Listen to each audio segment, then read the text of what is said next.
Welcome to the Volusia County Council meeting. The meeting will begin in 10 minutes.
Welcome to the Volusia County Council meeting.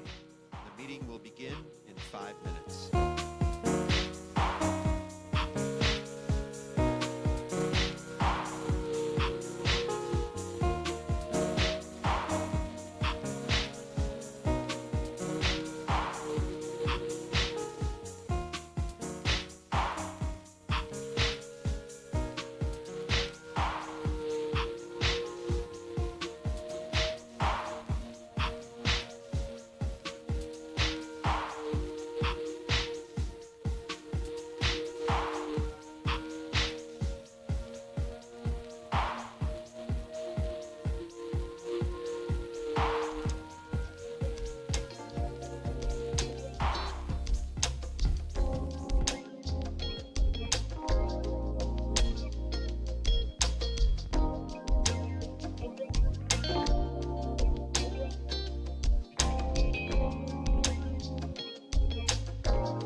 Welcome to the Volusia County Council meeting. The meeting will begin in 2 minutes.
.org, and Carissa will get you all set up to do that. This morning, we have Rabbi Paul Falk from the Ariel congregation in Orange City.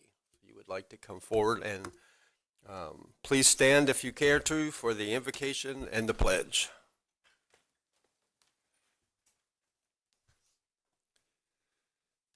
Melech Ozer Mashiach U'Magen, King, Redeemer, Savior, and Shield.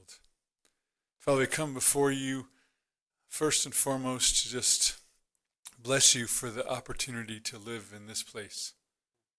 There are so many things we get to enjoy that so few in the world in the time past or even in the time that we're living in get to enjoy.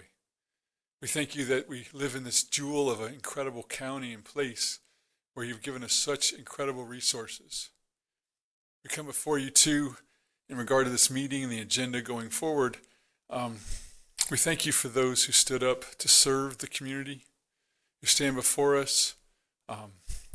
Awfully huge challenge. Give them the support, the wisdom, and strength going forward for the decisions that need to be made as they serve us as a community, as they seek out what's best, as they seek to care and to bless your name.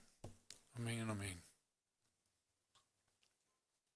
I pledge allegiance to the flag of the United States of America and to the republic for which it stands, one nation, under God, indivisible, with liberty and justice for all.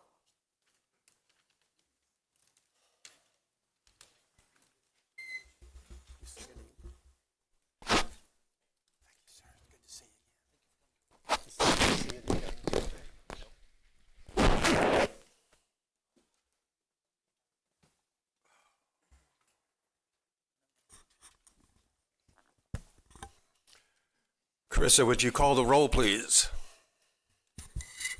Mr. Santiago. Here.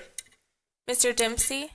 Mr. Johansson? Here. Mr. Kent? Here. Mr. Reinhardt? Here. Mr. Robbins? Here. Mr. Brower? Here.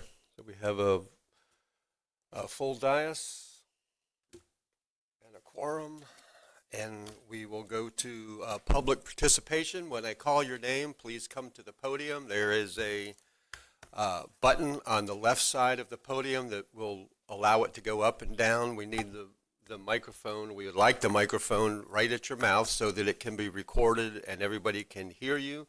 You will have 3 minutes to talk about anything that pertains to Volusia County that the council may be able to act on in the future.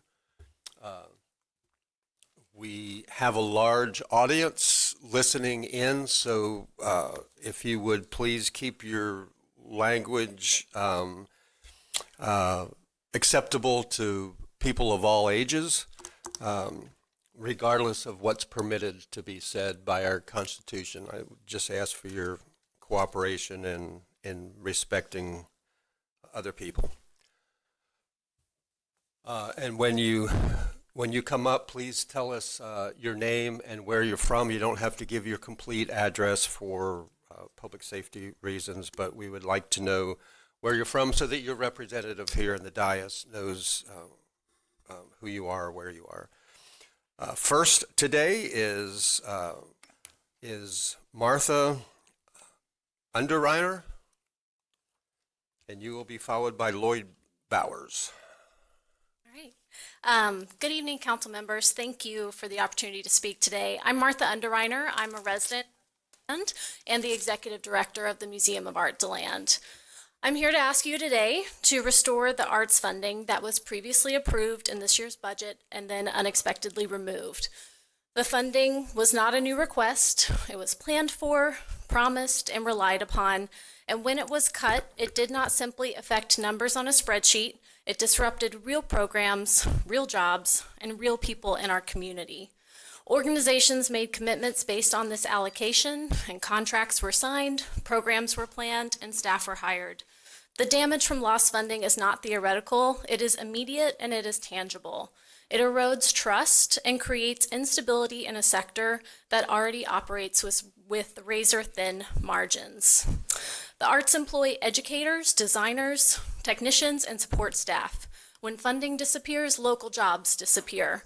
That loss ripples outward: fewer visitors downtown, fewer meals purchased at local restaurants, fewer hotel stays, and less money circulating through our economy. Arts organizations also reduce pressure on county systems. They provide free youth programming, senior services, free or low-cost cultural access for families who cannot afford private enrichment. When arts funding is cut, those costs do not vanish, they shift elsewhere.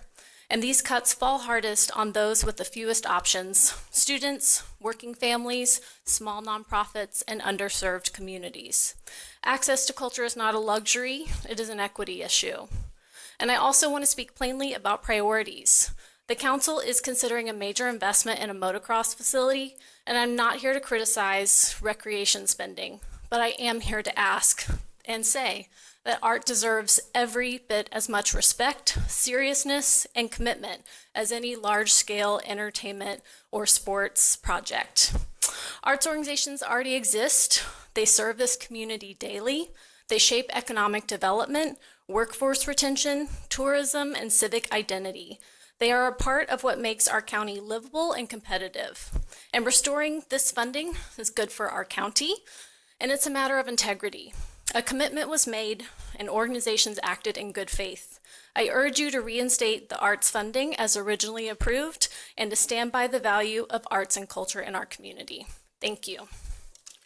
Thank you for your comments. Lloyd Bowers, followed by Mary Dickinson. Thank you, Mr. Chairman. Lloyd Bowers, Daytona Beachside. I feel like I should just say what she said and sit down, but I do have a couple things I'd like to say. I'm here today with a similar, clear, and urgent request. First, for Councilman Dempsey to once again bring forward his motion to fund this year's cultural grants. And second, for Chairman Brower to honor and implement the decision that was made by this council on February the 18th, despite being the sole dissenting vote. On February the 18th, this council made a decision to reformat the cultural grants and proceed to accept and award those grants. That decision was a promise. First, to the artists, educators, and volunteers who give their time and talent. Second, to your cultural council, your appointees, who did the work you asked of us and accepted and reviewed the grants, But finally, a promise to our residents who benefit from the work of these cultural organizations every day. These grants have never been an abstract number. They have been the lifeblood of our county's creative and civic spirit. They keep our theaters vibrant, our museums open, our music playing, our festivals alive, and the decision to eliminate the funding in this current year has seriously impacted these organizations that inspire our children, unite our neighborhoods, and attract visitors. Without this year's funding, we risk losing not only programs, but our smaller cultural organizations and their ability to thrive. Councilman Dempsey, your leadership in raising this motion to fund for the current year was a vital step towards that promise. I urge you to raise it again, not as a repeat of the past, but as a renewed commitment to the survival of these organizations who are suffering after having the rug literally pulled out from under them. Chairman Brower, I respectfully ask you to adopt and implement the February 18 decision for this current year. Doing so will send a clear message that the council stands by its word and honors the commitment made. As many have already stated, every dollar invested in cultural grants returns far more in community benefit, but please, let's not allow this year to be remembered for what was lost, but rather how we came together to protect and preserve these cultural organizations that make Volusia County extraordinary. Thank you. Thank you for your comments. Mary Dickinson. And Mary, you will be followed by Craig Uppercue. Thank you. I'm here to speak about the Marsh Road catastrophe that Volusia County has created in our neighborhood in destroying our roads, our homes, our property. And the fact for Marsh Road, DeLand, Volusia County, the winding and hilly nature in Volusia County's planning and zoning documents, Marsh Road is classified as a local collector road because it runs through the rolling terrain east of DeLand near the Lake George Tiger Bay area transition. It is only officially recognized for its substandard geometry. The road features horizontal curves and vertical hills that do not meet modern federal or state standards for heavy truck sight distance. This means a heavy truck cannot safely see far enough over a crest or around a bend to stop for a stationary car, a school bus, or a pedestrian. Pavement condition. It was historically constructed as a low-volume road. This means its internal structure lacks the deep reinforced lime rock base and thick asphalt layers required to support the repetitive high-impact weight of industrial vehicles like logging trucks or dump trucks. The commercial ban, Volusia County Code 72-287, the most important legal tool for local residents is Volusia County Code Section 72-287. While this ordinance is often called a parking rule, it is the primary law used to stop industrial through traffic in residential zones. The full ordinance, quote, no truck, tractor, semi-trailer, commercial bus, cutaway van, chassis cab truck, or any other truck with a gross vehicle weight greater than 10,500 pounds, as determined by the grader of the vehicle registration or the manufacturer's specification, shall be parked or stored except while being actively loaded or unloaded for a legitimate commercial purpose in the residential and agriculture classifications. How this stops driving and through traffic. The active loading requirement under this law, a vehicle over 5.25 tons is only permitted in this zone if it has a specific commercial destination. Thank you, Mary. Your time's up, I'm sorry. Okay, Thank you well, for your- Volusia for County your has time. decided to sell dirt to other counties, and they're running their dump Okay. trucks down our road. Thank you very much. Craig Uppercue, and you will be followed by Daniel Cryle. Daniel. Well, good afternoon, Chairman Brower and our council members here of Volusia County. My name is Craig Uppercue. I have the wonderful pleasure of serving as the president for the Volusia County Cultural Alliance. I am a proud member of District 1 resident. So I'd like to take a moment to thank each of you for your individual commitment to arts and culture here in Volusia County. I can personally attest to the many interactions I've had with several of you at our local theaters, art festivals, gallery receptions, community events, and our school events. And especially one of which was back in December at one of our school events, where I saw just a wonderful spark of joy in one of you. And it was just wonderful time to spend time with you. Your presence at these spaces really does matter, and it does not go unnoticed by our artists or patrons or families in attendance. I do understand that there has been some discussion ongoing recently regarding the previously allocated dollars for arts and culture for the current fiscal year, and I want to share respectfully and transparently what the real-time impact of the previous decision to withhold current and allocated dollars already looks like. As expected, many of our nonprofit arts and culture organizations have begun to reduce services. So that means fewer programs, fewer free and reduced cost opportunities, fewer free opportunities, and fewer experiences for our youths and families here in Volusia County. And these are not hypothetical outcomes that I previously spoke about. They are happening now. Children are losing access to arts learning. Seniors are losing access and points of connection. Organizations are being forced to make very difficult choices, specifically just to remain in operation and remain open. And these reductions have directly affected your constituents. For more than 3 decades, as you know, Volusia County has recognized that investing in arts and culture strengthens education, economic activity, and the quality of life. I ask you to consider the impact of the continued uncertainty and to work forward to restoring stability and opportunity for the people we all serve, especially for the current fiscal year. As always, thank you for the opportunity to be heard this afternoon, and also as appreciated is your service, unwavering service to our community and beyond. Thank you. Thank you. Daniel? Thank you. My name's Danny Cryle. I live in Daytona Beach. I've been a longtime resident of this area, and I'm here to speak with my friends on the support of the arts. I am going to take just a slightly different approach.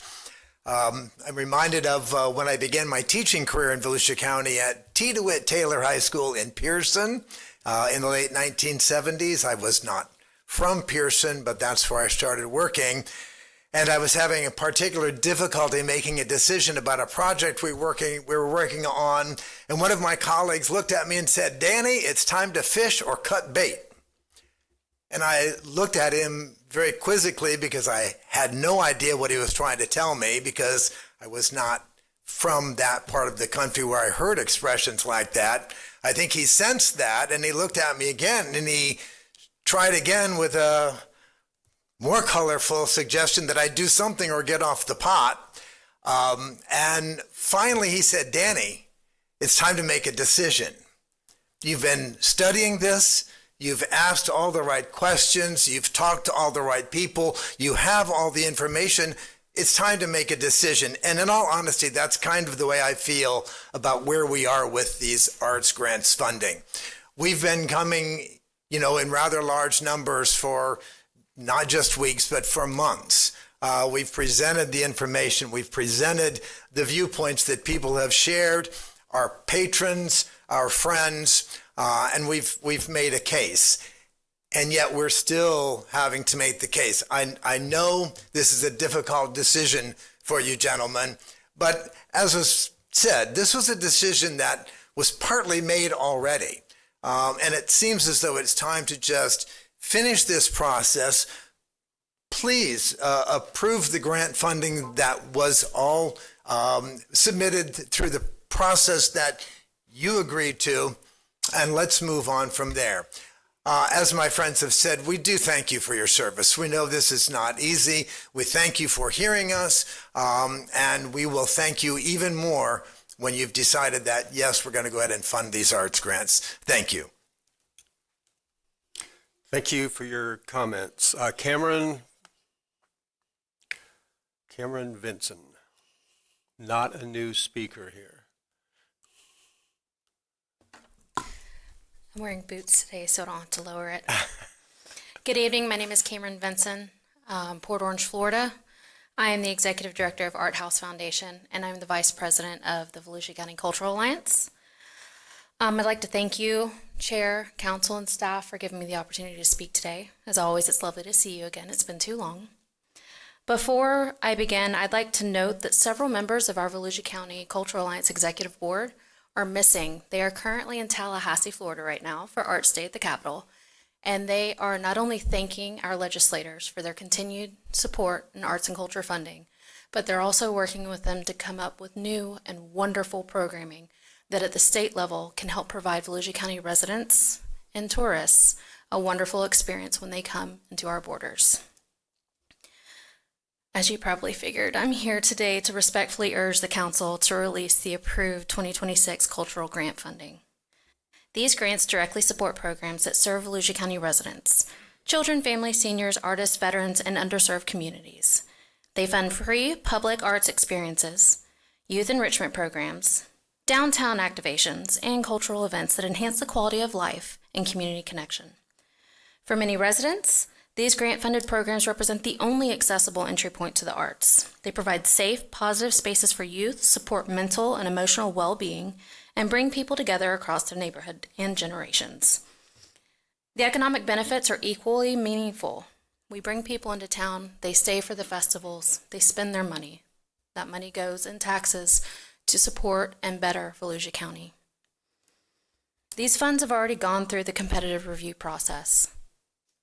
We can't even get the fund disbursements if you approve unless we can show you what we've spent it on and it agrees and it matches with what we asked for. We can't spend it on something that we have not formally requested and been approved of. For cultural organizations, timing matters. Releasing these funds as approved allows us to plan efficiently, operate responsibly, and deliver the services our residents expect and that they deserve. Volusia County has long recognized that the arts and culture are essential to a thriving, livable community. Releasing the approved 2026 cultural grant funding reaffirms that commitment for our Volusia County residents. On behalf of the organizations, the artists, the families, and the Volusia communities that we serve, I respectfully ask for you to move forward in releasing these funds.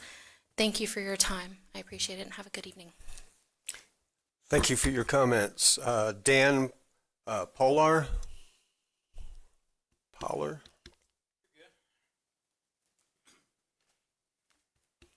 Good afternoon, Chair, Good afternoon. councilmen, and staff. I'm here today to talk a little bit about a fire sprinkler mandate. My name's Dan Polar. My wife and I are building a house here in Volusia County and currently construction of a 3-story residence. I'm here to raise concerns about a newly imposed requirement by Volusia County Services mandating full residential sprinkler system in a residential home solely because it's 3 stories, despite the structure being clearly classified as a 1 or 2 family dwelling. And I want to be clear on an important note that the Fire Prevention Code, the Florida Building Code, and the Florida statute governing this issue have not changed. What has changed is the interpretation being applied by the newly appointed Volusia County Fire Marshal in 2024. I am recently retired Seminole County firefighter, and I'm currently a state licensed fire inspector. I have spent my career enforcing fire codes and protecting life safety, and I fully support lawful and evidence-based fire safety measures. What I cannot support is the unlawful mandate that exceeds statutory authority.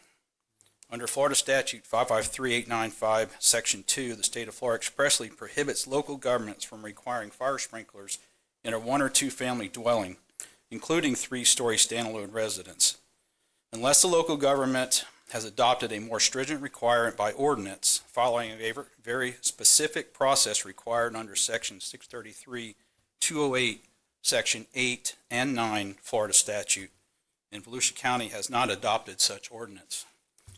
Despite this, we have been told that fire sprinklers are now required based on an informal interpretation by the Florida Fire Marshals and Inspectors Association. That organization is not a regulatory authority, and its interpretations are explicitly non-binding, sorry. Yet that informal opinion is being used as a sole justification to impose a mandate that contradicts state law. The selective enforcement is also evident as a three-story home directly behind us on South Atlantic Avenue, which is also under construction, was not required to install sprinkler systems simply because a permit was issued before the current fire marshal's appointment. Identical structure, different rules. We are advised by Volusia County Fire Services and the County Legal Department that our only remedy was to file an appeal, which we did on June 20th, 2025, only to have it rejected the same day on formatting grounds. We corrected the issue, refiled through our attorney on July 3rd, and on July 18th, we were told the appeal was recognized and would be scheduled. After a follow-up call from our attorney on August 1st, the County Legal Department, we were informed that Volusia County does not currently have a seated appeals board capable of hearing the appeals process. We were told the next possible meeting would be in November of 2025. We then, and even then, there was no certainty of a quorum would exist. As a result, we lost over a month of appeals process that reality did not exist. Thank you. Your time is up. Your points heard. Okay. I mean, the only thing we're just asking, no special treatment, just to follow the state law as it's written. Thank you, Commissioner. Thank you. Michelle Utter.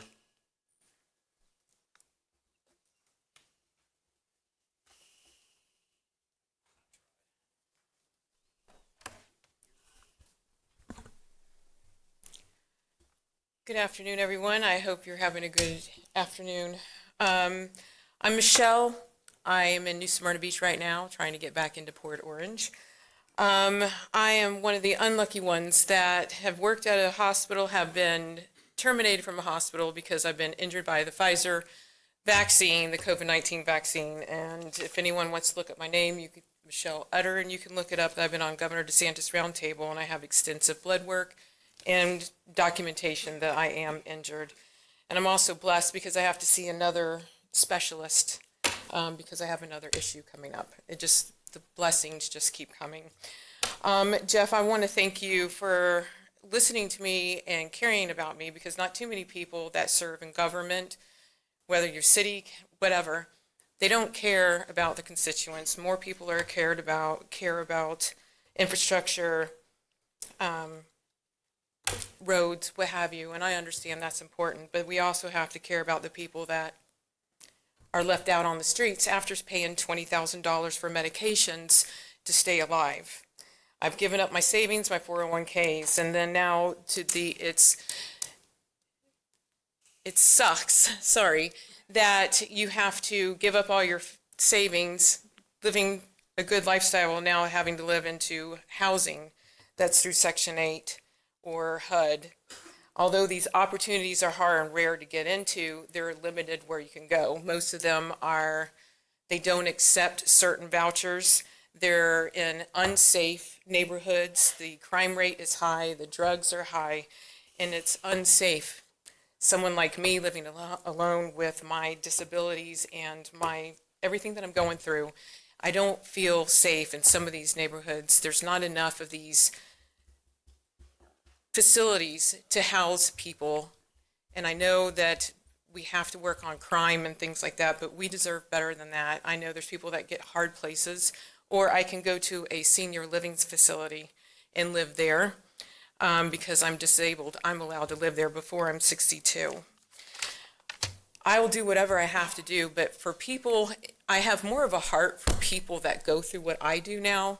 When you go to places, they're not clean. It looks like a blind person painted the place. No one takes any pride in the building. It's dirty. It's not acceptable. I just think we need to do a better job with the federal monies, the county monies that go into there, and there needs to be more inspections because it looks horrible. And it's pride. I don't want to live in a place like that, but I have no choice. This is what I'm resorted to. But I thank you for at least letting me to find a place, but I just ask for more places to be built for people like me in safer neighborhoods. Thank you. Thank you for your comments. John Nicholson.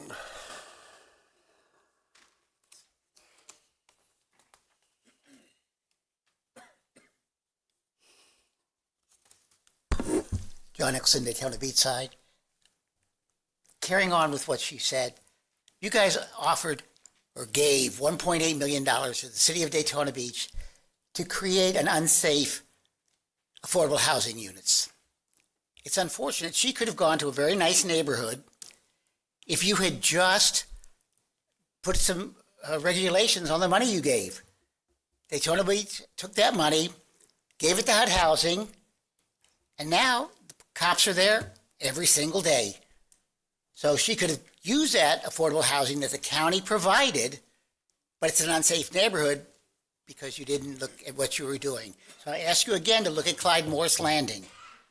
Secondly, if you've been paying attention to FDOT A1A, all right, it is a mess and only getting worse, all right? We are down to 2 trees in the 5 miles of beachside oceanfront. 2 trees. They took out 200 and some odd, and they left us with 2. They can't put any more back in the core area because they're putting in signage for the crossing. And you can't put a tree in front of a sign. So between ISB and university, there are going to be thousands of signs that give direction that people are crossing the street. So we cannot have a very attractive core area for our tourism industry. So we've just screwed our tourism industry. They're also doing it on Peninsula by the Coptic Church, that intersection. They've decided to put blockage in the street. So they want to, where the cars park, it's a 10-foot right-of-way for cars to park their cars. They put a 14-foot bump out. So as you go down the street, that little yellow line in the middle now curves around the bump out. It looks absolutely asinine. I'm asking you to pay attention because it's going to happen near you at one point or another. And lastly, on the cultural arts. Again, I asked Don, you were mentioning at the meeting the other day that you were thinking about bringing this back up. I hope you do. Realize what's the value that we're putting into these buildings. We've put millions and millions of dollars in the cultural arts buildings, and nobody anticipated that we were going to pull the rug out. So we'll have these buildings, and not all the things that could be going on will go on. So I'm asking you, on the 26th of November, put a ballot asking if ECHO can use 10% for cultural arts. That will cover the $600,000. It's already coming out of budget already. People are already paying this. You already know they want it. Please consider it. Norman Samper.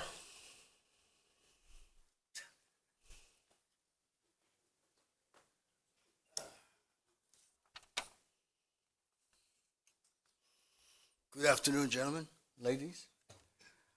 I also live on Marsh Road, like the Lady Mary over here. And I'm here to ask if maybe we can work on this problem that we have with the heavy traffic. Not just the regular trucks, 18-wheelers, dump trucks, loggers. And they're creating a big problem with speeding, the noise. They're overweight, tearing up the road, of course, like you said, but also the fact that it's a country road, and it was usually used by cyclists, joggers. You know, you get down the roadways and it winds and horse farms and so on and so on. But I'm just here to ask for your help to get this problem fixed. It's dangerous. People have gotten killed on that road, cyclists. And it's just, these guys have found a way to cut around to Highway 11, and they're abusing the system. They don't care. It's not their homes right there, or their children playing out the road. So anyway, I ask for your help, guys. I would appreciate it if we get it fixed. All right? Thanks. Yes, sir. Thank you. Kathy Thompson.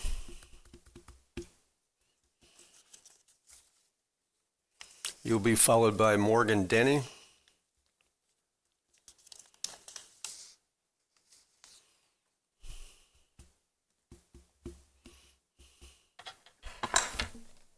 Kathy Thompson, representing Daytona Playhouse in Daytona Beach.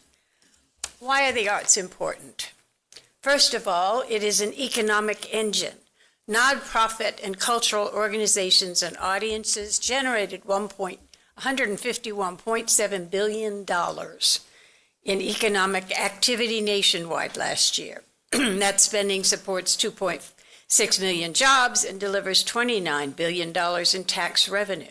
But most importantly, local dollars stay local. Performances spark restaurant reservations, ride shares, and hotel bookings. Arts organizations employ across many job sectors in our community. We don't just hire artists, we hire electricians, plumbers, cleaners, pest control, landscapers. Communities investing in culture, as a proven fact, rebound faster in a downturn than those that do not. Creativity is a top skill for 2025 and beyond. LinkedIn's 2025 skills analysis shows that 70% of today's jobs will change by 2030. Creativity drives many of those new competencies, from AI literacy to adaptive problem solving. Live performances is good medicine, probably something you didn't know, but you step into a concert hall or you perform yourself, it doesn't just lift the spirit. It's actually been proven to measurably lower stress hormones, release dopamine, and boost social bonding chemicals. Arts education builds stronger students and communities. A study by the National Endowment for the Arts confirmed that children who engage in the arts earn higher GPAs, attend school more regularly, and show stronger emotional skills. STEM synergy, creative thinking, nurtured in art class, boosts problem solving in math and science. Collaboration skills, and I know this personally, theater rehearsals teach conflict resolution and shared leadership. Skills employers flag as too scarce. And civic engagement, students involved in the arts vote and volunteer at higher rates as adults. The arts are a cure for a loneliness epidemic. In 2023, the U.S. Surgeon General called social isolation a public health crisis.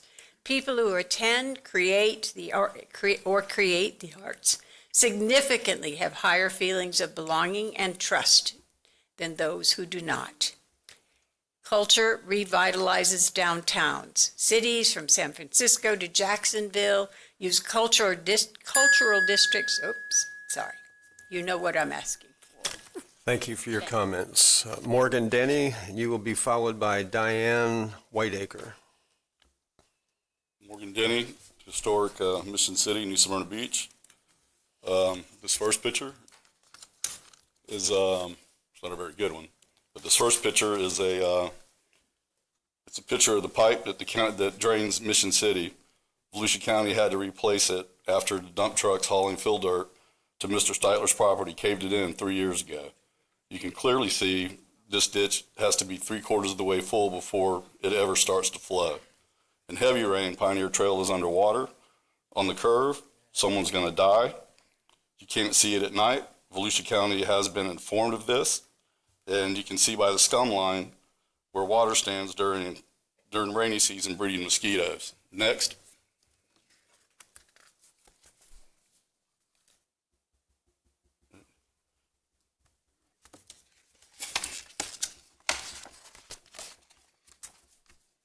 All right, this is a second washout.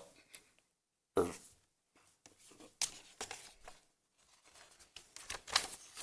missed one there.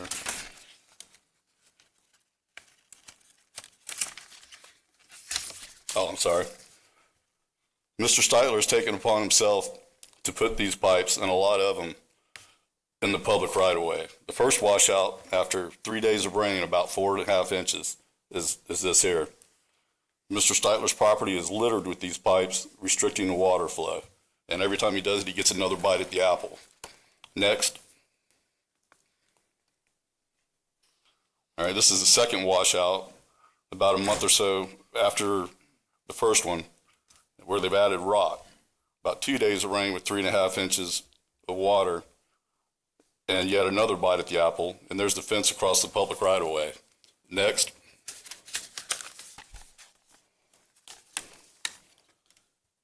In the green highlight is the public right-of-way.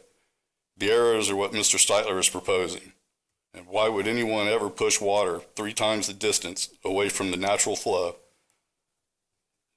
and through 4 pieces of private property and allow the county to take the people's land to appease one man who is already flooding properties adjacent to him and has violated environmental and code enforcement and has done so for the past 3 years and continues to do so? Next. This is the oath you all took. So far, the residents of Mission City have been failed miserably. This should never see a vacation hearing, and could we please get our meeting we have been requesting for the past 3 years? You can't fit 3 years into 3 minutes, and this is just 6 months. And with liberty and justice for all, please, it's time. You said so yourself. It's been long enough. That's all we're asking. Thank you. Thank you for your comments, Morgan. Diane Whiteacre.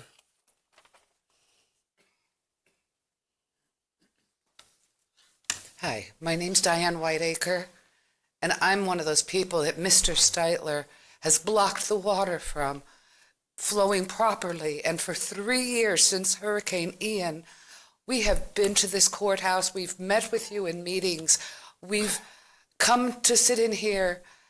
It's frustrating. Another hurricane season is coming. FEMA flood insurance that we pay for will only replace 2 times, is what I've heard from the FEMA man. Well, I'm paying flood insurance, but there's this magical word called depreciation. So now you think you can rebuild your home and you can't. I'm a widow. I had to go back to work. I've rebuilt my home. 3 years later, hurricane season approaches and I say, oh, please, let the county do something. This one man, Jake Steitler, has decided to close up this area where the water must flow. I'm not smart with all that, but it makes sense to me. Send the water out. You see trucks of dirt coming. I live not far from him, kind of around the corner. I see the dirt coming and filling in. At one meeting where we were led to hear that land had been filled in, and we said, well, why can't the county dig it out? Well, now we'd be going on property and we can't do that. We're just asking you that within 3 years, please, is there something you can do? Have a meeting with the environmental code of enforcement, road and bridge, whatever it takes to please solve this problem.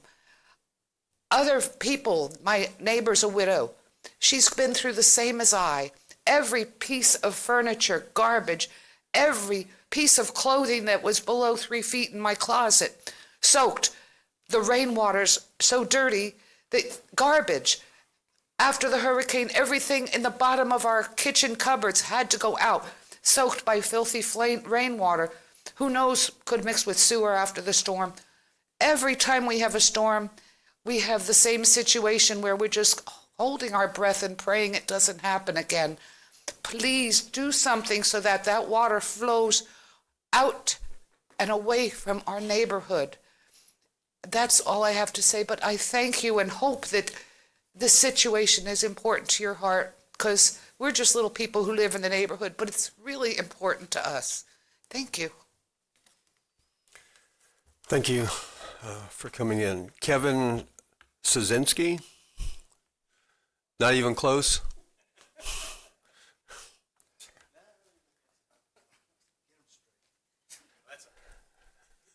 I teach high school too, so when my students see that name, they're like, how do you say that? Yeah. It's Seswick. It's Kevin Seswick from, I'm currently in Altamont Springs, Florida, but we're building in New Smyrna Beach in the Silver Sands area. And we're coming in to a lot of hiccups with our building process because of the permitting. Our builder would come back to us with, well, you have to add this, then you have to add this. We paid $12,000 to get rid of a turtle. So that was the first hiccup. But the new fire sprinkler system that they're requiring us to have, that's pushed the cost of our house up even higher. It is a 3-story dwelling, but it's cinder block all 3 stories. So the first floor is not a living area, it's a garage, pretty much. So the 2 living areas is on the 2nd and 3rd floor. So we're trying to get it to where we don't have to purchase those sprinklers. We live in Altamont Springs, and when we built there in '95, they required us to get those sprinklers put in our 2-story home. And then 10 years later, they did away with that requirement because we met people, and I meet a lot of people teaching school, so they say, oh, no, we didn't have to have those sprinklers. So we don't want to run into that same situation to where we're going to have to put them in, and then a couple years down the road, they say, well, you don't have to do that anymore. So asking you to try to revisit what Dan Polar was up here talking about, getting that, why do we have to have it if the state doesn't require it? It could be something on the part of, did you have any major fires in New Smyrna Beach where it burnt down a 3-story home because it didn't have sprinklers? There's a fire station not even a quarter mile down the street from where our home's being built. Yeah, I don't want to be in the situation that Dan is, to where he's having to go through an appeal process already, and he's trying to get that going. We don't want to make it to that where we have to do an appeal process and push back our build date, because we would like to move in, within a year or so. And we're going to have to do something. I'm not sure if we have to cut somewhere else to put those fire sprinklers in, but yeah, just to have it, to where we are supposed to have that, where maybe we don't need it. So thank you for listening to me, and have a good evening. Thank you for coming in. Samuel Oatley?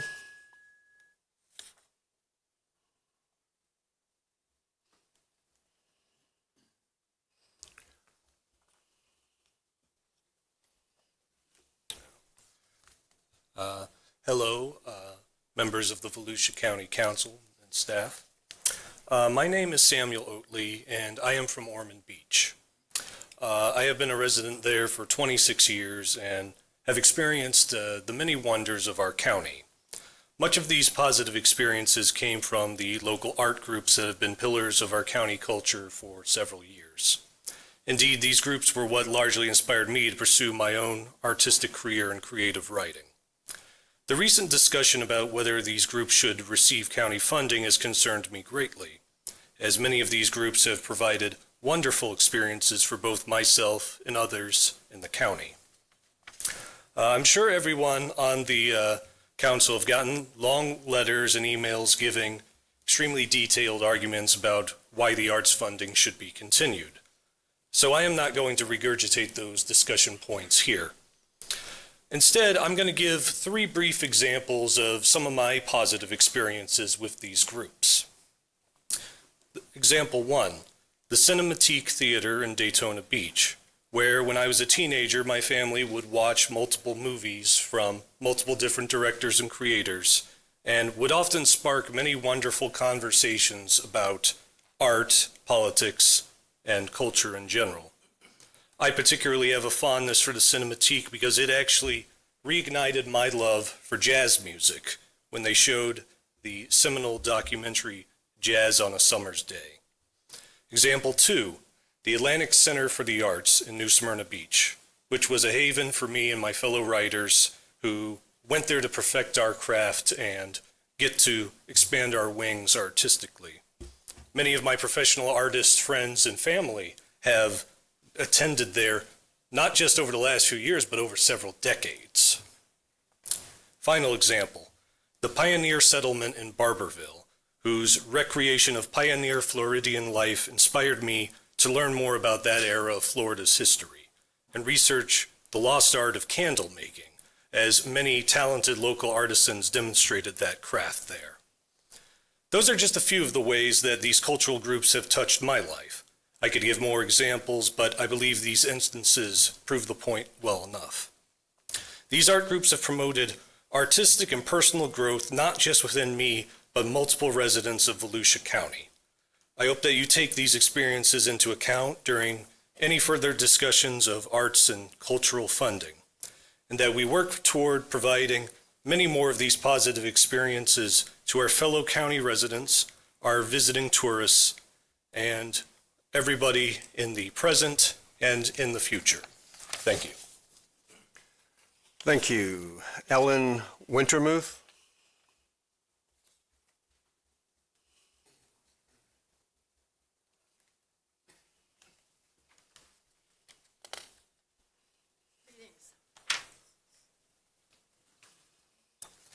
Ellen Wintermuth. I live in Orange City, and I'm a board member of Cinematique of Daytona, celebrating 35 years this year.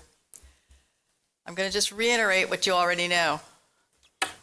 Without the arts and culture from nonprofit organizations such as ours, communities lose crucial spaces for connection, identity, learning, and healing, among other significant economic and educational benefits to the community. The gap is not just in entertainment options, but in social cohesion, neighborhood vitality, and the emotional health of the residents of the Volusia County area. We see loss of connection and belonging when we're not there. There's an erosion of community identity. The nonprofit arts organizations, as you've heard throughout the day, often act as custodians of local stories, heritage, and underrepresented voices, and without them, a community's unique cultural identity becomes less visible and much more fragile. There's fewer opportunities for learning and youth development. So many of our great nonprofit partners supply these in spades.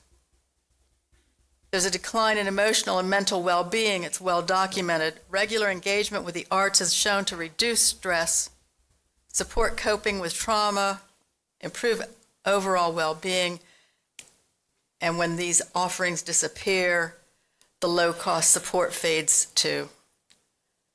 The community loses shared emotional release valves like films, concerts, performances that help people process the hard times together, and Lord knows we're going through some hard times.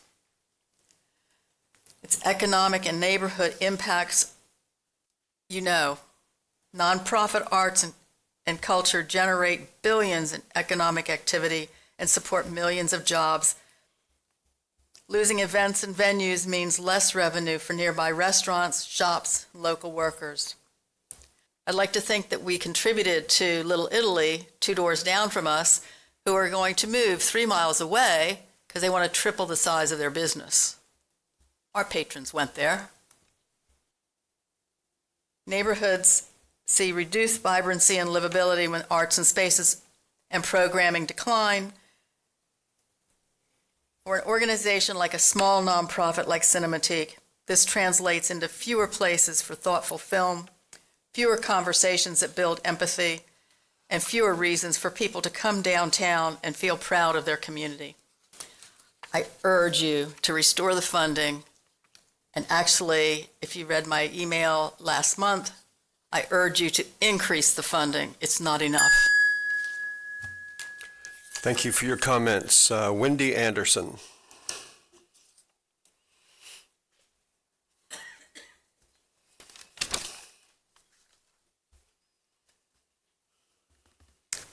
Good afternoon. My name is Wendy Anderson. I live in DeLand in District 1. And I am going to ask Mr. Dempsey, Councilman Dempsey, if you will reintroduce the motion to fund the culture and art grants. I am one of my most cherished friends, is one of your most vocal opponents of funding the arts. And I've heard him tell me over and over again why we should not be using public dollars to fund private organizations. He himself is a donor to these organizations, and he himself is currently, as we speak, in New York City visiting museums and theater on his own dime. But I am an ecosystem ecologist, and I think about the connections among things. And some of the things I've been learning about recently were from visiting Daytona State College's Falcon Hope Center, where I learned about the ecosystem of funding from both private and public organizations to make sure that at-risk students have enough clothing and food and other resources to be able to get through school, to earn the degrees that they need to have good jobs. I've learned about the eHeap program to help elderly folks in our community get assistance to pay their utility bills. I learned about that from the community services desk at the MLK event yesterday at Earl Brown Park. I know that we have public-private partnerships that fund sporting events and sporting facilities, and we value all of these public and private partnerships throughout our county, and we fund them regularly. Why would we stop funding arts organizations? They are not depending 100% on public funding, but this funding from the county, as so many people have already explained, really do help them level up to reach parts of our community that absolutely need and benefit from the arts. We need this. Everybody has skin in the game. Even people who don't participate directly in the arts have skin in the game for the benefits of the arts. I don't mind paying my $1 per year to fund the arts, and I think there are probably very few people in this county who do. So I ask you, do not rely on ECHO funding to fund operational and programmatic events for the arts. ECHO is for bricks and mortar. Apparently it's for purchasing land as well. It is not for programming. I ask you to put it back in the operational budget, fund it for last year, fund it for next year, fund it for all future years. But Dawn, I ask you to bring it back to the table. Thank you. Thank you very much. And that concludes the public comments for the opening. You'll have another chance at the end of the meeting and on each item. Takes us to item 1, approval of the agenda. Can I get a motion to approve the agenda as written? Motion to approve.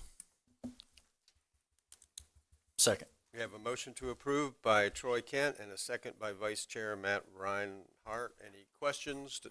Councilman Robbins. Nothing, Chair. I was just waiting for consent agenda. Okay. Any discussion? All in favor of approving the agenda as written, please say aye. Aye. Any opposed? Agenda is approved, 7-0. Consent agenda, item 2. Does anyone have an item they would like to pull for a vote? Let's do that one first. Councilman Robbins. Item I for a vote, Chairman, and staff to highlight item S and T just for discussion. I for vote, S and T to discuss. I would like to pull item X for a vote, and I'm sorry, Troy Kent, and I didn't. Don't need to apologize, Chair. Not a problem at all. I too wanted item I pulled for a vote, but I want to just briefly, after we vote, talk about item K. Just comments on item K. K for discussion. So we have pulled item X and I. So let's vote on the rest of the Chairman, I'll make a motion to approve the consent agenda absent items I and X. Second. Motion is made by Councilman Kent, second by Vice Chair Reinhardt. Any other discussion? All in favor of approving the consent agenda less item I and X, please say aye. Aye. Any opposed? And consent agenda is approved as stated, 7-0. Let's start with those for discussion first. Item S. Sure, S&T.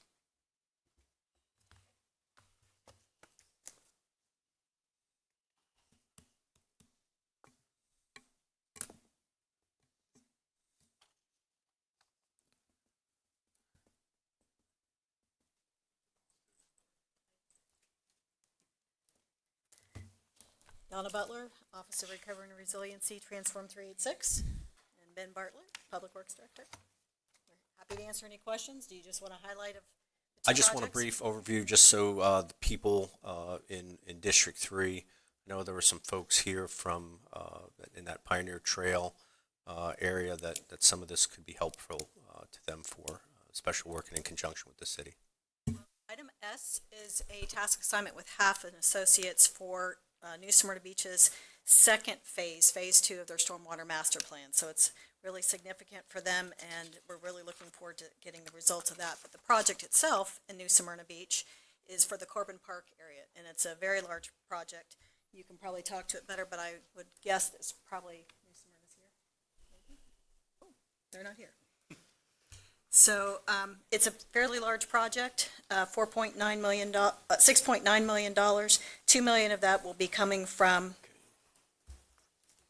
oh, you haven't switched to item T. $2 million coming from the city of New Smyrna Beach and 4.9 coming from our program. They had actually proposed in their grant application that it would come in higher. This is the first time in a long time that something's come in lower, so we're very excited. So we took the appropriate percentages that they provided in their grant application and applied it, so it's a win-win for us. But if you want to talk about the project. Ben, if you could just tell us what we can expect down there in the scope. Yeah, the Corbin Park area, this is a great project by the city. They actually went ahead and did the design and permitting on their own. It was one of the first projects that was ready to go. To Donna's point, it did come in under budget. We will be coming back to you with another contract for some CEI work. This is a long-term project. But it is stormwater improvements in the Corbin Park neighborhood to improve drainage, add in new conveyance systems and swales. And it really, it's a great project because it involves both areas within the city of New Smyrna Beach and in the unincorporated areas. So it benefits both agencies in that sense, and we're really happy to get this one going. Thank you, Ben. Thank you, Donna. You know, if folks have picked up on it the last few meetings, some of these projects and stormwater master plans and basin studies have been coming out. So definitely pay attention to that throughout the county. We received your list.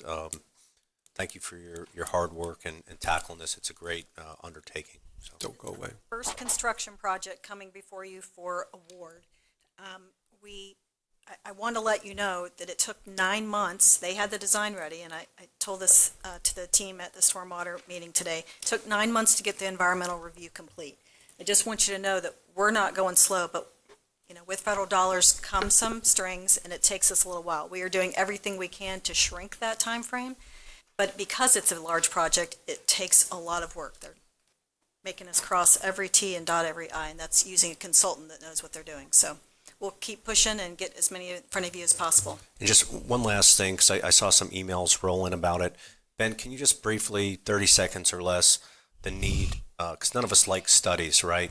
Can you explain why these studies, in these cases, have to be completed for these projects? Yeah, actually, we had a great discussion about that at the subcommittee today, and some of the studies are coming due, and I show that basically with the modeling, We can show where the areas that flood and inundate, we match that to what we saw during the storms. And then you use that model and you come up with a solution. You put that solution into the model and you see if it actually works. You see if it reduces the flood stage. And the example I used was in Ormond Beach. We've got that study almost finished, and they got it to a point where they could show me the different flood stages with the solution implemented. And it took, during a 100-year storm event, it took an area where there was 19 homes that flooded and took it to 0. And then they also cost it out, and they show you how much it would cost compared to the flooding impacts, and that gets you your cost benefit analysis, which is important for these types of grants. And so it's really a way of kind of fleshing out what solutions work, what solutions don't. So we're pursuing projects that are cost effective and effective in terms of lowering the flood stage and reducing flooding in structures. And a lot of these requirements do some of these grants require that study to be updated in order to capture that grant? Well, what they require is those cost-benefit analysis to determine whether or not they're feasible, especially whether it's federal dollars or even if you're going for other grants. You got to be able to show that those things will actually work and save money. But also, it allows us to, when we get all these projects in, it will allow us to compare them and to determine the efficiency or effectiveness of those projects and their impact on the different areas. Thank you, Ben. Good job. Yes, sir. Before y'all go, Councilman Santiago has a question. I No believe. question, just comment. Okay. Just a comment. Oh, thank you, Mr. Chair. I just thank Danny. Thanks for drilling down on this subject, and Ben and Donna, thanks for the detailed. I thought it was very detailed because we often get accused of nothing happening up here. This is just one of several projects that have been going on throughout the county and more to come. So, while some may hear out there in social fake world, there's a lot happening in the real world here with this council and this staff and this leadership team. So we're doing a lot of projects, and thank you for also explaining that the process is somewhat tedious, but you have to cross a lot of T's and dot a lot of I's in order to do it the right way. So thank you, Danny. Okay, and before we move on to item I, we had two members of the public that wanted to speak on the consent agenda. One of them is Dr. Anderson at X, but I've pulled X, so is she there? But you'll be able to speak then, okay? John Nicholson, I'm sorry I missed you. I think you wanted to speak on H, which has already been voted on. I hope it went your way, but if you'd like to speak on it.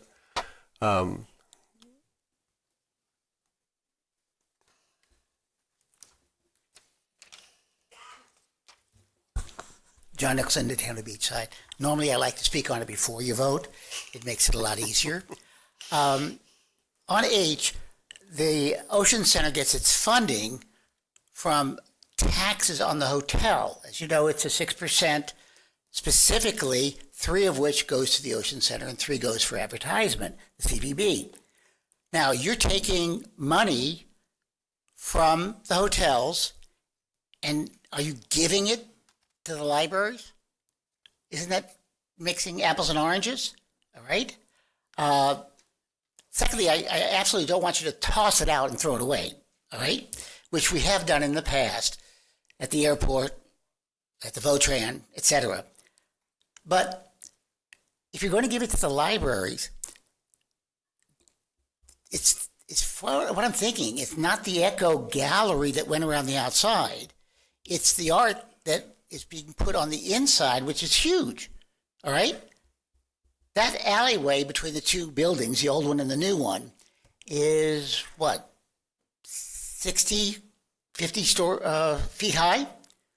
Like this, maybe a little bit higher. So the artwork that goes in there is not going to go well in a one-story building. It won't even fit in a one-story building. So I've only been to 4 or 5 of the libraries that the county owns. Only the city of Daytona Beach has a lobby that one of those 6 artworks would fit because it has a high enough ceiling. But you wouldn't want to put it there because you wouldn't want people ducking under it as they walk past. All right? It's that big. So it's just another thing that tells the public about your value of art, your value of culture. What are we doing here? It's just, I know you you want to reuse and rather than throwing it away. But I would ask you again to look at it, and if it doesn't fit in the libraries, where are you going to put it? Thank you. Thank you for your comments. That takes us to item I. Oh, I'm sorry, Jake, you just popped up. Is that on? S&T still. Okay. I was going to wait until council comments, but since we're talking about stormwater, we did have a subcommittee meeting today, and there's some things that Michael Ryan and Ben and to a lesser extent in this program that Donna are doing to share, to David Santiago's point, that share what we're doing out in the public. And I encourage all of you to repeat those on your social media platforms to get out the information that the county's doing. When I say the county, Ben's putting out the information, but it's geographic county. He's collecting all the info, and it's important that we get it out to let people know what we are doing here in the county and the cities to combat flooding. And there's some great things happening, software-wise, hardware-wise, and maintenance-wise. So all those things are getting put out in various a sundry of informations. So just want to put that out. Thank you. Okay, thank you. Okay, item I and item X were set apart for a vote. Here's how we will do them. We'll discuss who? I believe item K was also. Was up for discussion. Okay. Troy, was that you? It was me, Chairman, yes. And Chief and Finance, you don't need to come down for it. I just wanted to pull this because sometimes items like this can get lost in the shuffle, and our residents don't know that we just spent $585,920 on a tanker truck for, I believe, Northwest Volusia County that holds 3,000 gallons of water. And I just wanted to compliment our fire chief in not only making sure that we have the correct apparatus needed to protect our residents, but also piggybacking with other communities so that we could get this tanker like now, and we don't have to wait for it to be ordered and built and all of that. So, sometimes people want to beat the county up about this huge budget, but sometimes you have to buy pieces of equipment that are just under $600,000 to take care of your residents in Volusia County. Thank you, Chairman. You're welcome. Thanks for bringing that up. Item I and X for a vote. We'll have staff come up and give us a brief synopsis of the vote, and then the council can ask any questions that they have, and then we'll have public comments afterwards, and then the council can discuss it, and just like any other item. So item I. Yes, sir. Brad Burball, Community Services Director. So in 2014, the county provided a grant for $400,000 to the Halifax Humane Society. The grant had two components to it. One was a pet services building, which was described as a recreational rest area for dogs, and providing services for people who may be traveling and locals, and a public dog park. So what you have before you today is a proposal that the staff has worked on with Halifax Humane Society, who was proactive in reaching out, their new CEO, and telling us that he believed they were out of compliance. We went out and they were certainly out of compliance with what they were using the building for. They made another proposal to use the building for another use, and staff and our legal team said, no, this is not an eco use. It didn't fall in one of the EC, H, or O categories. So what we have before you is they'd like to keep the public dog park component of the grant and operate it. I did pull the data, and it averages about 30,000 visits per year in their annual reports to ECHO. So it is a very busy dog park. The closest dog park to that is in Holly Hill, 5 miles, and the second closest is 6.5 miles away. So it is a dog park that's open to the public. Interestingly, and I don't think I've seen this anywhere on Google reviews, it received a 4.7 out of 5 stars with 250 reviews. So people like the park. What's being proposed is that they pay us back for the full portion of the building, which is $186,539. They've committed to reinvesting in the dog park to the tune of, I believe, over $30,000, and continuing to operate it till 2054, as stated in the restrictive covenant. Okay, thank you very much. For questions for staff, Councilman Robbins. Thank you, Chairman. Brad, thank you for that synopsis there. Real quick, I know you had mentioned they were proactive in reaching out. How long were they out of compliance for? How many years?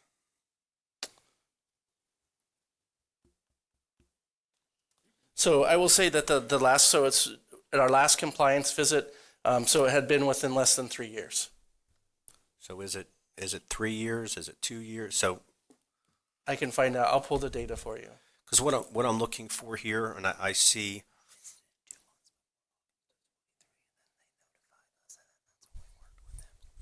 a little bit August of 2023, we went out and they were in compliance. Okay. I see a little bit of a pattern. I was just a couple things wondering why this wasn't on the standard agenda, because I saw we had some other ECHO compliance issues, but also too, what are we doing in the fact of going forward just to maintain the, I guess, continuity of this program, which is a great program. How are we adjusting our checks and balances so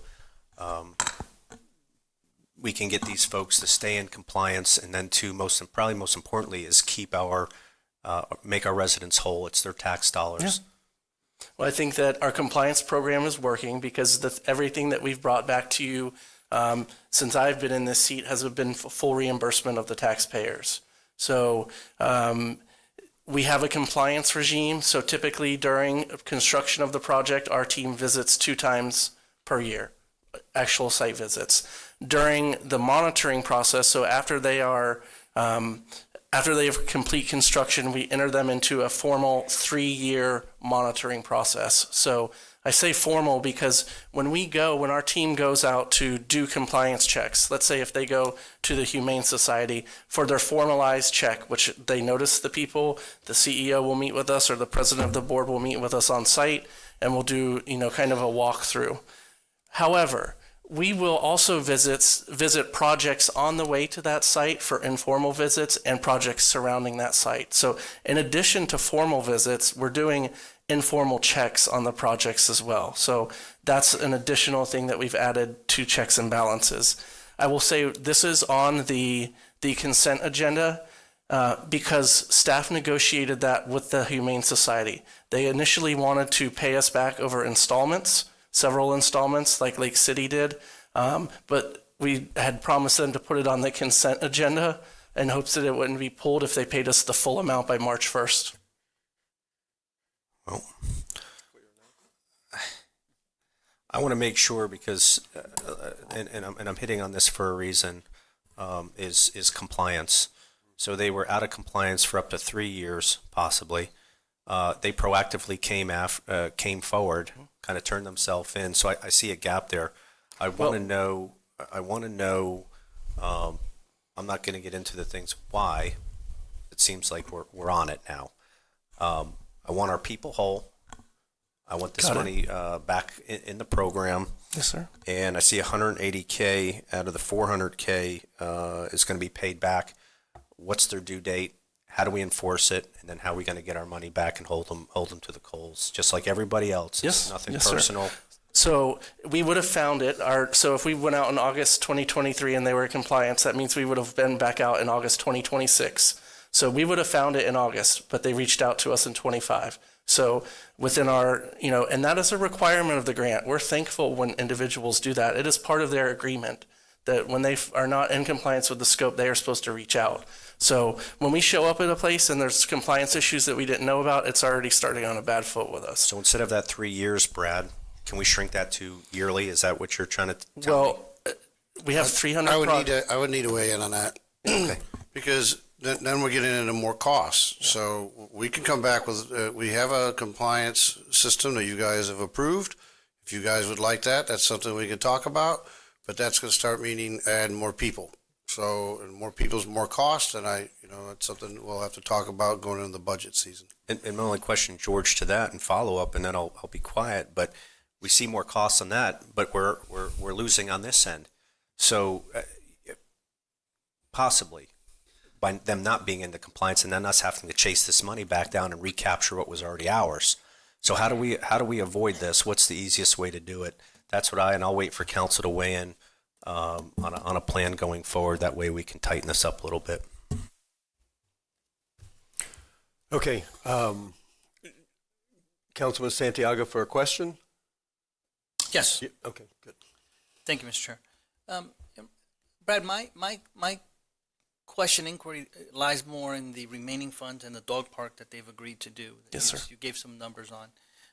My understanding is that Halifax Humane Society has gone through a lot of changes recently in their structure. And who is actually going to be utilizing this dog park? I don't know the dynamics of it. Is it like, I don't know if they're a membership-driven thing only? No, it's free public access. It's a free dog park for the public.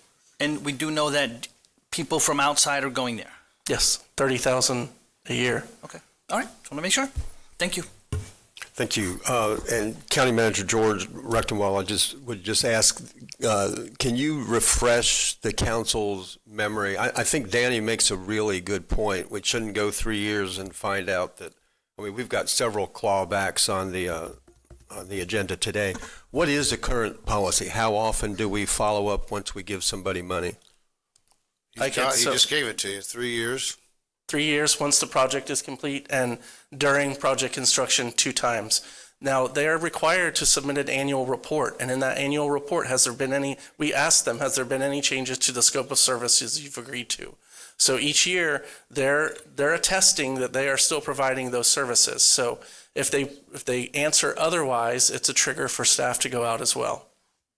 The other, like he also mentioned, is when we're en route to other areas, they make, he called informal, I would have called spot checks. Yep. So 3 years are the formal checks, and then in between, as they're traveling through, they make other spot checks. We just don't have an exact number because it's dependent on when they're traveling through there. So, and we have 302 projects now, so that's 100 projects a year that we're doing the compliance monitoring on.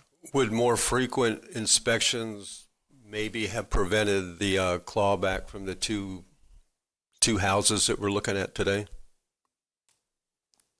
I don't think so. I mean, I would have Well, you've been working with those all along, so that's a different situation. We've known about those situations.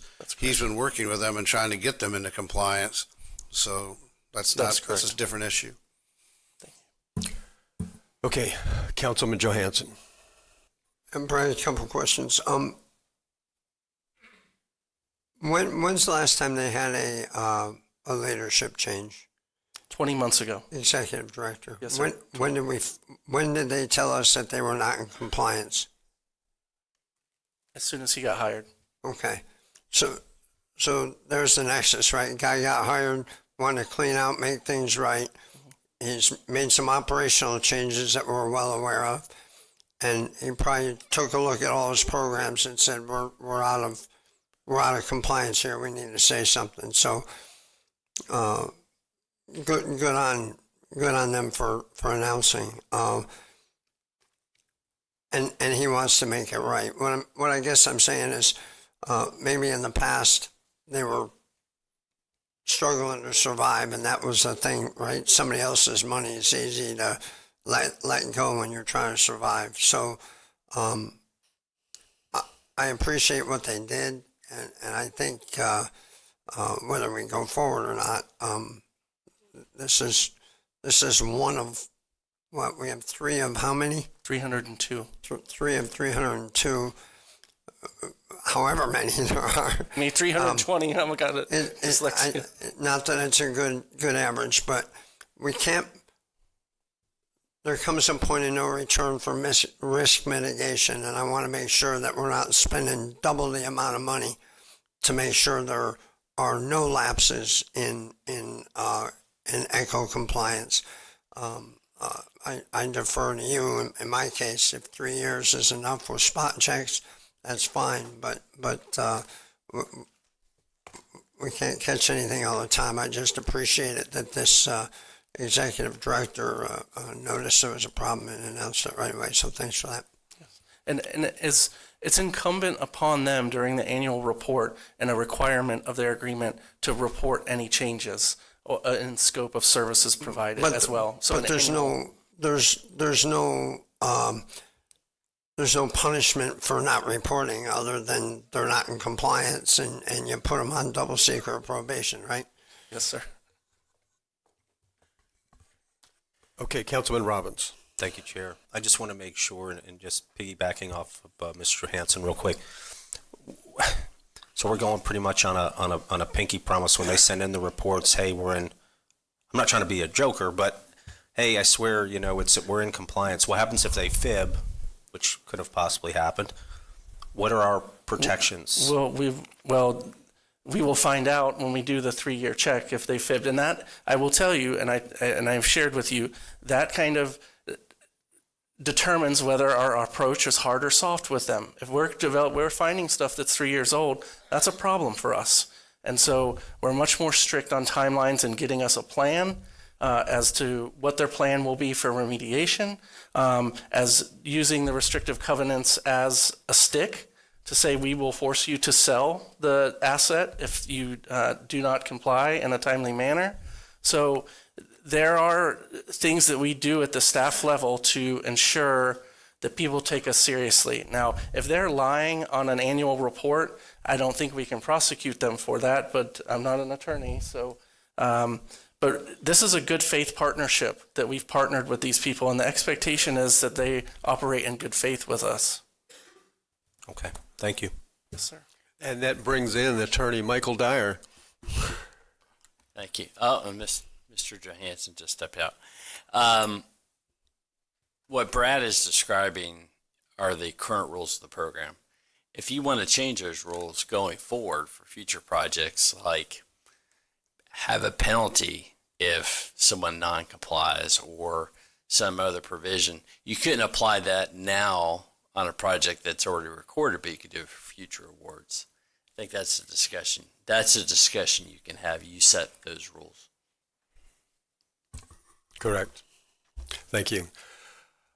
Okay, let me read what the proposed motion needs to be. A $186,539 lump sum payment due by March 1st, 2026. Halifax HHS ineligibility for ECHO funding until repayment is complete. Continued operation of the public dog park through May 13th, 2054, and completion of remediation items, trail restoration, signage updates, shade structure repairs, and waste receptacle replacement by spring 2026. HHS must also maintain permanent ECHO signage and all maintenance standards specified in the grant agreement. Would anybody like to make that motion?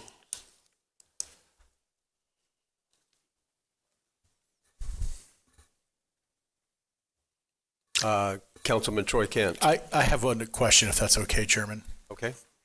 Dr. Burball, during the 3-year inspection period, if a violation is found, does it trigger a more aggressive inspection going forward? Our posture is different when we find stuff on our own and it's not reported by the grantee. Okay, what does that look like? So we're much more strict in terms of the condensed timeline that they have to provide a plan for us for remediation. We also, in that first letter, discuss the restrictive covenant and what our legal options are in terms of enforcement to help them sit up straight and understand that we're being serious. Thank you. Okay. Any other discussion? And we still don't have a motion to approve the lump sum payment. And if we don't approve this, Chairman, I'll go ahead and start with the motion because I had a conversation with Dr. Burball earlier today. I was pleased to hear the numbers of people attending the dog park there at the Halifax Humane Society. But I am going to make the motion so we can get the $186,000+ back. So I'll make that motion. I'll second that, Chair. okay, the motion comes from Councilman Kent, second by Vice Chair Reinhardt. Any other discussion on the motion on the floor? Then all in favor say aye. Aye. Any opposed? And item I is approved 7-0. And that takes us to item X on the consent agenda. And this is really for informational purposes, but we do also need to vote on the letter that the county attorney has proposed. Yes, Mr. Chair, thanks for pulling this for discussion. I have Chris Ryan here and Ginger Adair is here to give some background information.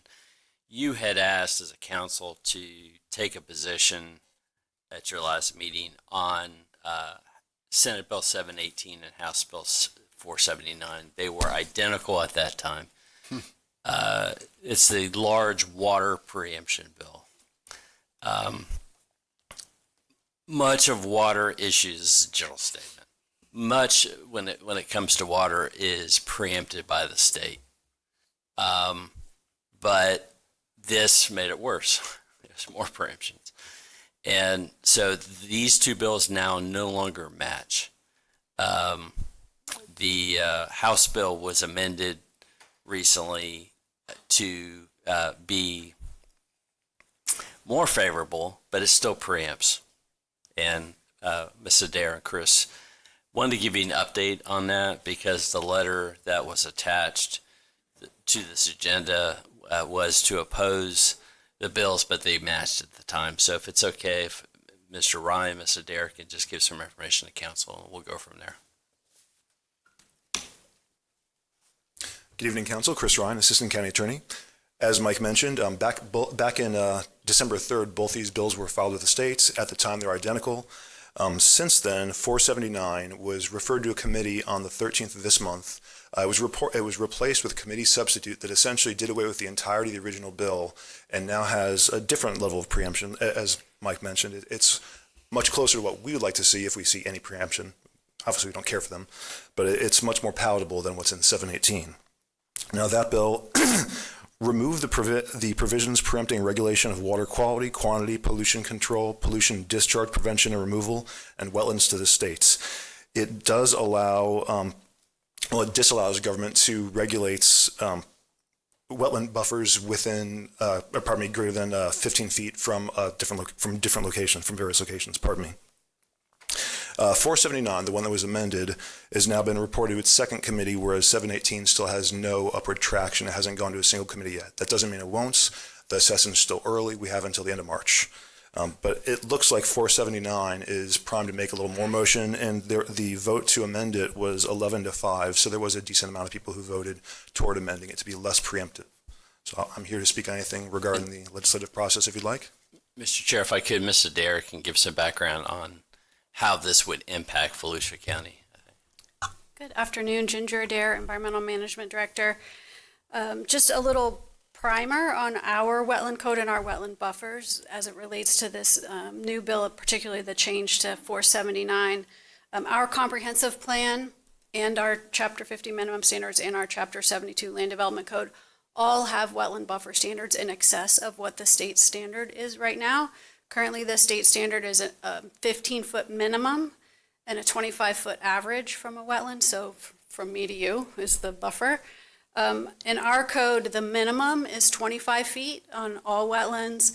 And in certain areas where prior councils have determined that we have really high quality habitat, we require a minimum of a 50-foot buffer. So those areas would include your natural resource management areas and your environmental core overlay, which is also sort of coincident with much of the wildlife corridor, and then anything adjacent to an outstanding Florida water. So our code says in those areas, the wetland buffer is a minimum of 50 feet. It can be increased based on the site conditions, and we have in some cases where we have like OFWs, and maybe there's a habitat, a streamside habitat protection zone, have increased those minimums. So I just wanted you to know what we have currently and how that differs from the state when you're making a determination if you want to continue to object to the committee substitute.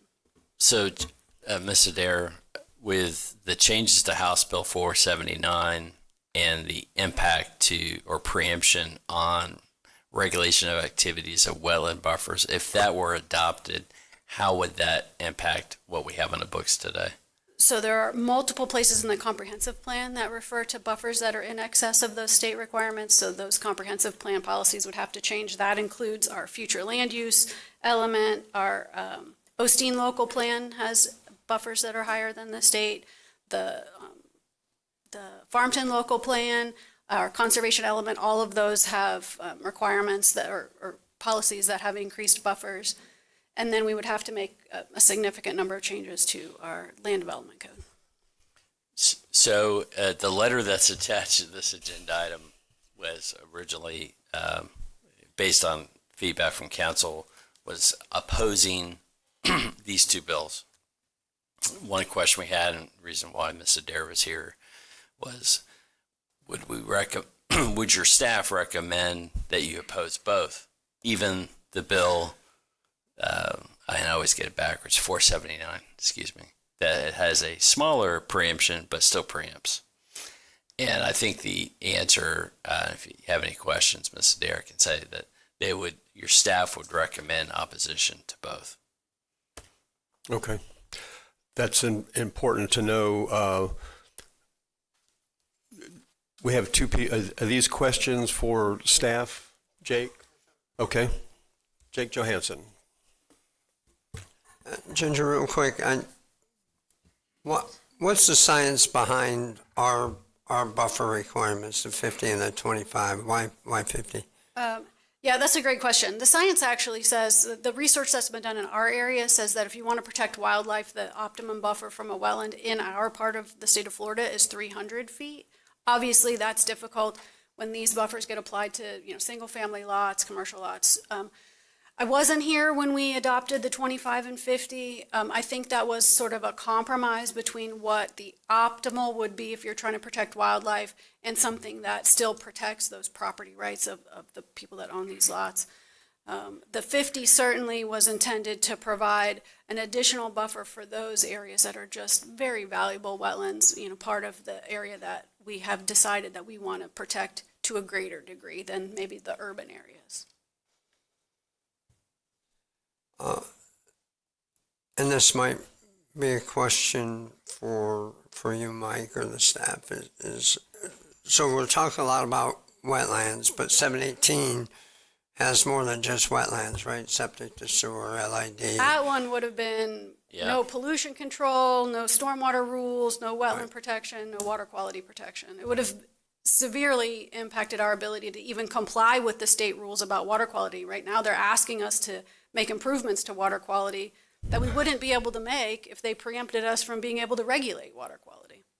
So we're going to write a letter, and I know where it's going to land, and the question is going to be, well, why these bills? So are there people that are there other municipalities, other counties that are using 300, 500-foot buffers? And I don't want to call it outrageous. It's outrageous compared to what we have. To the point where the Senate and the House want to preempt this? No, there aren't other local governments that have really large buffers. There have been some changes in areas on the west coast of Florida, Manatee County, I think, was one where they were looking at changing their wetland buffer requirements. They got sued, it changed, then it didn't change. And so, I mean, I think this, I can't really decide, know why somebody brought it forward, but certainly I think in our county, we're implementing these rules in a, really measured way to protect the things that really need protecting and have, sort of less of a standard in those areas that are maybe more urban or.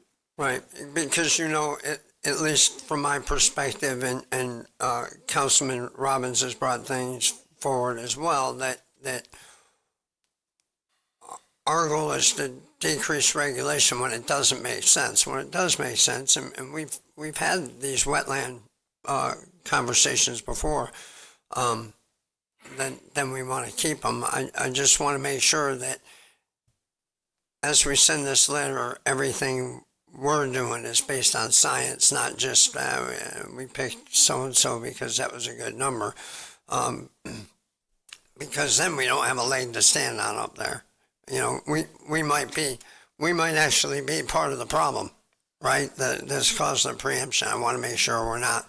Doesn't sound like we are. So thank you, Chairman. I'm done with the questions. Okay, Don, did you have a question? Yes. Okay. I'm sorry. One more time. So let me just make sure I'm clear on what we're fighting against. I think we're all in agreement that we're trying to fight preemption from the state.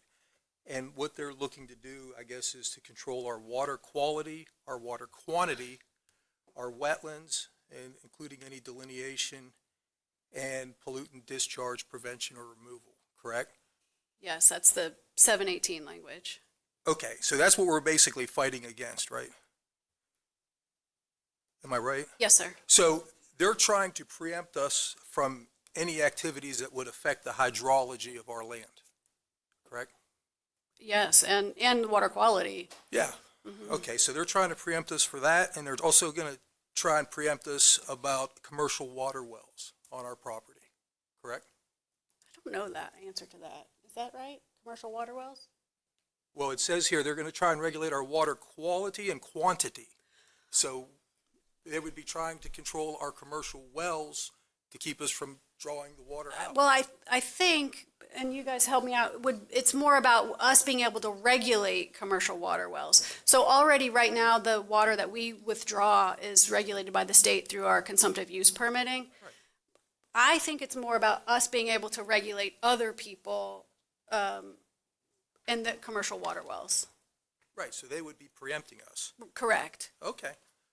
Thank you, that's all. So for instance, I think here's a good for instance. We have a rule that says you can't do certain activities within a certain distance from a potable water well, right? Like you can't do things like pour oil down the ground within, a certain distance of a well. We would be preempted from that wellhead protection ordinance if 718 passed in its current format. Right, but I would think that 718 would include commercial water wells, that the state would regulate us on what we could do. Yes, sir. Okay, thank you, that's all.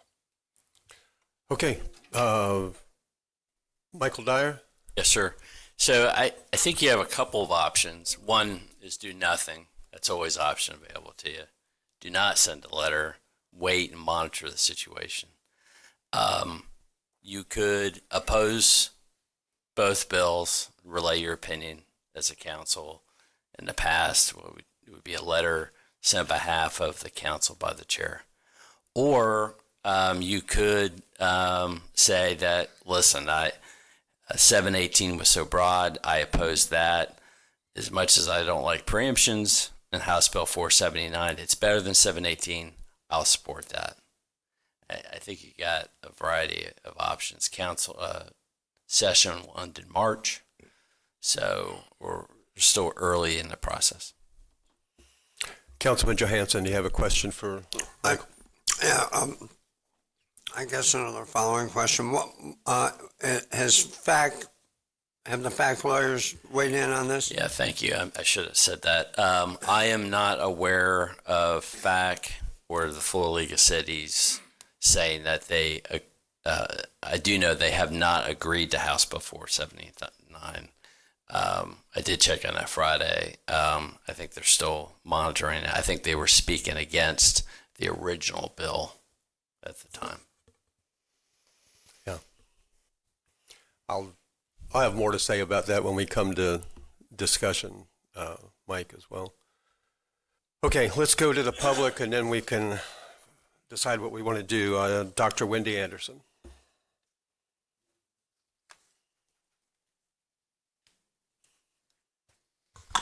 Hello, my name is Wendy Anderson. I live in DeLand, District 1. I just want to thank you, first of all, Jeff, for Chair Brower, for taking seriously my request at the January 8th meeting to take up this topic. It's urgent. It's, in my opinion, one of the highest priorities you all should be focusing your time and your conversations on right now. So thank you for that, for in your closing remarks, taking the time to follow up on it, and to all of you for asking staff to generate a letter. I think the letter that Attorney Ryan has helped you all craft was very nicely done. It was clear in its position. It provided strong support for local control. It was clear in what your requests are. I understand the changes that have occurred in the House Bill 479 since then do open up some options for you to make some minor edits to the letter, and hopefully if you decide to do that, that can be done as quickly as possible. I think time is of the essence on this. I think it's important that our legislative delegation hear from you all as quickly as possible about your views of supporting local control and opposing any kind of preemption. I do think that of the options that Mr. Dyer has offered to you, that continuing to oppose both bills is probably your best option. Yes, it's nice when a bill gets softened a little bit, but it is, as staff recommended, still going to undermine very good ordinances that we have on the books already. I often say when I'm speaking up here and speaking in other contexts that the county actually does have already very good ordinances on the books if only we would follow them and uphold them, which we do most of the time. But to have the state come in and actually undermine our very good ordinances is really unacceptable. I really like the line, and I wish I had printed out the letter to read it to you directly, but I really like the line in the last paragraph of the letter that reminds the state that it is their job to set the floor, not the ceiling on policy, that they set minimum standards, and it is up to local governments to decide if they want higher standards than that based on particular situations in local geography and culture. So I do urge you to continue your conversation about this, and I urge you to support sending this letter or a very minor edits to this letter to oppose both of them. Thank you. Thank you, Dr. Anderson. Yeah, that is a very pertinent part of this letter. It's a well-written letter. Thank you. I don't think any of us mind. In fact, I think we expect that the state would provide minimum standards. That's typically what happens, and then a charter county government can have higher standards, and that's what needs to remain in place. But I wanted to relay to the council, because I think it's important for you to know a conversation that Michael Dyer had. He and I participated in a Florida Association of County conference on all these bills coming up, and he asked specifically about these bills. They don't like it either. The changes in House Bill 479 hadn't been made yet, but asked what we could do, and there was an answer, contact your local delegation, and then another speaker came on and said, wait, and Mike, correct me if I'm wrong, I think they were talking about Senate Bill 180, that when that came up, said it became on the radar screen for the entire state of Florida because of the action that Volusia County took. And I'm not just saying that to pat Mike on the back, who worked with all the lawyers at FACT to get it amendment. I worked through the committee that I'm on. I'm saying it because they were really talking about all of you. That Volusia County stood up and wrote a massive number of letters to legislatures and said, we want this changed. Now, I think George is going to talk about Senate Bill 180 in his closing remarks. Did I see a letter? You are? Okay.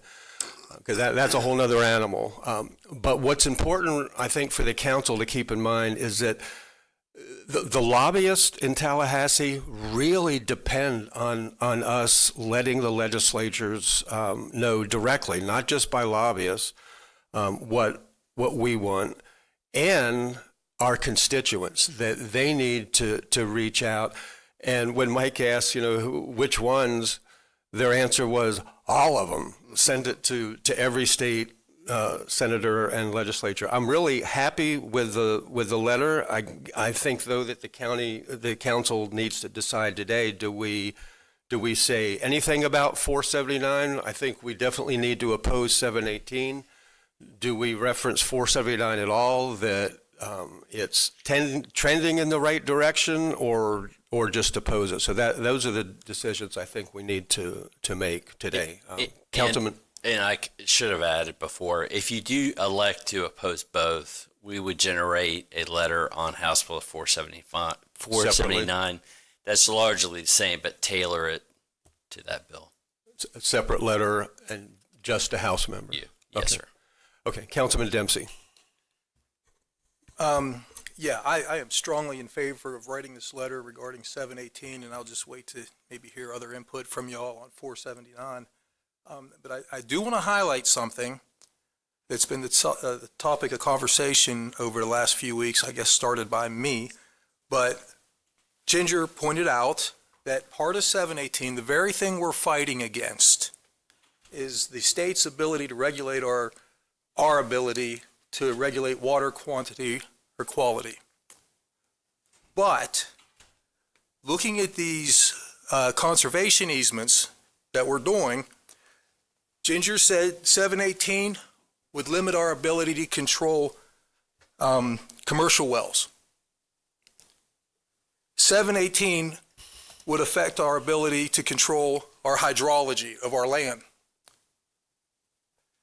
So even if we win this, and we fight 718 either by petition or by litigation, we beat it, we've still given it up by contract on these conservation easements in perpetuity, because with every single, not every, there's a couple out there, but the majority, according to Dr. Burball, the majority of these conservation easements, we're contractually giving up our control of hydrology. We're giving up our control of commercial wells. So here we are fighting, writing letters, we're going to go to court and fight 718, and even if we win, we've still given it up because of the conservation easements. That's my complaint with the conservation easements. You know, we can win this war, but we're going to get preemption by 1,000 paper cuts. With every conservation easement, more and more and more preemption. Because we are now not just being subjected to regulations by this big brother state, which we could fight legally on constitutional issues, but now we've gone into bed with them by contract forever. And we can't get out of it unless all parties agree. The state, St. John's, whoever we're in bed with, we have to get their blessing to get out of it. We've given up our preemption. We've given up our local control with every single one of these easements. That's my beef with the program. We got to stop that. We got to leave it to where Volusia County and Volusia County only is involved in these conservation easements. Because 500 years from now, the legislature council may say, you know what, that might have been a good idea in 2026, but in 25, 26, it's not a good idea anymore. We need to get out. So why do we need to be in bed with the state? Why do we need to be preempted by them? Because, again, with these easements, you have to get their blessing. We're preempted. That's my point. Thank you. Councilman Johansson. Gosh, I forgot what I was going to say there. I'm kind of leaning toward addressing Senate Bill 718, and I think Mike Dyer said it. say, House Bill 479 starts to go in the right direction, we like it better than 718, but we prefer that you get rid of both. I think that would be the way we'd want to go. We don't want to be told what to do in any case. But if we have to take the lesser of two evils, we'd take the House bill over the Senate bill right now, sounds like. So that's just something to talk about and bandy about. Thank you. Okay, so with that said, you're in favor of opposing both? Yes, opposing both, but if we have to suck an egg, the House bill is the one I want to do. Okay, Councilman Santiago.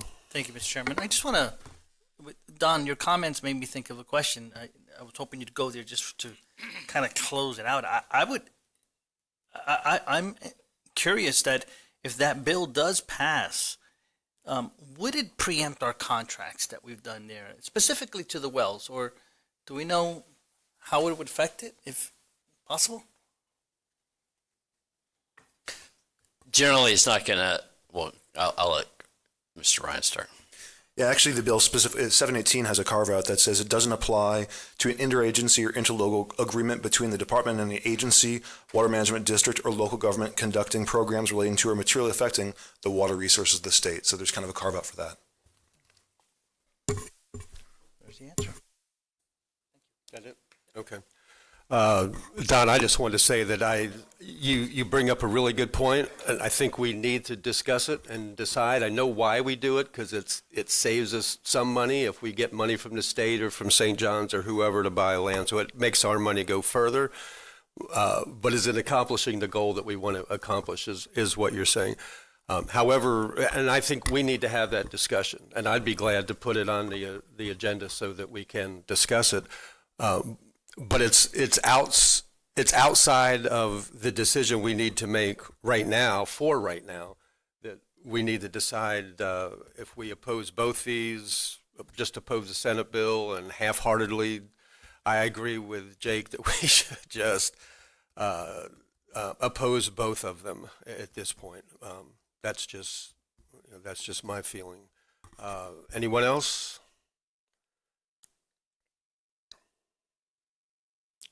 We need a motion on the floor, right, what to do. Right now, we have the Senate Bill 718 letter, which I don't see requires any changes personally. Y'all have to tell staff that if you do.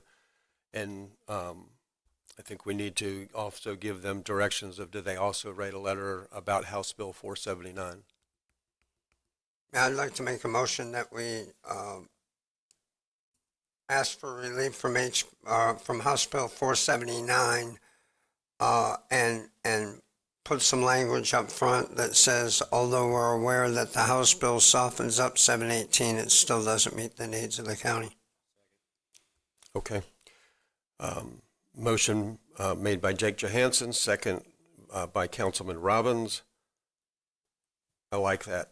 And I also think, Chairman, just administrative item, I think we ought to, if we're going to approve the disagreement with 718, that we send them separately. Yeah. Can we send 718 forward and then work on House Bill 479? Yes. County Attorney's nodding his head, yes. Okay, we have a motion and a second on the floor to go ahead and send the 718 letter. Legal staff will bring back a letter to 479 at the next meeting, perhaps, or quicker. Sure, we can do that at the next meeting. I mean, I know it's early, but these bills are so bad. We need to jump on. Chairman, so many times last year and the year before, when we've talked to our delegation, I've heard that ship has left the station already, pretty early on. So I'd like to get these up there early. Chris Ryan has promised that he will not leave the building tonight until it's done. Okay. Yeah, Jake, you are absolutely correct. I'm glad you said that. And I'm going to say more about that when George talks about Senate Bill 180, because it's kind of indicative of what's happening there. But okay, that's the motion on the floor, 7718, 479 will be brought back by staff. Any other discussion? All in favor, say aye. Aye. Any opposed? And that motion carries 7-0. Mr. Chair, would you like me to, right now, we could speak about that? It would fit in well, Right. thank you. Everybody have the letter that George sent out? Should be out, should have us. been handed out, but what it is, it's regarding Senate Bill 840. I can just read it here quick. We would like to take the opportunity to express our support for Senate Bill 840, which serves as Senator DeSiglia's effort to correct some of the unintended consequences created by last year's Senate Bill 180. As you may recall, Senate Bill 180 has been used to block local governments from making comprehensive plan changes or establishing protection policies unrelated to storm response. Senate Bill 840 would narrow current law to apply only to storm-damaged properties and policies that would delay rebuilding while allowing local governments to move forward with unrelated planning decisions. Furthermore, we support Mr. DeSiglia's efforts to reduce affected areas from 100 miles to 50 miles from a hurricane's track. This allows local governments to continue certain actions after a storm, planning decisions, and projects related to drinking water, sewer, stormwater, and flood protection. Thank you for the attention to this letter, and look forward to working with you on this and during the 2026 legislative session. So if that's acceptable, we'd like to send that forth. Yeah. We'll get a consensus here. And I had one question for you or anybody else on the tracking of 100 miles to 50 miles. Are they tracking that from the eye or from the furthest outer edge of a storm? We asked that question. I bet you did. Good afternoon again, Council. Assistant County Attorney Chris Ryan. Right now, there's some clarification that is needed on that, and I believe they're saying from the outer edge, but I don't believe that's been clarified yet. Okay. It's important, given Yeah, it is. the size of these storms, so we'll try to get clarification. Yeah. Okay, and is John Booker here, or maybe you can answer this, John's in Mike? Tallahassee, so. Good. We learned last week that this is a much better bill than 180 was. It has some potency because it's from the original author, who's now correcting his own bill, but it had no House companion bill. And I've talked to one of our local delegation, and he wasn't aware that Senator DeSiglia even filed a bill, but said, and I think staff has confirmed this, that doesn't mean it's, we're dead in the water. It's not impossible to still change it, to amend Senate Bill 180 with just Senate Bill 840. It just makes it more difficult. We're going to have to, the legislature is going to have to find, and you might be able to correct me if I'm wrong, they're going to have to find language in another bill that can be then attached. So it's a harder process. But again, the reason I bring that up is because of what the committee from Florida Association of Counties said to Mike and I when we asked what we should do. He said what made a difference on Senate Bill 180 especially was the amount of feedback they got from the public that said, please don't do this, and from the staff and the attorneys. So I don't know if Councilman Santiago. Move to approve the letter. Second, Johansson. Okay.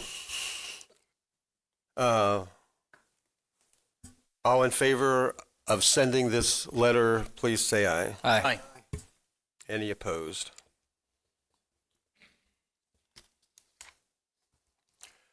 Okay, that takes care of the consent agenda. Thank you, everybody. And that takes us to item 3,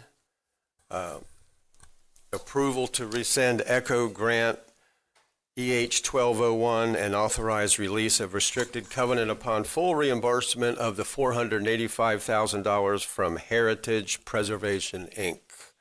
Brad Burball. Yes, sir.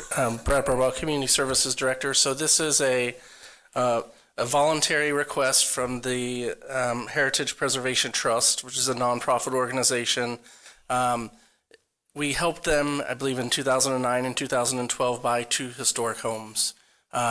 One was the Hotchkiss Mather House that is in front of you today. The organization has had some compliance issues that were identified in 23. We've tried to work with them to come into compliance, but I think now that they've realized that maintaining both properties is not feasible for them, given the historic nature, and I mean, just owning a home on the beach side, you know that maintenance costs are high. So what they have proposed for council's consideration is putting this house on the market and selling it and reimbursing the county and taxpayers the full amount. So $485,000. In order to do that, they need council's approval to lift the restrictive covenant when we receive payment. To protect ourselves, we are, Sabrina has worked out a method that they would hold the money in escrow for the restrictive covenant. So we would not lift the restrictive covenants unless the money was in escrow for us. Okay, thank you. Questions for Brad, Councilman Santiago? I just want to make a motion to approve. Second, Johansson.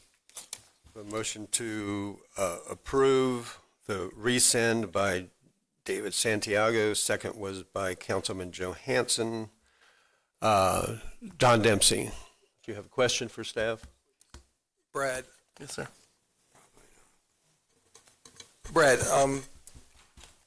I heard through the Vaughn that at one point the property owner offered to give us, the county, the property back. Is that true? So it would give it back. We never owned it. It was owned privately. Yes. I understand, but to give it to us. That is what Mr. Dillard said. My staff, who has engaged with him since the beginning, does not recollect that conversation happening.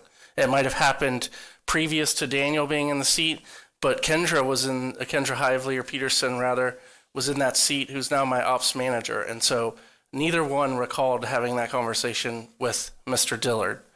Would there be a problem with asking him? I don't know if he's here today, or I just was heard that was an offer, and that might be something we need to discuss. Sure. You would take on the maintenance costs of a house that's in disrepair, but okay. I mean, sure. Well,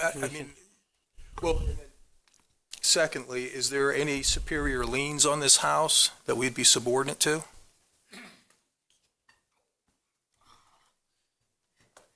Good evening, Sabrina Slack, Assistant County Attorney. We don't have a title policy or title work, but a review of the Clerk of Court's website indicates there are no mortgages ahead of us on our lien. Or mechanics liens?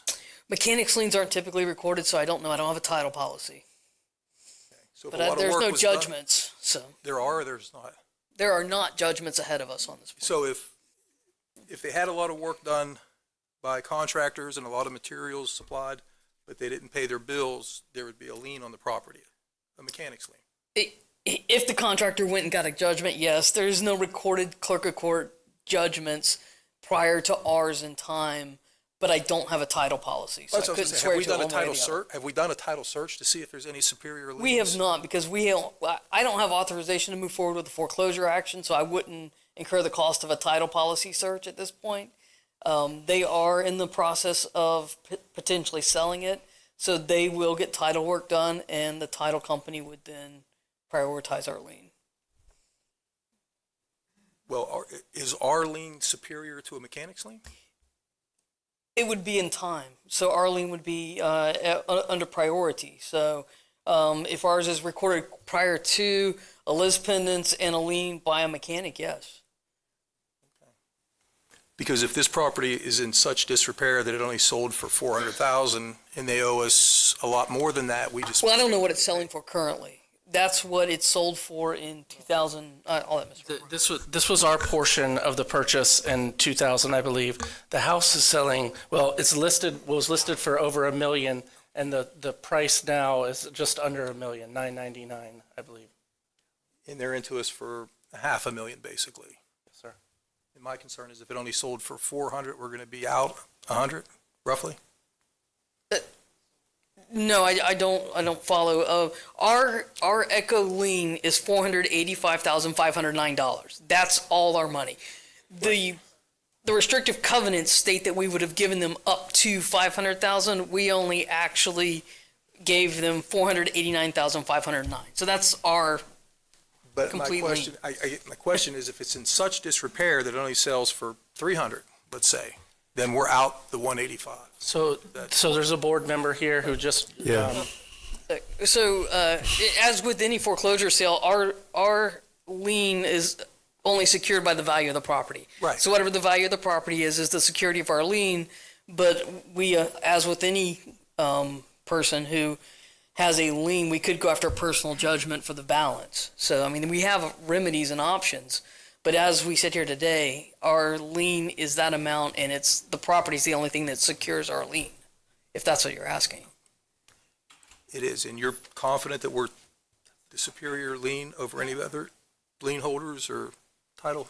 So it's my understanding the current contract is for $875,000. So we're secure under the contract. Yes, I'm looking at the Hodgkin, the Mather home. All right. And these are historic homes, right? Yes. Do they have any benefit to the county if we were to get the houses back into the county's list of assets and maybe we renovate it? So as an honest assessment is, if I think the Lillian House would be more appropriate, given it was the first house on Beachside, than Hotchkiss Mather. I think it has less historical significance if the council wished to review that. But as your director of Parks and Recreation and understanding our operational, not director, but overseeing Parks and Rec, understanding the operational cost of securing, preserving, and maintaining a historic home like DeBerry Hall, it is, the cost for operational is elevated above a typical asset of the county. Okay. Jake Johansson, you have another question? So on Don's line of questioning, right? This 485 will go into escrow before we release the covenant. So if it just play with me here. If it sells for 300, then 485 isn't going to be in the escrow. And we're not going to release the covenant, so the new buyer is going to be stuck with that, or that covenant's going to go with the property, right? If we don't release it, and they still want to buy it, yes? Correct. If we don't release the restrictive covenants, it would still go with the property. So basically, this 485 is coming to us one way or another. Right now, if they sell it for 800, 700, whatever, we're going to get our money. So I understand Don's concern. We're not going to get it. Now, Chairman, point of privilege, I'm going to make a comment. Our government isn't in the business of buying property and flipping it for a profit or keeping it. We don't have the manpower to keep it to preserve. I just caution that we not get into that business. Just my caution. Thank you, sir. Okay, we do have a member of the public that's on the board of Lillian Place, one of the properties that's owned here by Heritage. David Glasser?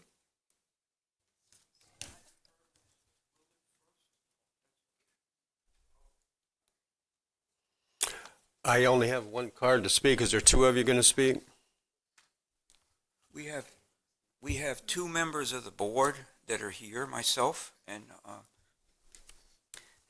Ms. Dillard is here to my left. So I'm not sure how this works. I think we both signed up to speak. Okay, guess I only got a card for you. If she wants to speak, that's fine. She just needs to fill out a form with the clerk over here. Okay. Actually, one's coming to her. Thank you, John. Thank you. Go ahead, Thank sir. you. Okay, and just say items 3 and 7 are really closely related. So we really appreciate the opportunity to speak to the board. I just kind of give you a little bit of a perspective. Personally, I've been here in Volusia County for many years. I've been on the board for many years. The prior director of the board, Nancy Long, was fantastic. She was enthusiastic. She really built things up. And then Mr. Dillard, Fran Dillard, husband and wife, they've been really picked up the ball on this particular property. There are 2 properties. There's Hotchkiss House as well as Lillian Place, and it's just indicated these are historical properties. In my opinion, they're priceless. You know, Stephen Crane was there. The author was there. I have watched personally the board. The buildings are old. There's been leaking. There's been windows, doors, kitchen, bathroom. Obviously, when the bridge was built on Silver Beach, all the pounding loosened up the foundation. Personally, I'm not a shaker and baker on the board to support. I go to the meetings to support, vote, etc., make suggestions. There's a lot of really incredible people that have been on the board over the years. Some former members unfortunately passed away in the last few years. It's amazing that the buildings are intact at this point. There's been a lot of tremendous events, tea parties, dinners, there's been plays, outdoor activities. Everybody's really worked hard. Unfortunately, these buildings are, they're old and they take a lot of maintenance. The one Hotchkiss House, we thought we should sell. We voted on that because it's hard to maintain both buildings. So that's what's here today. And obviously we would pay back the grant. However the council wanted to do that, it would be paid back. If I could bind 3 with 7, because 7 involves Lillian Place, which involves a lot of repairs. We're asking for the monies that are above and beyond to be used for the Lillian Place, to preserve the building. We're doing the best we can, everybody, to pay for this. And I might add, there's been board members that have paid money out of their own pockets to keep things up here. The buildings are priceless. I think, they're the history of Daytona. Obviously, there's condos going up, etc., which is fantastic, but that's not the history of Daytona Beach. We don't have a lot of historical buildings, and I think that on behalf of the board, I'm sure everybody would agree, we have a terrific board right now. We're really working hard. We have a terrific employee that's been working on maintenance for years. I'm sorry. So Okay. that's what we would ask. Thank you. Thank you for your audit. very much. Really Fran Dullard?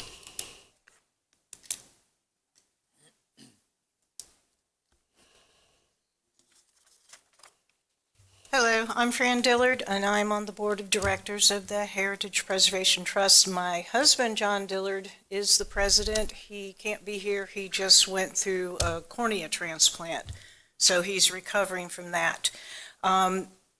We did talk to Daniel Marsh and Jill Markham about giving the houses to the county. That was our first choice, because we felt when we ran into a brick wall and couldn't continue to maintain them the way they needed to.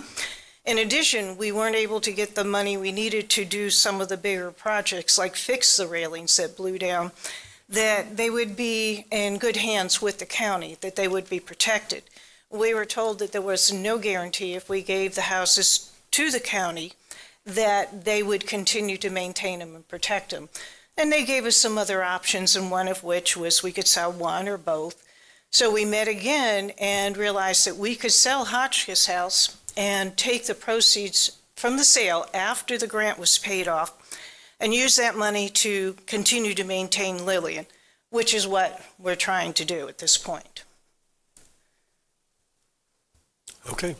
Thank you very much. Councilman Danny Robbins. Thank you, Chair, Council.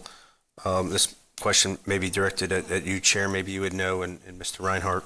Have we approached Daytona at all to see if they would want to get in on the fund for these projects or share some of this?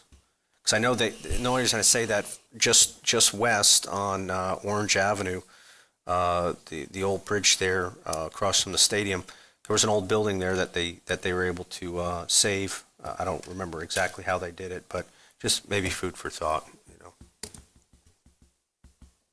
Okay. Yeah, I don't know if staff has done, okay. All right, the motion on the floor is to approve to rescind the grant of $485,509.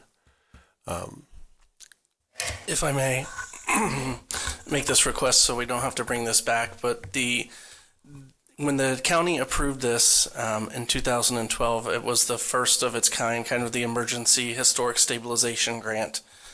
At that time, the applicants did not have a public access plan in place, so the county, as a term of the grant, requested an easement, a public access easement over the entire property. The county came back later when they had a public access plan and did the easement over a portion where the road goes down to the river to provide public access. Because it was a condition of the grant, we'd like to request to lift the easement. Without that, they cannot move to closing as part of this motion. Is David Santiago, you made the motion. Yes, Mr. Chair, I'll amend my motion to include the language requested by Mr. Brad. Second, Johansson. Okay. Brad, one other quick question. If once it's sold, we have no control over what happens to that property? That is correct. Could be sold as a condom to... Well, yes, but the Dillards will, and they mentioned this at the ECHO committee, that they made sure to find a buyer who has committed to preserve the house. Keeping the It's house. as good as the handshake it's made with, but they have made a commitment and I believe have restored other historic homes, the buyer. Okay. You were done? Your name's... Oh, no. Okay. All right, we have a motion and a second to rescind the grant. All in favor say aye. Aye. Any opposed? And the motion is approved 7-0 to rescind that grant. Item 4, retirement recognition of John Boyd for 30 years of service, I believe in the clerk's office? Clerk of the court?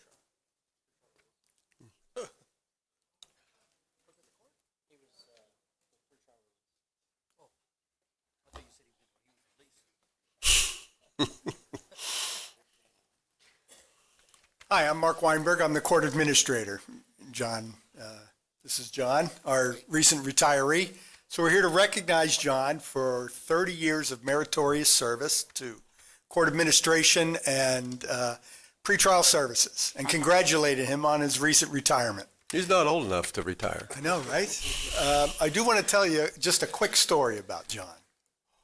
John has worked the majority of his 30 years with pretrial services, and one of the duties of pretrial is they work 365 days a year. One of the things John did was he would volunteer to work on Christmas every year so the other employees could enjoy the time with their families. John retired in early December. This Christmas, I went out to the jail, and who did I see but John Boyd? And I don't know if that's just because that was he didn't remember doing anything else on Christmas except going to the jail. What I think it was, though, was just his way of wishing his fellow employees Merry Christmas, but also expressing to them the importance of the work that they do. So if you would, join me in congratulating John on 30 years of service and wishing him well in his retirement. Yes.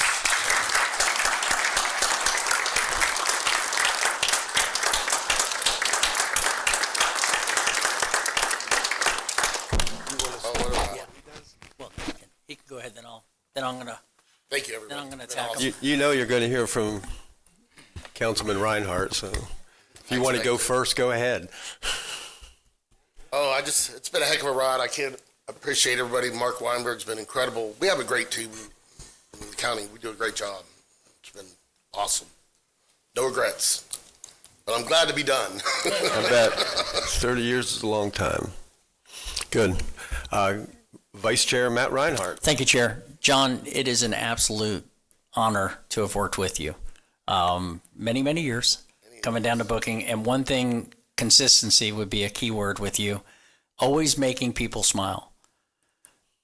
One of the funniest guys I've ever ran into, definitely. And it could be, you know, jail environment is not a fun place, but you made it that way. So we appreciate you. You will be missed. So make sure you check back in with them. I'll be here. I'm born and raised. So There you go. Still live here. Amen. Love Volusia County. Well, thank you again. We appreciate you. And Councilman Don Dempsey. John, I'm floored. I didn't know this was the John Boyd that I know. I've known John since back in the 1900s, and every time. Does my wife know you're leaving? I think so. Everybody probably knows now. Yeah, I mean, she's going to be really upset to see you go too, because every time I go to first appearance, that's who I deal with is John, and he's always been very pleasant and, I mean, very respectful to the inmates. And I mean, you're going to have somebody's going to have tough shoes to fill. You replaced Janet, right? Yeah. Well, yeah. So started with Janet, but out there, yeah. Yeah. She's unreplaceable. Man, I hate to see you go, man. But congratulations. You've Thank done you. a very good job over the time I've known you, and congrats. You deserve it. I appreciate it. See you. All right, can I get a motion to approve? And we're actually not approving your retirement. We're voting to say congratulations and to affirm your retirement. Don can twist your arm later. All right. So, motion to approve by Second, Johansson. Okay. The motion was by Matt, the second was by Jake Johansson. All in favor say aye. Aye. Any opposed? And congratulations. You wanted pictures, I think. I want to get a handshake from everybody. Okay. There we go. How do you want them for pictures?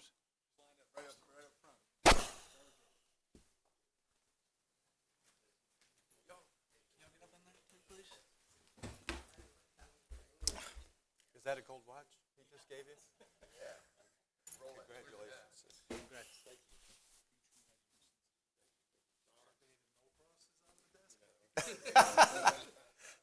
Mr. Boyd, can you get right in the center right here? And then turn this way, and then y'all fill out on each side. This way a little bit. There you go. Perfect. There we go. All right. Big smiles.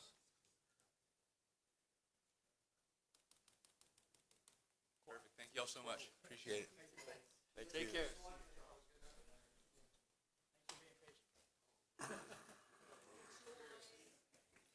Where was Pat? He didn't say that, though.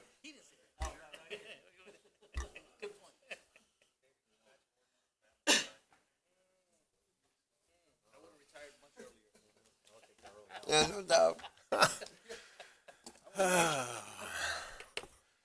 Okay, we'll move to item 6, which is a contract with Wharton Smith for the Fire Station 15 on State Road 92 and Red John Drive. And Move to approve. Second, Johansson.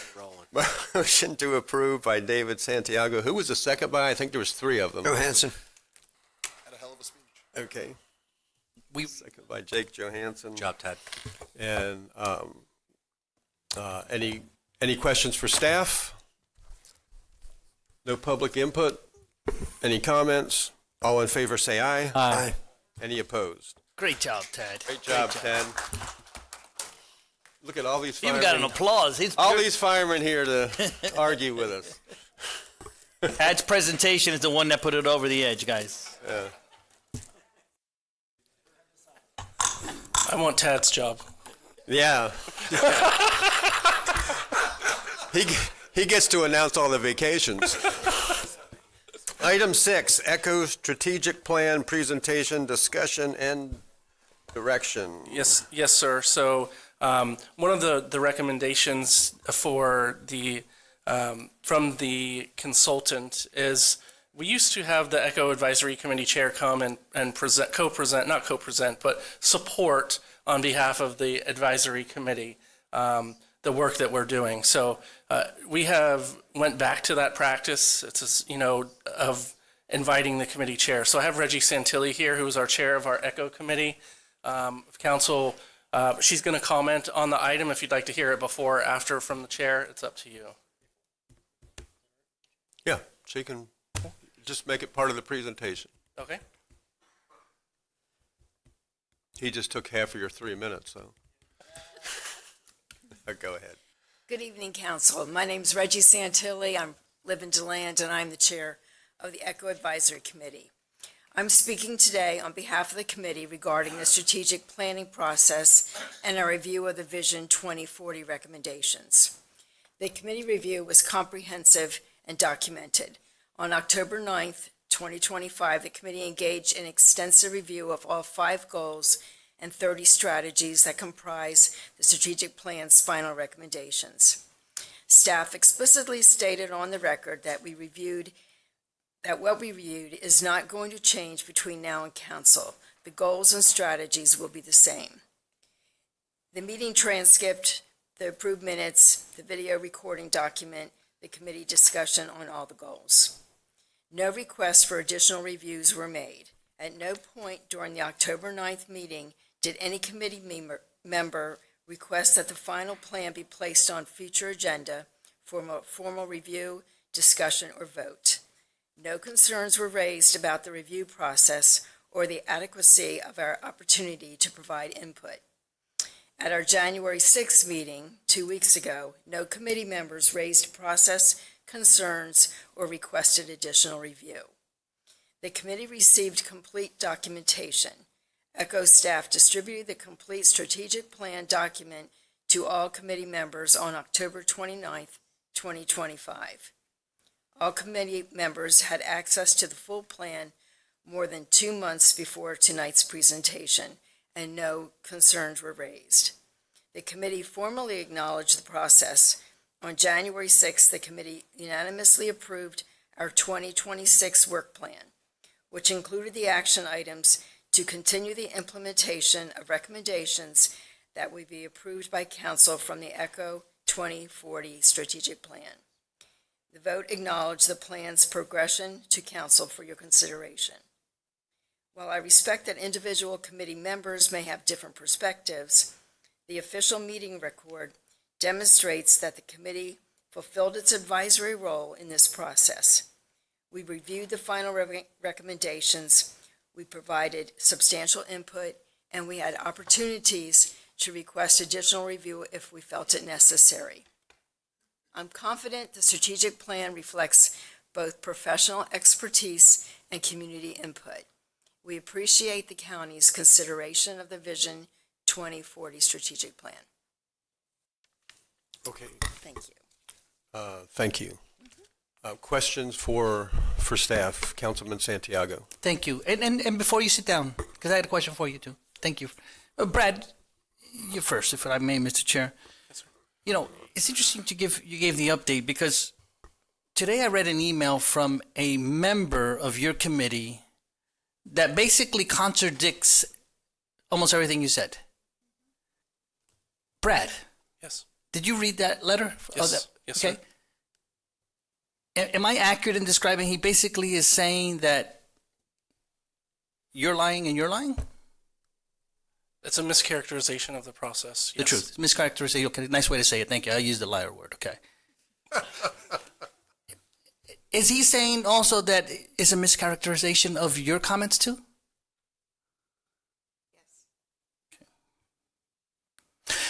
Yes. To the body, you know, for a member to do that is concern. It's okay to disagree.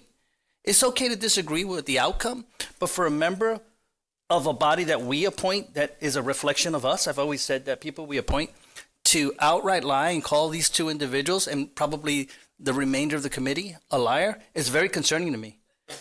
And I'd like for us, I guess we're going to deal with the item here, but at the end of this item, I will be making a motion to withdraw that member from this committee doesn't reflect the principles that I believe in, and I think that this council should not support, to make a clear statement on these two fine individuals, in my opinion, calling them a liar. So, Mr. Chairman, we can continue, and I'll do that after the vote. Councilman Don Dempsey. Yeah, I saw the same email. I know that gentleman. I don't have any reason to think that I don't know. I really don't know what's going on here. But my question is for Brad is, what's the harm if we just push this off to the next council meeting and give them 2 weeks to get up to speed? Because we're talking about something that's going to be binding through 2040. They are up to speed. There's no more work to do. I understand, but if he's not up to speed and he's part of the committee, I think because this is such a long-term policy decision, what's the harm in waiting a couple weeks? Well, so we have the grant cycle coming up, so it would push back the grant cycle, which we've already done. So we have many organizations who are waiting for the grant cycle to open. We also, the individual in question praised staff for our work at the last meeting. I love what you do. I think you do a great job. I'm just wondering, what's the harm in waiting a couple weeks? I think we've kicked the can down the road and previously, because this was postponed from November to this date. But any other prejudice than just principle? I mean, it's 2 weeks, 3 weeks, 2 weeks. So that would be calling an ECHO meeting, or? No, just postponing this for 2 weeks. Mr. Chairman, point of order. I don't think that's up to Brad to decide, to tell us. It really is for this council to decide whether we want to table this. Well, I think that's what Don's asking. He's asking the council to That's not what table. he's asking I'm staff. asking Brad what the He's prejudice asking what would the be. repercussions would be. Bond, do we have, is there something that's going to be catastrophic if we wait 2 weeks? Is there something due by the end of January? Or can we wait until the first Tuesday? Can I respond, Mr. Chair, to Yeah, go ahead. Don? Mr. Chair, is that Oh, okay? I'm sorry. Yeah, I think Brad said that there wasn't, except that we've already pushed it to now. But go ahead, David. You had a Thank you, Mr. reply Chair. to Hey, Don. Don, I think we've delayed this a few times already, and without discussing maybe later the individual, either he's asked the question. We hear from Brad here that he's asked the questions. The individual that you're asking to delay this for has asked the questions in committee, has participated in the committee. He's either, and sending his email, he's either lying to us or he's incompetent in serving the committee. Right? And that's a whole different question. Again, that motion is coming. But for us to delay the public's work for someone who was in the meetings and the overwhelming majority of the board approved this, we need to move forward. I don't think this council should support stopping this for any one person. Well, can I respond to David? I do. I mean, can I respond to David, or I don't know how this works? Go ahead and we'll. Okay. Yeah, so David, just out of due process, I mean, we're going to kick a guy off a committee and essentially possibly disparage his character without him even being here to offer himself a defense or explain his side of it. So we could probably kill two birds with one stone. If we postpone this for a couple of weeks, then he'll have had time to read it, whatever his complaints are. He may love it. I don't know. But I haven't spoken to the guy, but I saw the email. And I'm just wondering what the prejudice is if we wait, because especially anticipating your motion, I can tell you I'd be a no, not because I disbelieve Dr. Burball and his staff. It's just, you can't, that is no due process, but I'm not even giving him a chance to come here and defend himself. Since he still has the floor, can I? I know you guys are in there, but I'll wait, Mr. Chair. But Okay. Yeah. I'll let it We're go. still in questions. I'll let go. Councilman Robbins, you have a question for staff? Thank you, Chair. My question is, today, Brad, there was about 30 recommendations you had sent. Yes, sir. Can we go down through those? So there's 11 policy questions. Okay. The rest can be implemented by staff. Can be implemented by staff, but is this council going to be able to weigh in on those possible things that? Sure. Yeah, we can go. What I don't want is the buck to stop with y'all per se, because I had some questions in there with that. I wrote that in the memo. You can certainly bring those up. Okay. I'd like to discuss those 11 going forward from here. I think there's going to be some spirited discussions on them that probably need to happen. And I just, my goal, council, just a quick comment, I just don't want to weaken the program or undermine what the voters voted for, but I'm interested to talk about those 11. Thank you. Yeah, Brad, just a quick question. What the meeting in question, the most recent meeting, is there video of that? Yes, sir. Okay. Yes, there's video and transcripts which are included in your memo. The meeting where they reviewed it was October. So they've had the plan since October. So delaying it again since October is up to council. Yeah. Okay. That's why it's, I think Don's comments have merit, that this is it's so different, so opposite, because this member says that they hadn't received the report, that they had a spreadsheet of it. And I am certainly not going to vote to put him off of the committee without hearing from him and without giving him his day. I don't mind. I do agree, Danny, that we should go through the recommendations that are made, because there's choices that have to be made. And then it sounds like we're going to take up putting this member off the committee later anyway, if you're going to bring a motion to do that. So if may I add a point for context? Yes. So, this states clearly in the memo that the 5 goal areas and recommendations, which the council asked, which the advisory role is to review those, is what was presented. We had the draft verbiage. We didn't have the shiny report that had the rationale and data points informing it. All of the advisory council members had been briefed, and we're fine with us sharing the full kind of glossy, shiny, deliverable via email without bringing it back at the time of the October 9th meeting. Right. That's what you've told me. Yes. Before. Okay. Chairman, want to follow up on that? Well, Jake's next. Jake Johansson. Yeah, that's what I wanted to verify. The spreadsheet they saw with the recommendations in October are the same as the recommendations we're voting on tonight. That is correct. I know that to be correct, but I'm just saying it for the public. So what we're voting on tonight, the committee approved in October. Yes, sir. And the only difference is it wasn't in spreadsheet, or it is in spreadsheet in the final document with the shiny page. And yes, sir. But they don't vote to approve on stuff like this. They're advisory in nature. They provided their. Yep, got it. And that feedback's been provided to us. Yes, sir. So I understand there's a lot more to this. But it sounds like nobody is remiss in voting in these 11 policy things tonight. And I will share with you that we have briefed the advisory committee at each step on the way. So, in March, we launched the community survey. In April, at the ECHO advisory meeting, we presented those survey results to the committee. In April, the committee, in June, as part of the committee's design sprint workshop, they received a pre-briefing on the results of the strategic plan, where the consultants came in and facilitated a process where we gave them the results of the interview or the survey. We gave them the results of the 52 interviews and said, here are the things that we're seeing, here are the themes, propose solutions with us. So it's not the first, when we brought those recommendations, it's not the first time that they saw the results. Now, I will share, and in this individual's defense, he was not appointed to the committee until April.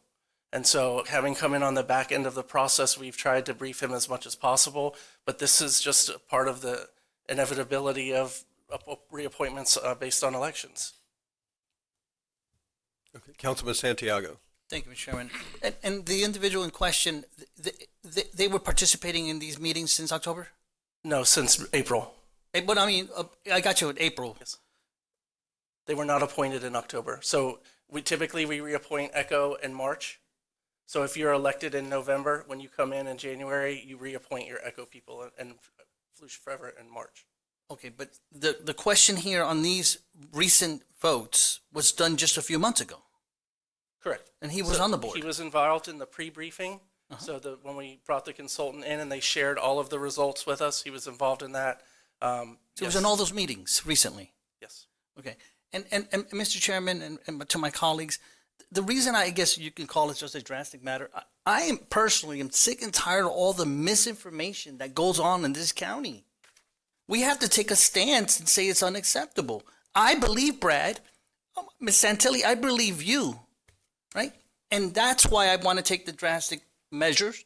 If we deal with it a different way, I'm open to discussion with that. And, Mr. Counselor over there, defense attorney, but I don't know if we have any rules of procedures for that. But to me, I'll leave it there, Mr. Chair. We can deal with the topics, but I want to make it very clear. I am just sick and tired of misinformation, and this council needs to take a stance that we won't accept it anymore, especially from people that are appointed by us. Councilman Kent, did you have a question for staff? I don't have questions. I just had some comments about what's been said. Okay. So whenever you're ready Then for that. let's hear from the public first. John Nicholson is wanted to speak on the topic.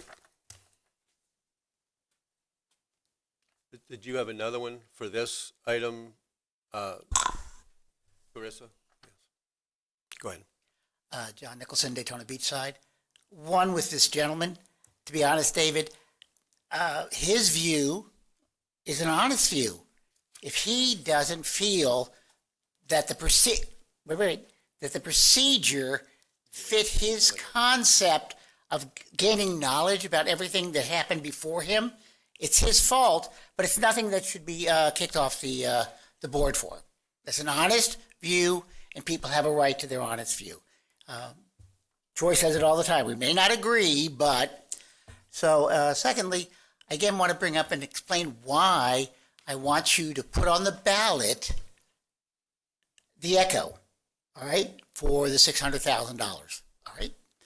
Because from what I understand, when we voted 20 some odd years ago, the concept was brick and mortar, all right? We have done most of the brick and mortar. There's only so much brick and mortar you can do, all right? So we've done most of it.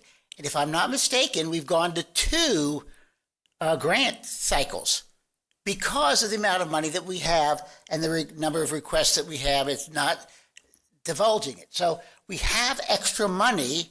At one point, I heard $21 million that was still sitting in there, all right?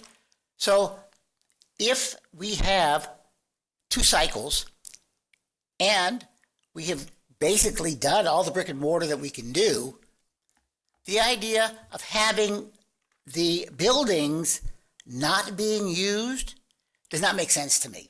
You've put all of this money, $100 million or so, into brick and mortar, and now they're not fully used. I like the highest and best use of buildings, and the highest and best use is to having them used, especially for cultural arts, because that was the reason for the brick and mortar in the first place. So, if we go before the public in November, we have plenty of time to put it on the ballot, and ask them if we can use 10%, which is not drastic in any kind of group whatsoever, to use it for the poor, the seniors, those that can't afford it, those that are creative, all right?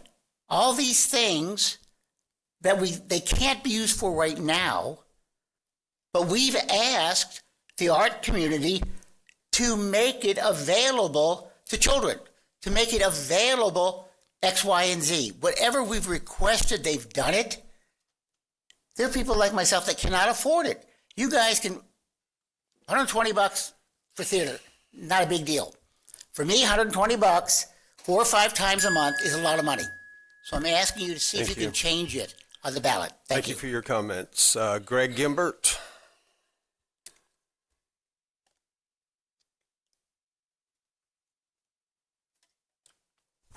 Hey, good evening. Greg Gimbert, 255 Euclid Avenue, Daytona Beach. So great to see you guys again. It's been a minute since I've been here. You're probably surprised to see me on Echo, but I was an original supporter of it, and forever, because they felt like the right thing to do. But those were different times, and we're definitely different than now. So the way I see it, we have some large concerns on the table. There's very few we can do anything about. There's insurance, there's taxes, and there's the water protection.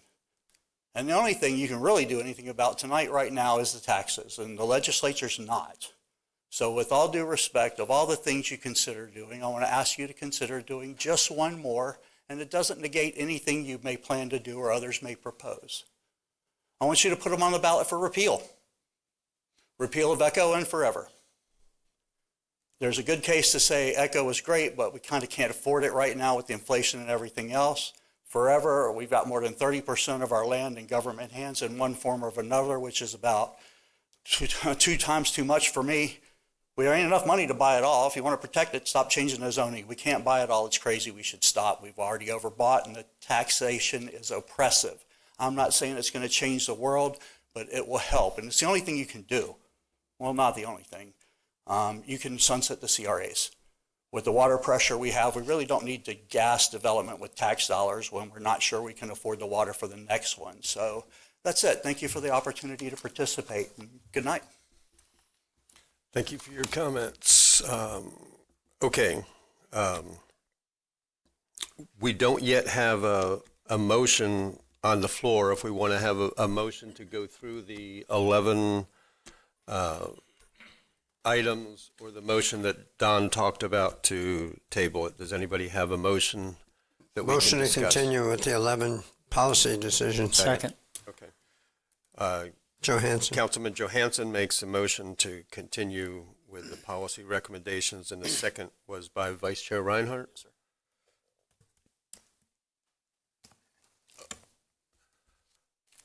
Okay. I'm going to clear the screen here because we've got a lot of old names. If you want to speak on this, there you go. Just put your name back up. Brad, you're going to lead us through them. Before you do that, did you want to say something? Yes. Okay. Brad, as we go down these, I just have a very important question on some of these, whether or not this program was renewed several years ago, but recent, right? We're not at the tail end of this. We're in the beginning. With some of these, why wasn't this either on the ballot, or why is it being changed or wanting to be changed now, or why are these recommendations coming us for change when we just voted on, when the voters just voted on it in a certain way? Because council approved a strategic planning process, and this is the result of that process. Okay. Perfect. Thanks. And Councilman Kent, did you want to speak now? I did, Chairman, just because of some of the things that were stated earlier. I want to, and these are some of my comments, so if they want to start my time, it's fine. I won't take up my time that I'm allotted. But I want to thank this council to begin with, because the gentleman in question was my appointment. I had an opening, and you all approved that appointment 7-0, and I thank you for that. And David, it is your prerogative as an elected official to do what you want with this situation, or any of you to do what you want. But I'll just tell you a couple of things. I respectfully request you don't do what you said you were going to do, at least not now. And I'm going to tell you why. I know this man, and I tell you he's a neighbor because that's how I know him. He lives across the street from me. So when I'm walking my dog or taking out my trash, he is a former Marine. He's a good guy. He really is. I was as surprised as probably many of you were with the email. Dr. Burball and I had a conversation today about it. And Dr. Burball responded to the email and gave me some information, made me feel more comfortable about tonight, about voting for it tonight. But I agree with Don. You know, I don't like the idea of taking him or anybody else off unless we've given them their due process. I don't like the way it feels with someone saying something, and don't take this out of context, but saying something we don't like and now we're going to remove you. And I know that's not where you were going with it. Yours was more of you're saying things that weren't factual, and I believe these two individuals, and you're making the group look bad. So I just am of the belief that cooler heads prevail, and I'm okay going through these 11 items this evening. I'm okay with that. And giving them a thumbs up or thumb down or specific direction on what we want to do. But I'm not okay ripping this member out tonight, or any other member for that matter, without giving them an opportunity to respond to any questions we may have and to listen to what their thinking is. And I'll tell you, the reason I think this has come to a flashpoint is, listen, let's just say it. There's been some problems with the ECHO program. Look at our agenda tonight. I mean, there are some issues with it. And I asked Dr. Burball point blank, do we need more people? Because I respect this man. Do we need more people working full time on this? And I believe what he told me. And he said, I don't believe we do. We're in a good spot. And then on the flip side of that, when you have 302 projects, I mean, come on, percentage-wise, you're going to have a couple that aren't going to follow through on what they said they're going to do. I don't think you're ever going to get 100% alignment with what we want, but we as the stewards, and good stewards, I might say, of the taxpayer money, is we want to make sure that the public knows we're going to hold you accountable. We're going to ask for that money back. It needs to go back to the taxpayers, and all of that is appropriate. I don't want us to do something that's not appropriate tonight or any night, which is why I respectfully request you not follow through with what you said you were going to do, and let cooler heads prevail, and let this gentleman respond if he wants to. I'm not saying he has to, but if he's listening online, if he wants to respond to any of it, you know, he can. I know he's passionate about it, but we have a couple of people in our community who send us emails, and they're smart people. And they're passionate about this ECHO program and the Forever program. And they make me stop and think before I'm voting on these things. And I like that. And John, you've heard me say it. There's things we're going to agree upon and things we're not going to agree upon. And that's okay. That's okay. You know? I mean, not to call him out, but Greg Gimbert came up today and I think had a couple members up here start thinking about possibly a question they never thought about before. I'm appreciative of that. Thank you for taking the time to drive to DeLand to do that. Told you I wouldn't use all my time. 32 seconds left. Councilman Santiago. Thank you, Mr. Chairman. And Greg, you made me think today too. I'll say that before. But I didn't know he was your appointee. And out of respect for you, I will not make that motion. But to clarify some of the statements that were made over there, he didn't make opinion statements in his email. In his emails, he basically said findings of his fact. He said that the consultant's preliminary findings is what was given to the board. It was very clear from these two individuals that it was the final findings. And again, I won't go to it. There's at least 3 things in his email that he says are findings of fact according to him. Not, I don't like the recommendations. I respect that. Opinions are good. Dialogue is good. It's not what he did. I respect these individuals. I respect your service. And what's happening in Volusia and other parts of Florida, I'm tired of the misinformation. That is my motive. And I don't care who it was, didn't know it was your appointee. But out of respect for you as a colleague, I will not make that motion. But I hope individuals know, especially when they're representing this council, they have to operate to a higher standard, just like we all have to also. Thank you, David. Councilman Dempsey. Yeah, I don't know if we had the vote yet on. We haven't had a vote yet. Yeah, okay. On this is whether even to proceed. Jake made a motion. Mr. Chairman, Correct. Yeah. point of order here. We have an open item to discuss 11 public policy for ECHO. We haven't touched the first one yet.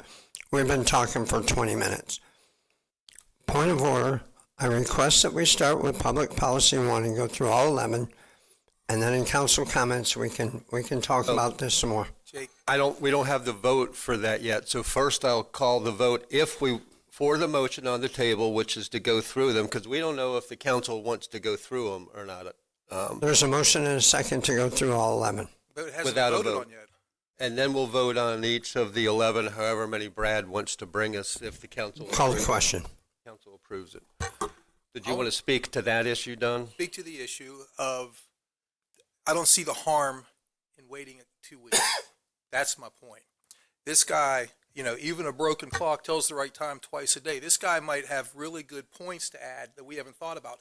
Just like you said, David, Mr. Gimbert out there, he brought up thought-provoking statement up there. So I don't know what's going to come out of this person's mouth, but I don't see the harm in waiting 2 weeks. I don't understand. I'm not here to decide if Brad's the bad guy or he's the bad. I don't care. I trust Brad, but I know of this gentleman and I have no reason. I don't know, but I'd like to hear from him. He's obviously got a lot of time invested in this and he wants to review it more.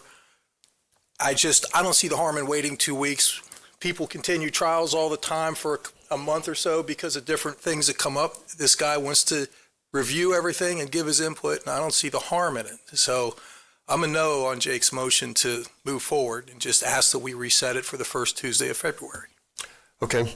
Then I'll call for the vote, and whoever agrees will vote that way. And if this fails, then you can make that motion to bring it up in 2 weeks.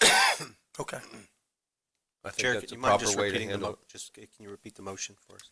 The motion on the table right now is to go through the 11 items that Brad wants us to make a decision, because each one of them has options and we need to make a decision on. Correct? Okay. All right. I don't know. Again, Chris? I want Tad's job. So, are you ready for me, Chair? No. We have to no, have we gotta go. we have We to don't have a even vote gotta on hear whether or it. not we're going to proceed. Carissa, would you call the roll? Thank you. Motion on the table is, do we even proceed with Brad's 11 motions? Mr. Santiago, No. Mr. Dempsey, No. Mr. Johansson, Yes. Mr. Kent, No. Mr. Reinhardt, Yes. Mr. Robbins, No. Mr. Brower. No. So we don't proceed tonight.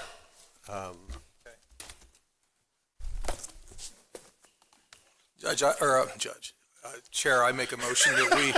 Do I get a raise? This is my night shift job, and a little foggy still. I make a motion that we continue this till the first council meeting in Second, Johansson. I didn't hear the date. The first meeting in February, if that's February. okay. Okay. Is there? Do you have a date? February. It's February 3rd. Okay, the motion on the floor now is to continue this discussion to the February 3rd County Council Discussion. meeting. Yeah, if there's no questions for that discussion on that motion. Thank you, Mr. Chair. Wait, we don't have a second yet. Yeah, second, Johansson. Okay. I must be losing my hearing on my right ear. Okay. Motion was by Don, second by Jake Johansson. Go ahead. Thank you, Mr. Chair. And with that said, if the maker of the motion is okay to direct through George, our staff, to make sure they meet with the individual who sent this email and maybe have minutes of that conversation afterwards. Deposition, if you want to call it that, but I don't want to call it that. But I'd like to have minutes for the council to say what was discussed at that update. Fair enough? I'd amend my motion to reflect what David wants. Amend my second. I'm not clear of how to word the motion. The motion is to table it, but you want staff to make sure that they discuss. Well, Don's motive was to allow this individual this time to do whatever they want to do. So I supported that, but I want to make sure that staff has a detailed record of what was discussed during those updates for that individual. So we can proceed for the people. I could support that, yeah. Okay. All right, Councilman, County Manager George Rechtenwald. Yeah, I just maybe build on what Mr. Santiago said. You know, the individual in question, we're blind to all that. He didn't send any of those questions or emails or anything to my staff or myself. So we'll be happy to talk with him. Matter of fact, looking forward to it. Because I don't understand, why it went the way it did. There was no reason for that. We're very, very valuable. So I think we should have that conversation before we bother this council's time next time. And I apologize that Not your fault, George. No apology needed. Not your fault. Not your team's fault. That's why I want the record so we can make a decision. Okay, the motion on the floor is to table this until February the 3rd. Motion by Don, second by Councilman Johansson. All in favor say aye. Aye. Any opposed? And the motion carries 7-0. Item 7, requesting authorization to enforce restrictive covenants and pursue legal remedies for Echo Project, Lillian Place Historic Home. Correct. So the Hotchkiss Mather House was a voluntary request to rescind and reimburse. At the same time as we were having compliance issues with the Hotchkiss Mather House, we were also having problems, I would say not as many, but still same problems with the Lillian Place, where they have committed to timelines to complete the work and it would not be done on multiple occasions. And so we felt it was prudent to bring forward this compliance issue along with Hotchkiss Mather, even though the grantees have agreed to use the proceeds from Hotchkiss Mather to improve Lillian Place. What this motion to do today would authorize us to pursue all legal remedies associated with the restrictive covenant. Is that correct? Yes.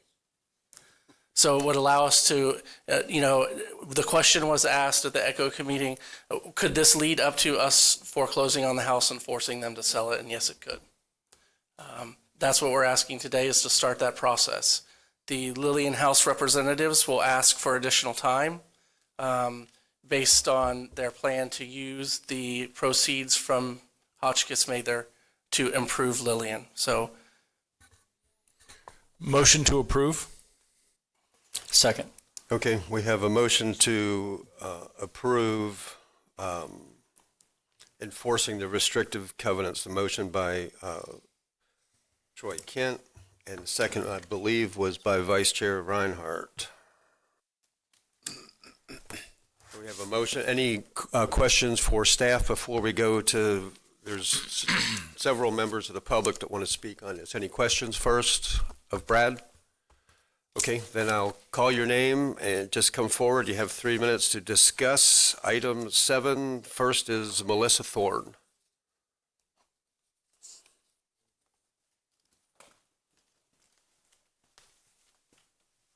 Good evening, Council. Melissa Thorne, DeLand, District 1. So I'm speaking tonight about the 2 black eyes that we now have with ECHO. And I don't know how many other black eyes we've had concerning this program, but it is a shame that we're here discussing these 2 homes that $900,000 of taxpayer money has gone to with 0 results, 0 use for the taxpayer. And now we're trying to recoup this money, and we're trying to figure out how to go about doing it. Well, suing is not going to help because that's going to cost more taxpayer money. And technically, the taxpayer should actually own this property by now. They've had how many years have they had since they've had our money, right? So I'd just like to say, I had a friend in the ECHO meeting who attended, and the friend said that the house is supposed to be sold to some unidentified group for under the market value, and while at the meeting, we learned that after being sold, the house could be demolished and property developed with condos, and someone could end up profiting greatly on property that taxpayers and citizens of Volusia County invested greatly in. It's quite a bit of money, and it is in a very prominent locale. So we don't really have any say once the properties are sold. Who buys it? Who builds on it? What happens to those properties? I think we should really consider our options, what we should do, coming from a county that wants to represent its constituents. $900,000 is quite a bit of money. Some disturbing little side notes: the Heritage Preservation Trust that received over $900,000 from ECHO could sell the Hodgkin Mather house and pay off both grants and own a nice little piece of property on the Intercoastal.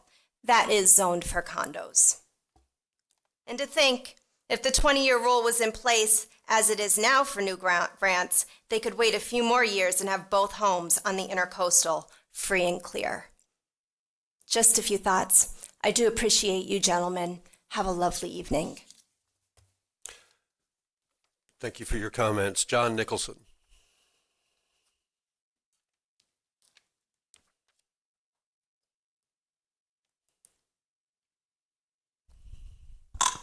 John Nicholson, Daytona Beachside. Yeah, I guess that's true. Anything's possible. It's in my city. I voted for ECHO. I believe in its benefits.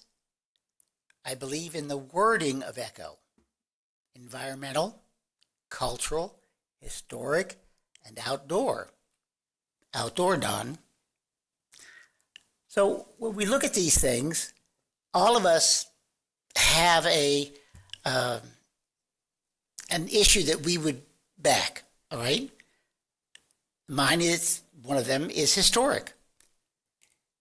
Lillian Place is an historic place. And Danny, you said the city saved an historic property on the other side of the bridge? Nope, we just tore it down last week, all right? The city has no interest in preserving historic. It is, for want of a better word, under a new city manager who is definitely not controlling the city commission. They are controlling him, and the money is going into Midtown. So they don't have any money and no desire to save Lillian Place.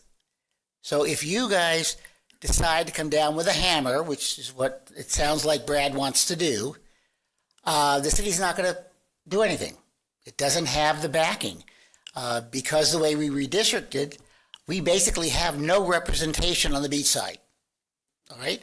We have someone who represents downtown and midtown that lives on the beach side. We have one gentleman who lives on the beach side and he represents downtown and midtown.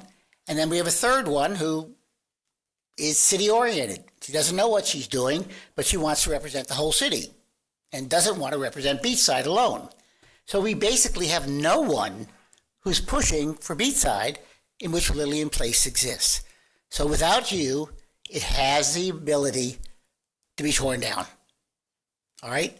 So I met the lady who wants to buy Hotchkiss House. She says she wants to renovate it. She owns property in Palm Coast, a bar, and I believe she wants to live there. This is what she says. And I generally take people at their word. So I'm asking you not to come down with a hammer, to give them time, because they have not had money. All right? This gives them the money to fix all the things they need to fix.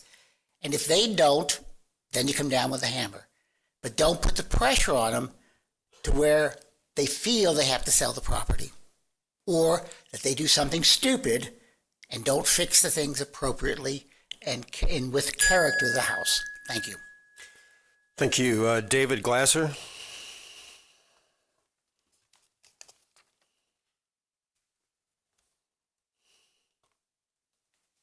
Yes, thank you again. I'm not going to restate what I just said, but it is a beautiful building with a long history in the city. We've had a number of events over the years for the public. It's not an easy situation to maintain financially. We acknowledge that. Obviously, if we were able to do that, we wouldn't be selling Hotchkiss House. But we'd ask you to consider, if we receive the monies from the remaining monies from the sale of Hotchkiss House, we have, Ms. Dillard has formed a plan exactly how the monies would be spent. It's for the benefit of the community and the community's history. Can you imagine right now selling Hotchkiss House to a third party, private individual? That's not easy. But if this happens again, it's just obvious. There's nothing magical. It's a piece of the city's history that's going to be gone. These buildings are on the beach side. They're not far from the beach. Members of the public come. They're set off. It's a beautiful location. I don't know if you've seen it, but inside, it's just like going back into time when you're walking through the kitchen and the living area, and take a tour. It's a piece of the history of Daytona. If it's gone, like nothing, it's like an extinct animal. It's going to be gone forever. And we're working hard. Mr. and Mrs. Dillard are working hard along with the board. We'll work with the city, whatever needs to be done. If you want the monies earmarked, to work with city officials. Okay, I'm sorry, the county. Thank you. The county, to earmark the monies, to track them down, where they're spent, the timeline, something along that line, as opposed to following what we call legal remedies, which can be done. That's what we'd ask your consideration for more time. We are making progress. We have made a lot of progress over the years. Just having events, doing things, fixing things. It's been it's a process. And you think about the age of the buildings, it's only, I think it's like 16 years. That's not a long period of time over a continuum with the maintenance. So we'd ask you to consider, to reject the request and to keep this open for us to continue on the progress that we've made. Thank you for your consideration. Thank you for your comments. Fran Dillard?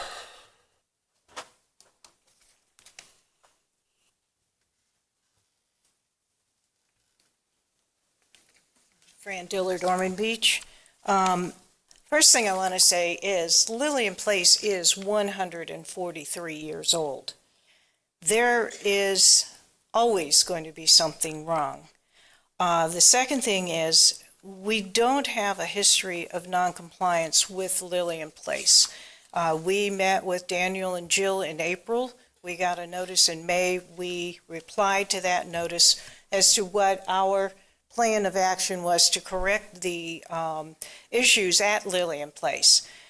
What is written up, in our opinion, is a little overstated. We do have windows in the tower that have blown out many times during storms, but we're working with a contractor, and we told Daniel and Jill this in November. We have a contractor, he's ready to go.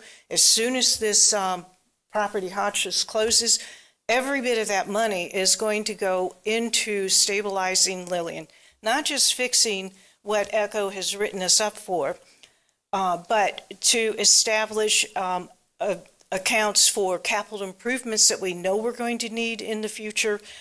We have a preventive maintenance program so that we can go through the problem areas, which are the windows, the railings, the porches, things like that. We have a fund for doing the painting on the house, which was only painted 5 years ago. It might need to be power washed.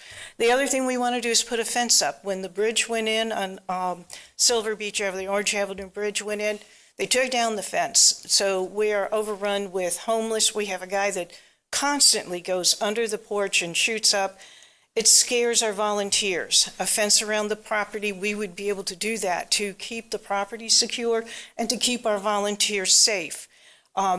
We did hit a brick wall. The project has always been underfunded, but utilizing the funds from Hotchkiss House so that we can continue with Lillian, I think we can stabilize the program, maybe get to the 40-year. I mean, the house would be another 16 years old. So anyway, we just want another chance. We have the funds. We plan to utilize them. We have a contractor who is ready to go as soon as we have the closing. The prospective buyers are patient. They're waiting for us to work out all of these issues, but they're committed to buying Hotchkiss, and we just need some more time so that we can move it forward. Thank you. Thank you. Vice Chair Matt Reinhardt. Thank you, Chair. This is a tough one for me. History and historical places hold a place in my heart, especially over in that area. I guess my question was, she had mentioned a preventative maintenance plan. And I guess the very first thing in my head was that costs money. You know, what do you do after you do to sustain it? You just said it's 143 years old and it's not getting any younger. It's on the beach side, exposed to the elements of nature, exposed to storms, termites. It's a wooden structure. So I guess that part kind of scares me. But I'd be interested if anybody else had any comments about that before we vote. Thank you, Chair.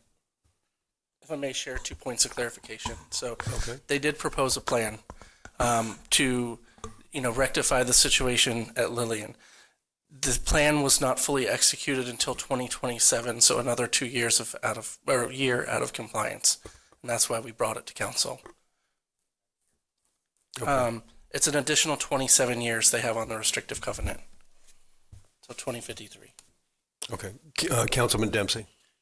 Yeah, I mean, this is such a historic landmark. I mean, I think we should give them all the opportunity reasonably that they need to try and preserve this property because, it really is a miracle that it's still standing after all these years and storms. So I'm in favor of just going along with Mr. Glasser's plan and just, see what happens after they sell the other parcel, and hopefully they'll keep their word. I have no reason to doubt Mr. Glasser. I've known him for over 30 years. He's a well-respected attorney in the community, and I have no reason to think he would lie about their game plan.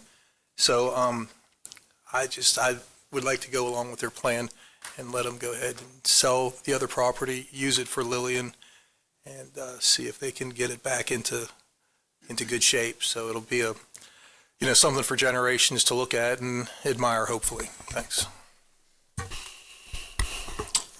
This brought up a couple more questions for me. I guess we're past the question stage. I'm just looking at the motion that was made. What it requires is that they come into compliance or remit payment of $425,000 by February 16th. And that doesn't give them time to cash the check and make any repairs. Brad, what you're telling us is that you brought it here because you've already given them a second chance, and they went 2 years and nothing happened. My heart agrees with Don and Matt that we don't have many historic places like this available, and I would like to see it preserved and not become condominiums. But we have an obligation not to just keep throwing good money after bad, because it's not our money, it's taxpayers' money. But I'm searching for a reason of how they can pull this off, and I'm assuming that the staff doesn't think it's possible. I wouldn't characterize that. I think if we brought Mather without Lillian, it would be pointed out that we weren't doing the right thing. I thought it was the right thing to bring them both at the same time. If we do, what Serena's just conferring with me, if we do allow them more time, we would suggest entering into an agreement that says, in lieu of the legal action, we give you this amount of time. If not, then we'll pursue the legal action. Okay. That's not the motion now, so we'd have to vote this down and then do another motion, or Chairman, you could or amend your motion. Or I could withdraw my motion unless someone else or amend it. And the only reason I would do that is because Don Dempsey is right. David Glasser is an amazing human being, and I'm appreciative that he showed up tonight to speak on these issues. And Brad, tell me what you would need in the motion, because I can amend my motion. So, we need the authorization to enter an agreement with the Heritage Preservation Trust and a timeline to come in, a period of time that you would allow them to come into compliance. Council, how much time are we talking about? David, how much time? How much time is required? So I would say 6 months is what they're mentioning, Mr. Glasser, but I would say 6 months from the closing of Hotchkiss Mather. They have to come into compliance? Yes, sir. 6 months from the closing of the manor you just mentioned. Someone brutalized the name. Yes. Mr. Kent? Yes. May I ask a question? Sure. Before you Sure. make a motion, I just didn't, this may be a legal question. Brad, you might be able to answer this. Between now and that 6 months that's being proposed, and I'm sorry to be such a pain in the butt, if this thing falls in, or the termites take out a load-bearing wall and this thing caves in, a storm comes by, or floods and the natural disaster, whatever the case may be, how do the taxpayers get their money back if that happens? I'm looking, like Mr. Chairman and several others, I'm looking at money as, I understand that we want to protect this if we can, but I need to know that our taxpayers are in District 3 are protected as well from a bad investment. Good evening, Sabrina Slack, Assistant County Attorney. Our protections in the restrictive covenants, we have a lien against the property. So if the property was destroyed or whatever, then we would have to enforce our lien against the property. And, if they couldn't comply because the property is no longer there, it would be through either asking them to voluntarily pay back the lien amount, or we'd have to file a legal action to enforce the lien amount. So, if there's destruction of the property, whatever, we would have to work with them to figure out how we would recover our lien. Ms. Slack, so if we have $400,000 in it now, and for instance, if they get more in the line and this happens and that exceeds the overall property value, which will be land value because you'll have a pile of sticks, how are we going to get taxpayer money back? I think as with the other property, we are probably first priority on our lien right now. Okay. Because our lien was a purchase lien. Our monies were used to purchase the property originally, so our lien should be first in priority as a purchase money lien. I mean, it's restricted covenant, statutory lien, but it's still first in time as far as recording. And Council, so you know where I'm coming from. Down there by Cracker Creek, the original Disney. Jake, what's that called? I forget that. I'm just drawing a blank. Gamble Place, right? Probably at one point it was worth saving, but the degradation and the termites and the structural, it got to such a point where it was not cost effective or efficient. We'd all like to save it. It's a part of Florida history. But the amount of money to keep putting in it, it's just not, and that's why it's fallen into a state of primary disrepair. I'm going to try to support the Board of West I can, but this needs to be a business deal. This is business, and that's the way I'm looking at it. Councilman Dempsey. Yeah, so I can, just so I'm clear, what is the historic significance of this property, Brad, or?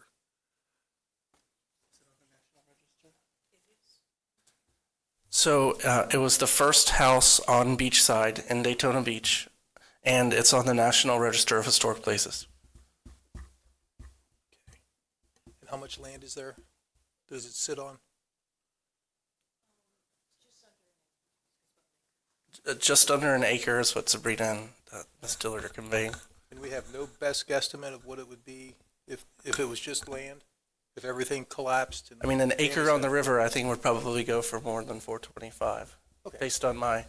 So even if the worst case scenario that Danny posed,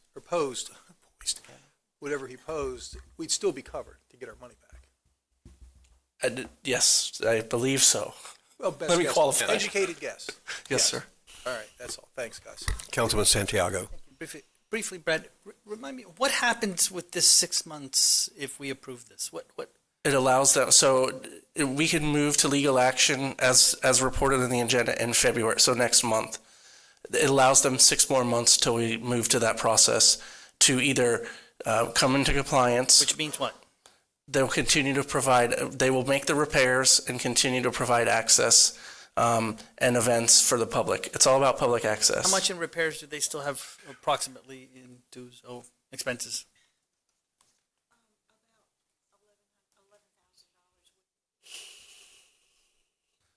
So approximately, so the guess is, and I believe they have some quotes from contractors, but $11,000 is what's being conveyed to me. So $11,000 is holding them up from being in compliance. that's why I think they would do the right thing if they had the money. They just don't have the money. And do they have an adequate business plan to achieve the money? So the money is coming, so I think that the money would come from the Hotchkiss Mather sale, which right now, if they proceed with their $875 offer, leaves them $300,000 to create a capital investment fund, as she mentioned, in addition to the. I forgot about that. Thanks for reminding me. Okay. Thank you, Mr. Chair. Yeah, we're asking Brad questions because we have to kind of trust it. It's an uncomfortable position, but it's, you know, it sounds like we want the house to be saved. I'm wondering if 6 months is long enough to get contractors to repair everything. I mean, it's a pretty busy county now, so you know, we're all going to have to decide that. But Chairman, if you don't mind, the 6 months is because that's what they said. They said 6 months. So I'm going to amend my motion to add the 6 months that we had talked about.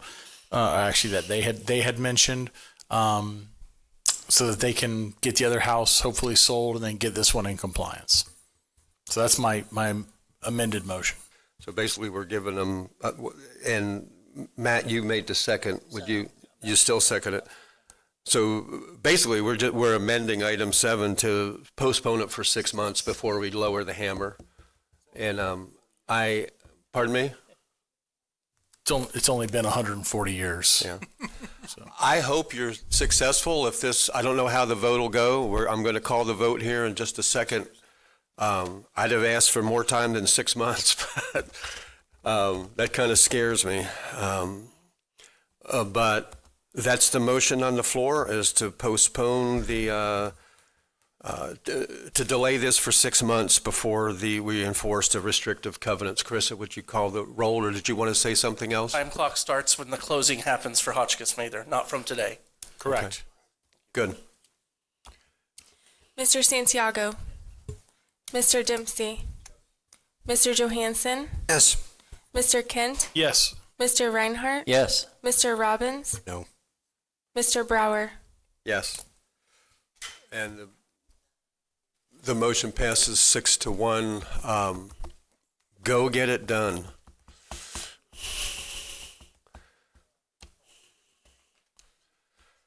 Okay.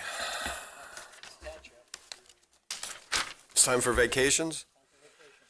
Move to approve. Hold on, you guys. This is a quasi-judicial hearing. Item 8 is proposed vacation of a portion of Greenland subdivision. Does anyone have any ex parte to declare on this item? None for me. Move to approve. Second. This is why he wants your job. He doesn't. I don't think, once he understands their job, he's not going to want that one. Brad.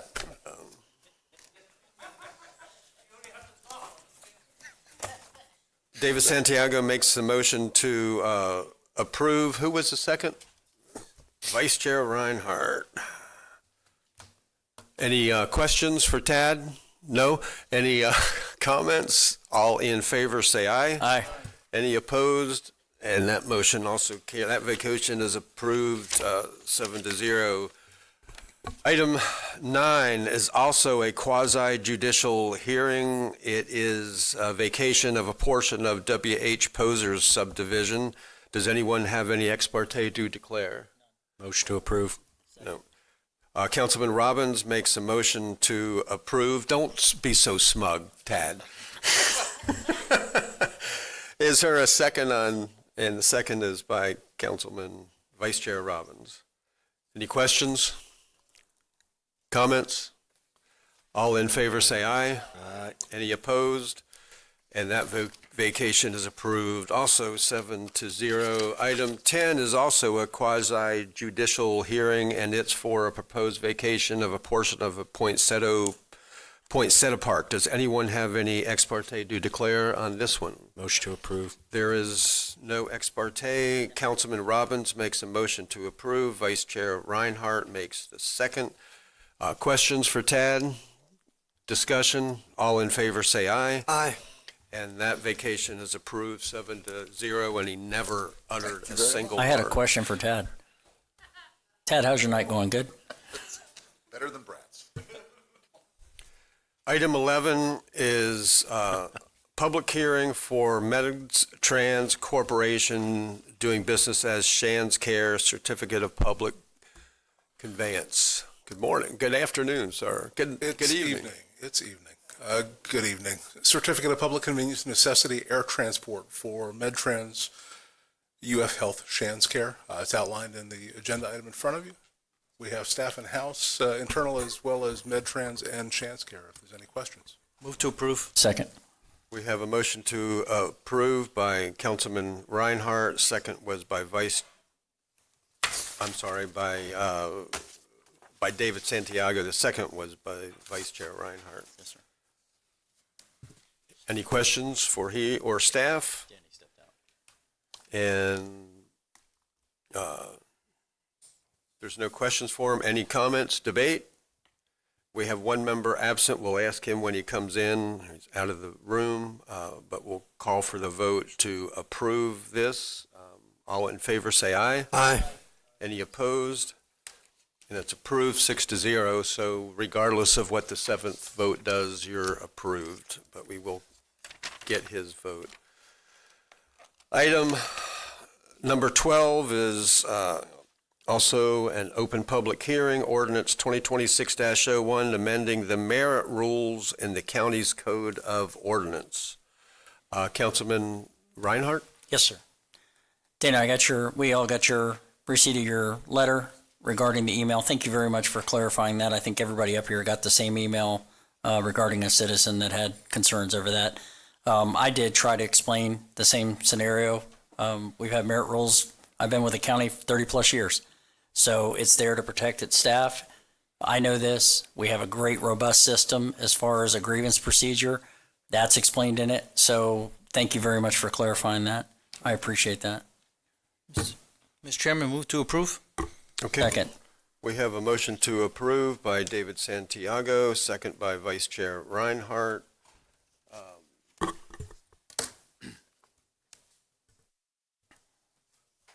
could have sent Tad up to present it. He's kidding.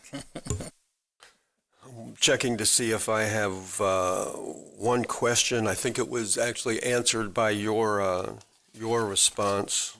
Actually, I had the question before I got that email, but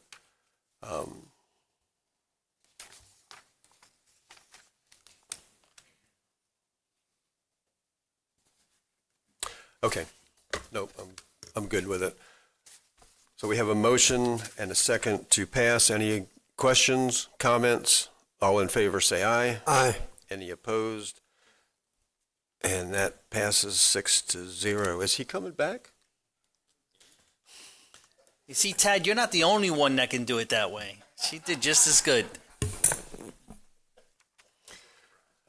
But not Ben. Item 13 is ordinance 2026-03, ordinance dissolving traffic engineering division. We are actually shrinking the size of government and saving some money. Is that what you're going to tell us? Yes, sir. Okay, go ahead. So before you tonight is an ordinance that, like you said, dissolves the traffic engineering division. We will move the responsibilities for the maintenance of the traffic signals to Road and Bridge, and we will move the engineering responsibilities associated with transportation planning, studies, and development review to engineering and construction. Tad clearly doesn't have enough work to do, so we wanted to give him some more stuff. But joking aside, this is this council's been very clear on looking at things, looking for efficiency, looking to reduce costs, and that's what we did. Here, we're going to have an annual budget savings of about $234,000 through the reduction of funded positions and reduction in job classifications. Happy to answer any questions. Okay, questions, Councilman Dempsey? This doesn't mean more roundabouts in Volusia County, does it? Roundabouts are good. They're safe. I'm gonna stick up for roundabouts. The traffic accident, the serious traffic accidents, and the safety involved with roundabouts is significantly better. And during a hurricane or when power outages, you don't have to worry about signals going on the blink. So. Okay, but is that like part of the? I know we don't have to have as many traffic light engineers, or is this all like kind of geared towards all roundabouts and no more traffic lights? No. A roundabout. No, this has nothing to do with roundabouts. Okay. No, sir. This is strictly. We had our previous traffic engineering director left. Actually, we stole him from the DOT. They stole him back, and management is very clear when we have position openings, we should take a look and see. Is there room for efficiency? Those kinds of things. And we talked about it. We studied it, and we felt that this was the best way to go. And consolidating this functions into other divisions, and eliminating some positions and saving some money. All right, thanks. Vice Chair Matt Reinhardt, you had questions? Yes, sir. I already know the answer to this, Ben, but just for clarification, so the public's aware, we handle all the traffic lights in Volusia County with exception to one city. Correct. City of Daytona Beach. Correct. They handle their own. Yes, sir. And we also handle the ones for the state. Yes, sir. Through contract. Through They pay contract us. agreement that we get reimbursed for. Yes, sir. Okay, so, and then everything else we handle. Now, there are some roads that intersections, could you explain that for me one more time? That's the part I want a clarification on. Some intersections that have a county road that intersects with a state road, or if it is a county road that intersects with a city road, and namely Daytona Beach, who handles that light? Basically, for the most part, most of the traffic signals within Daytona Beach are maintained by the city of Daytona. By the city, regardless of the road intersection. Okay.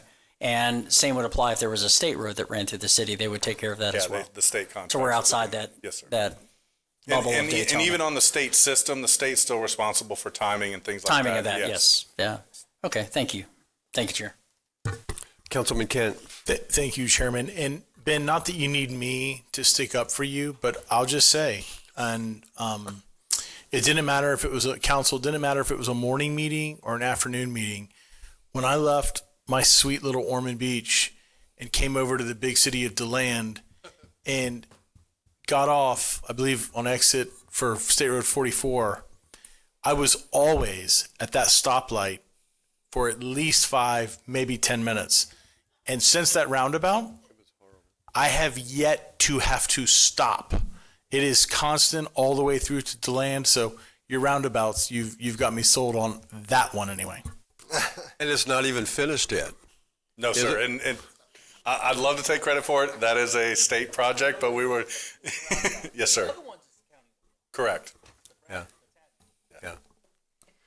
Okay. And just real quick, I'm sorry.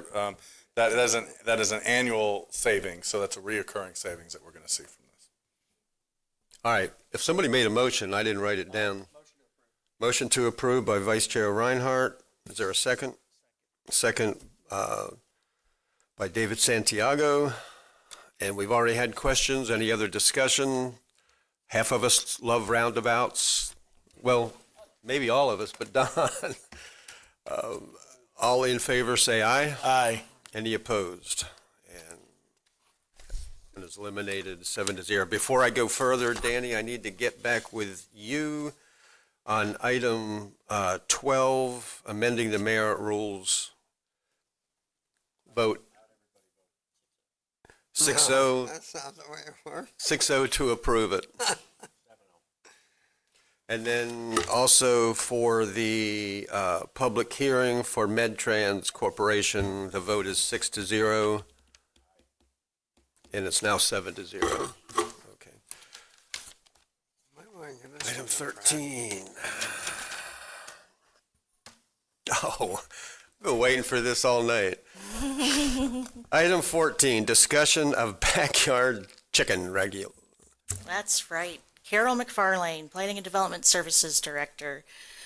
We are here to talk about chickens. Backyard chickens have been allowed by ordinance since 2018. They're allowed with a conditional use in certain zoning classifications. I'm going to try to go through this quickly. I hope you're okay with that. So we do have 11 conditions. They're mostly, I'm not going to go through all of them. They're in your packet. They're mostly related to public health and nuisances.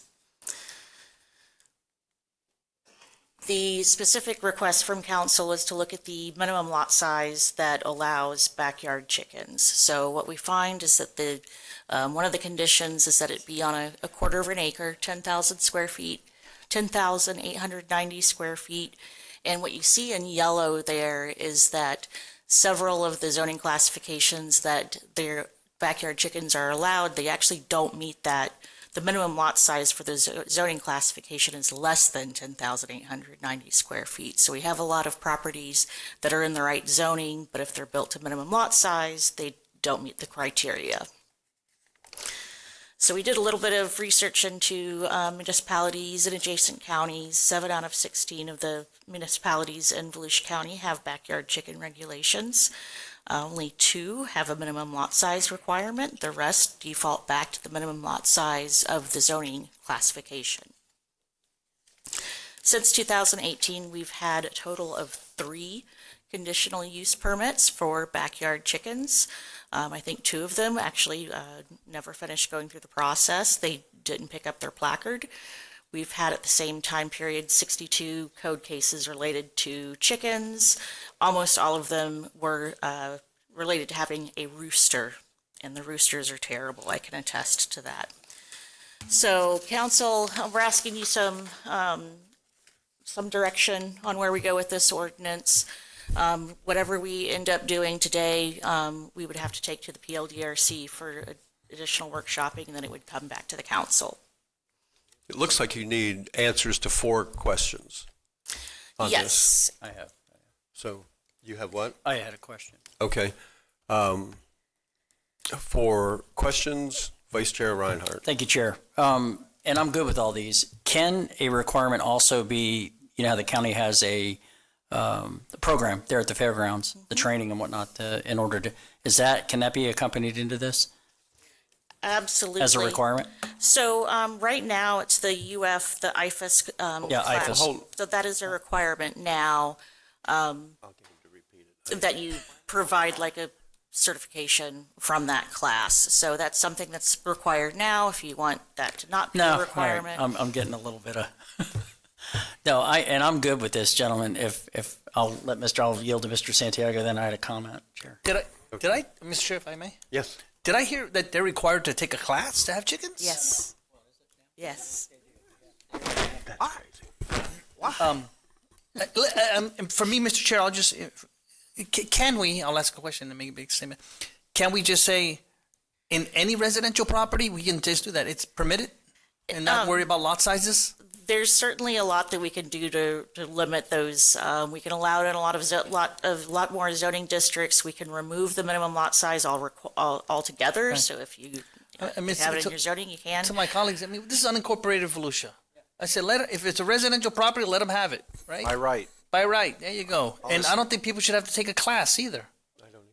You don't have to take a class Okay. to have fish. Yeah. Let's finish with questions. Did you have a question, Matt? Okay. Thank you. Then let's go through the 4 things real quick so that we know what we're telling you to do. The first one was either eliminating lot size or specifying. I'd like to see it eliminated. Yeah. Okay, eliminate that. Number 2 was fencing of pens required, or a hedge. No hedge for me. Don't make it more expensive. They don't work. They could just go right through a hedge. They'd go right through it. So what about fences? If they have a coop, why should they have a fence? Well, they're not required to have a coop yet. Yeah, because right now the code just says that they have to be visually screened from an adjacent neighbor, not that they have to be enclosed. So can the chicken go to the neighbor's place? That's what happened And to they me. do. Yeah. Why would Yeah. the chicken cross the road, though? They're pretty destructive when they do. Yeah, I'm not a big fan of that. How about just to simplify it, require one or the other? You either have a fence or you either have a coop. Yeah. Give an option. I would say that. I think that's perfect. To And- be retained on their property Yes, somehow. by fence or Under- coop. Yeah. Yes. And if they're smart, they'll go with a mobile coop. Right. So we do recommend keeping the operational standards such as the predator proofing, sanitation, prohibition of roosters, and composting controls. One option that we do have as far as whether we get a conditional use or not is, would you want the property owners to possibly self-certify for the conditional use that they're just going to meet these regulations? Or another option is no conditional permit at all, it just be By allowed right. by right. And yeah. Let's deal with this one. No requirements, just by right. So the only reason, Chairman, I could go along with this is because a couple of my fellow council members, I think, have had or have chickens. Like I don't. I think staff has this list of things because I think things have gone sideways in the past with people that have chickens. And, you know, you live next to that. I'm always worried about that. I'm worried about, I mean, I don't live in unincorporated, but I'm worried about my neighbor moving in. It's a rental house and, you know, they have 30 chickens. And the next thing you know, I mean, it's my backyard is now not inhabitable because of that. And I think staff is, thank you, rightfully just trying to ring the bell a little bit and say, hey, so I have a little hesitation because it seems like we're quickly like, hey, just let's get rid of this. If you're in the county unincorporated, you can do this, you know, just rules are off. Let's just go.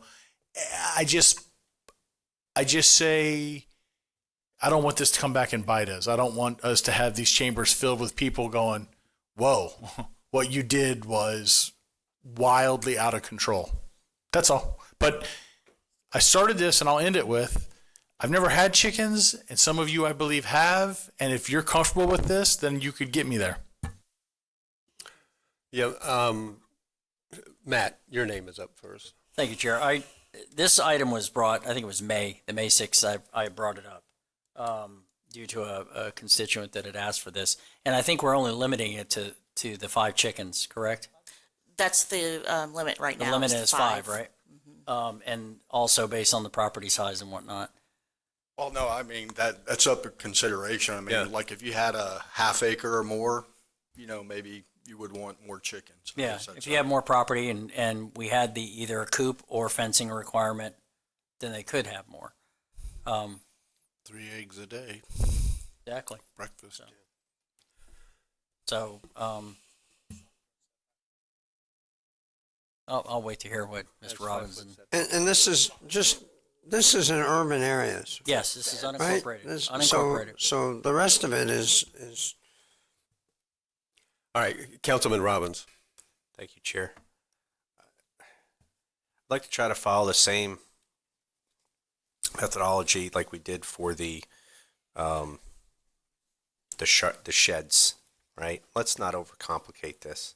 They're chickens. If Matt's chicken or Jake's chicken comes in my yard in the country, it becomes my chicken because it's going to be on my plate, right? That's how things kind of work, right? If there's a problem, we talk to our neighbors, okay? If it's destroying us, we talk to them. This is not a big deal. It's not in the city. I don't want to overcomplicate this, like building permits, all this stuff. And the reason we're not having a lot of participation in this is because people are saying, I'm going to do this anyway. There's no enforcement action. Who cares? I'm going to have chickens. If I get a call, I'll fix it. So let's not overcomplicate this. I don't want to take something good thing. We're trying to promote agricultural stuff and knowing where your food comes from, and you can get rid of your scraps and put it in there for them to eat instead of sending it to the landfill. There's 100 different pluses to this. Let's approve it. Okay. I agree. Staff has asked us for answers on 4 items. It's pretty simple, and we've taken we've taken care of two important ones, no lot size, and we're requiring either a fence or a coop, and that protects the neighbors. And the, no permit required. Retain operational standards. I'd say if we want to give them something that tells them how to take care of chickens, that's fine, but I don't want to require them to go to a class or, and so the only other thing left, building requirement, the only other thing left for me is 5 chickens is a horribly low number. I mean, the new pyramid for food has been turned upside down. Eggs are at the top. Most recommendations say eat 3 eggs a day. From 5 chickens, you might get 2 or 3 eggs a day. You're not going to get 5. They kind of lay every other day, depending on light and weather. So if you're a family of 3 with 5 chickens, you can't even have breakfast. So I would like to see it, and this council can determine it.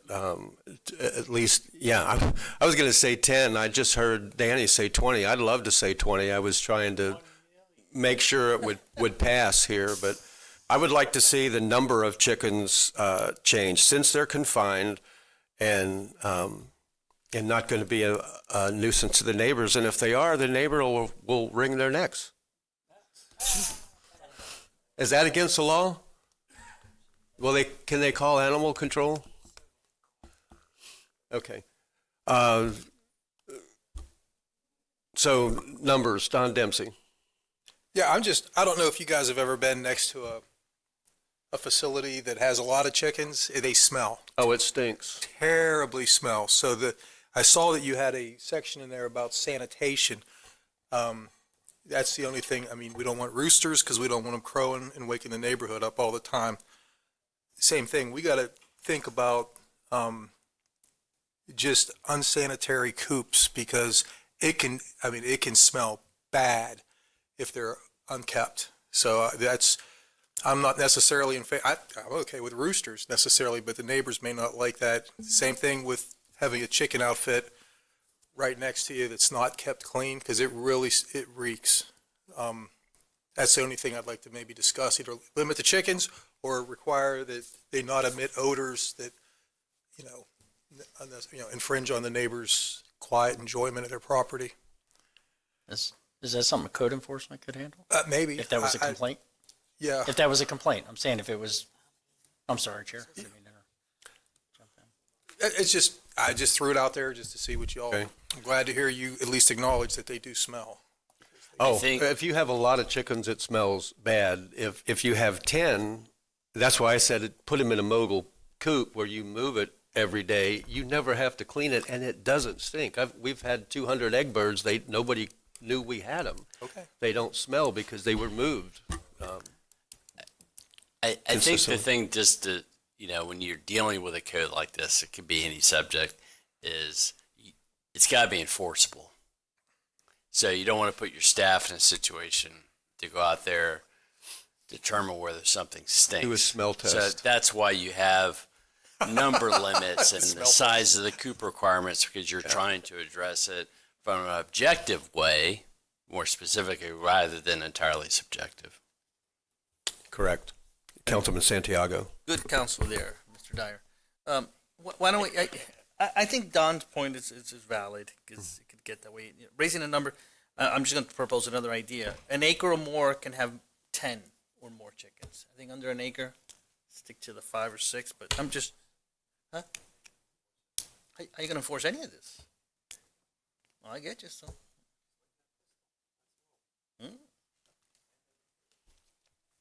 I'm with you, but we're going to land it somewhere. Okay. So I think this is the last question to be determined, the numbers. Currently, you're saying 5. And we don't have to have that number nailed down tonight. This will go back to the Planning and Land Development Regulation Commission. So if you want them to come up with some numbers as recommendations, we could do that as well. Okay. Okay. So are you done with us, with what you just got? All in favor of what we just said, to go to the PLDRC and have them knock it around? Aye. We have a motion to approve by Vice Chair Reinhardt and a second by, Johansson, I'm not going to be a chicken. by Jane Johansson. Had to. Okay. All right. All in favor, say aye. Aye. Any opposed? All right, backyard chickens. And item 15, our last item, is the appointment of 2 council members and 1 citizen member for the 2026 property tax season and selection of the chair and vice chair of the Value Adjustment Board. I think last year David was chair, I was vice chair, and I actually ended up chairing I think all of them. No, I was there for a couple. We only have 3. I moved to make Jeff Brower chair of the Value Adjustment Board And and the vice chair.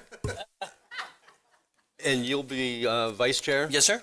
And I would nominate Mrs. Patterson to be the citizen advisory. She makes every meeting. She did a good job. Second. Okay. So Santiago, Brower, Patterson. Second was by Vice Chair Reinhardt. The motion came from David Santiago. All in favor, say aye. Aye. Any opposed? There are none. Do we have any closing public participation? John's still here. We must. I can still hear you, John. I promise.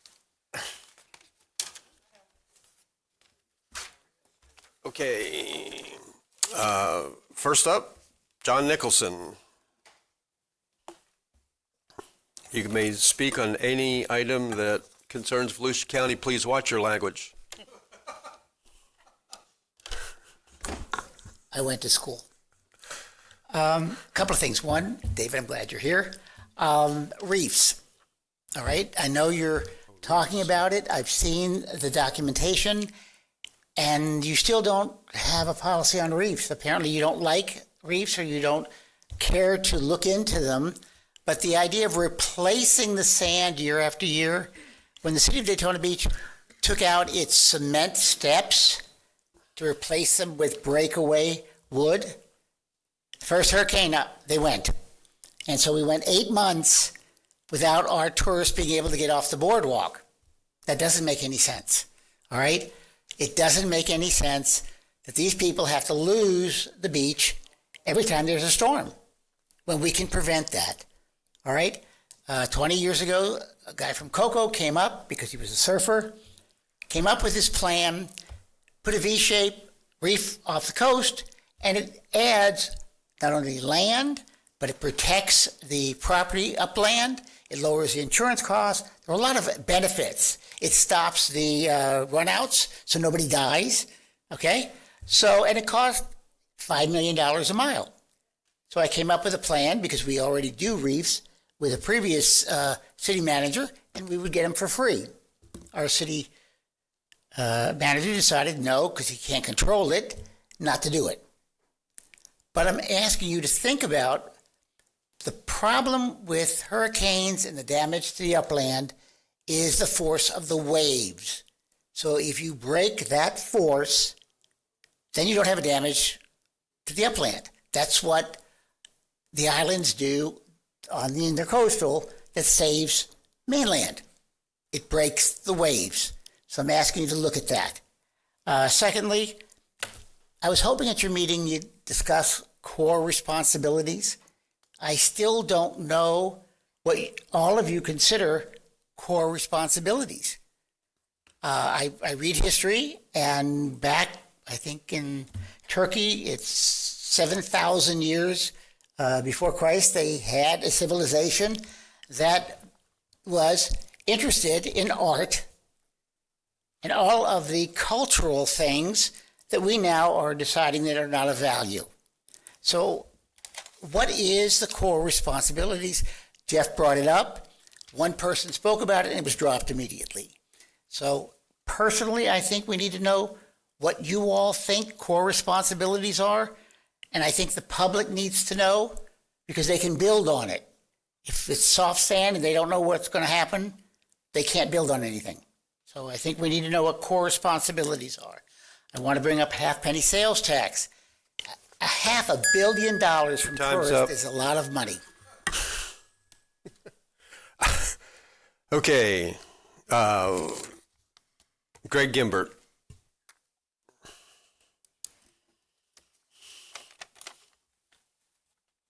All right, we finally get to the one y'all know I was here for.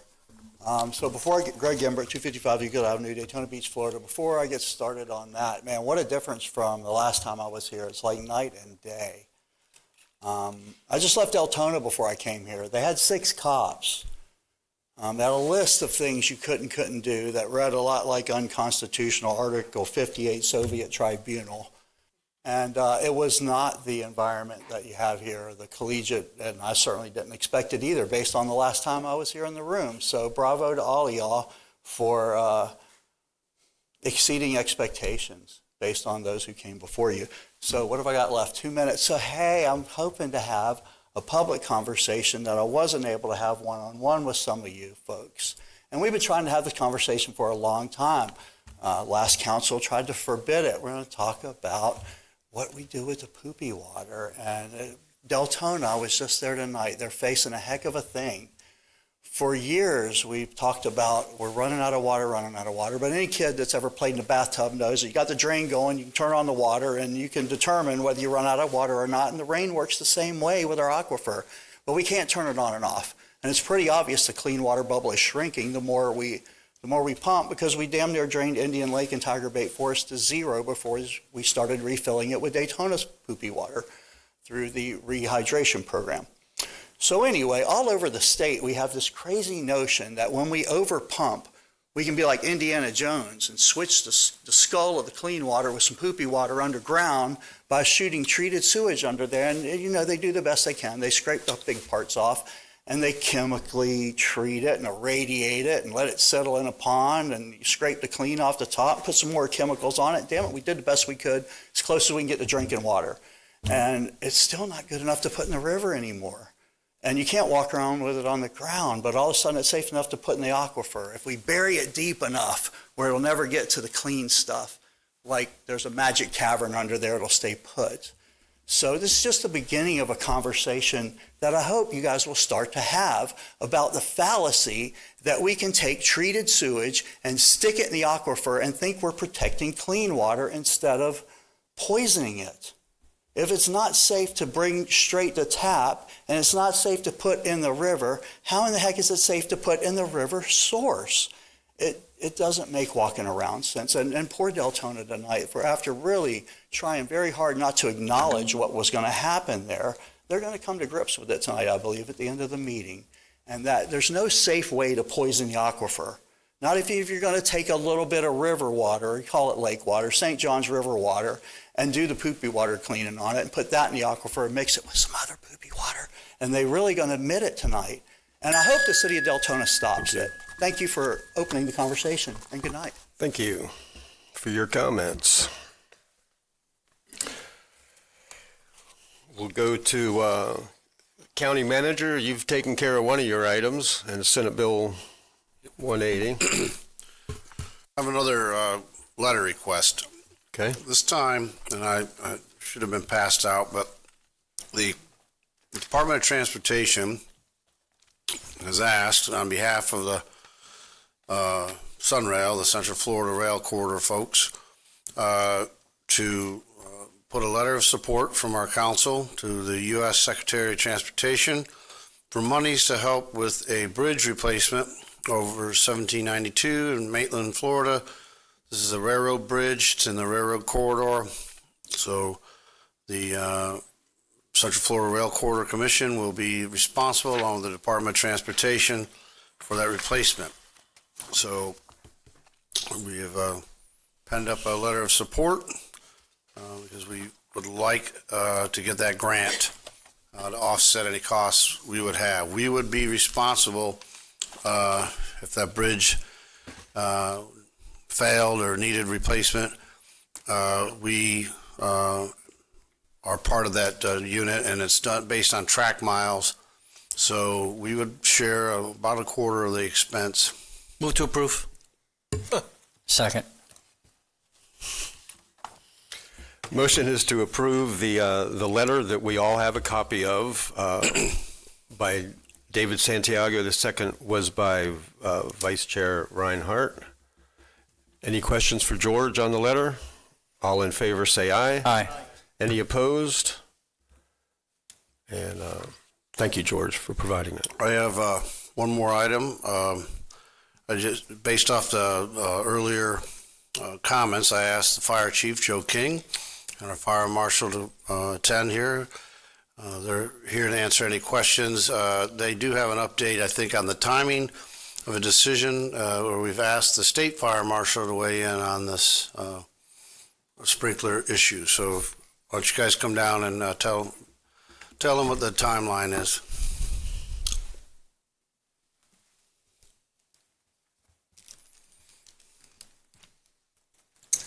Good evening. Fire Chief Joe King, Fire Marshal Shane Lanou. When the conversations were going on tonight, I spoke to the Assistant Director at the state just to find out where we were on our deck statement that we sent to back in August 27th. Since then, he had told me that they met this morning, and it was a kind of an apologetic. You know, we know we're required in 90 days to get you an answer. He said you should expect to hear a response from us in the next week or so. So we're hopeful that before 2 weeks before the council meets again, we'll have our response back, which at least gives us some guidance on where we should go moving forward. Is there anything? Response from who? From the state. So we petitioned the state to clarify those three questions through single-family homes. Yeah, the declaratory statement. Okay. Councilman Robbins, you were up first. Go ahead. And Chief, once you get that information, we'll be able to clean up that code. It definitely cleans up the intent of the language for us to make a decision, and we talked to the county's legal about putting together the review board. So if we need to do that at that point, we can too. You know, I just think this is a common sense kind of thing, to be honest with you. The quicker we can get rid of this and have our checks and balances in place, the better. You'll have my support, whatever you need. But we've dealt with it on the west side a couple times, 2 or 3 times. Now we're dealing with it in mine. It's a little much. So, like I said back there a little while ago, you know, we have some of these instances that come up. If they want to sign a waiver and it releases us a liability, turn them loose. And like I said earlier, you want to go build back 5 miles down Ranchette, you better get a quick pony if you want fire services. But hey, sign a release and we're good. I'm good with it. Whatever we can do to simplify this and get rid of this headaches, I'm 100% for. Let these people start doing what they want with their property. Thank you. Yeah, ditto from me. I'm surprised that we're suddenly hearing this, that I've never heard that you had to have irrigation systems in a private home. Does it the state? I thought the state law already prohibited that or said you didn't have to require that. Life safety code doesn't apply to 1 and 2 family dwellings. But in this code that we're getting clarification on is in NFPA 1, which is the fire code. It applies to all buildings. So that's why we're trying to get this deck statement to differentiate if it does apply to single family, 1 and 2 family, single family homes. So that they don't have to have an irrigation system? A sprinkler system, yes. Because right now, if you look at the code, it says all buildings 3 stories or higher. Okay. And it's from the ground level. It doesn't So it needs to be matter if cleaned it's up. open. Made consistent. Yep. Okay. Thank you. Any other questions?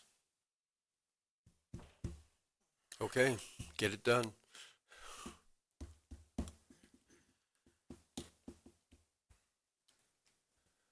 Are you done, George? Thank you for bringing that up. It takes care of one of my items. Right. Thank I have nothing. Thank you.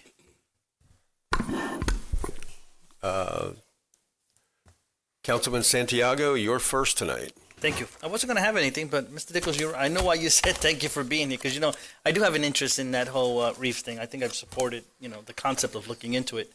And your persistence is great. But to my colleagues, the point is true. We keep pumping sand. The next hurricane comes, it takes the sand, and millions of dollars continue to go down the tubes, or not down the tubes, into the ocean, I should say. I don't have property on the beach, but I keep buying sand. That being said, I think it's a worthy research. I don't know if we've had anybody really look into it. Can we? Yeah, go for it. Thank you. Let's get an answer. Deputy County Manager Suzanne Conchon.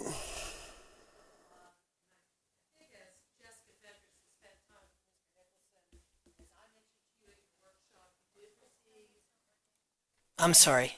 As I mentioned at your workshop, you received some summary information on the Taylor Engineering Coastal Renourishment Report, which has been comprehensively reviewing all options for the beach for about a year now. That study does include various structural alternatives in depth. I urge everyone to take a look at it. That has been about a $400,000 study. So you have a lot of good information. We're in our final period of public comment, which you can still take our survey and provide public comment on that study. That report will be winding up in its final stage for presentation to the council in the next roughly 90 days. And you'll see that option as well as others and how they work and compare with one another, from costs to permitting feasibility, how they might work standalone, and how they may work together in concert with each other. All of them, honestly, are quite costly, and there is no, monetary source identified yet, but that is a part of the report as well. And we'll be bringing that to your discussion here, I would say by April, if not sooner. One follow-up, Mr. Chair. In your reading of what's been provided so far, is there preliminary justification that it could potentially work, these reef systems? There's some question on their permittability, especially in the Atlantic Ocean environment that we have here in Volusia County. But they don't add sand to the system. So I think what you'll see this study say is they may be part of a two-part approach with sand nourishment and these reefs or barriers to try to retain the sand within your system. Otherwise, what they'll do is trap sand coming down the littoral area, and you'll have erosion on one side and build up on the other, which can be problematic, especially the way that our 37 miles of shoreline are created. But I think you all received a booklet with some very helpful summary level information on these, and I think there were about 10 options that were studied in quite good depth by this coastal engineering firm, and I'm excited to have Taylor and Jessica bring it to you in the coming months and answer all your questions. Thank you. Thank you, Mr. Chair. I'm done. I'd like a follow-up question on that. When the current dredging project came up to place the sand from the inlet on the beach where we had lost it, where we needed it, I think the Army Corps' original plan was to send it, 18 miles offshore or 13 miles? Well, actually, it was in what I think they called the near shore, or about 20 feet of depth of water. I don't know that it was quite that far offshore as you're recalling, but it was far enough offshore that the amount that would come ashore and show any real benefit was negligible. Yes, sir. And so I remember being for it to try and move it, and I know the county staff worked really hard to allow us to be able to use that sand. Now I'm getting reports, and I'm bringing this up because I'm going to go look at it tomorrow or the next day, and I wonder if this has come up in your research or reports from the public. But I'm getting calls from numerous people in Ponce Inlet, and actually in Ormond Beach as well, that part of the dredging process is depositing pockets of sewage that the dredge comes across in the intercoastal or in the inlet. Are you experiencing that? Have you seen it? Have you? During the very early weeks and months of the dredging project that placed sand in Ponce Inlet, there was some question raised by one member of the public about some of the dark sand and whether there were some problems with its quality. It quickly bleached out. And what I'd like to do is get Jessica Fentress to reach out to you and to address that when she was here. But that issue was very short-lived. It had to do with some microorganisms, as I recall, that quickly dissipated. I don't know what you might be hearing from Ormond Beach because, of course, none of the sand got placed that far north. I got a call from somebody that said it traveled north and came on the beach there. Could not have possibly happened in that way. But I'd love to hear what they said, and we'd like to get in touch with them and see what they saw and try to help explain what we can to them. Okay. Suzanne, Chairman, sir. Interesting. My wife and I just walked the beach 2 days ago. There's more sand on the beach where I live in Ormond Beach than I've seen in 10 years. Good. It's wonderful. And part of that may be from the Flagler Renourishment Project that's coming our way, which is great for our benefit. Yeah. But we do have a project beginning, I believe, this month for sure, where the second part of the Rattlesnake Island depletion and placing in the beaches south of the inlet is going to occur. And we'll have one more batch of dollars to invest from the monies granted to us from the state. And we are looking at the best way to utilize that last batch of money. The idea is to dredge some of the shoal areas in the inlet, which is really our beach sand that has come into the intercoastal through the inlet. And where and how to place that, we'll bring back some options to you in the near term. Okay. Councilman Dempsey. I'm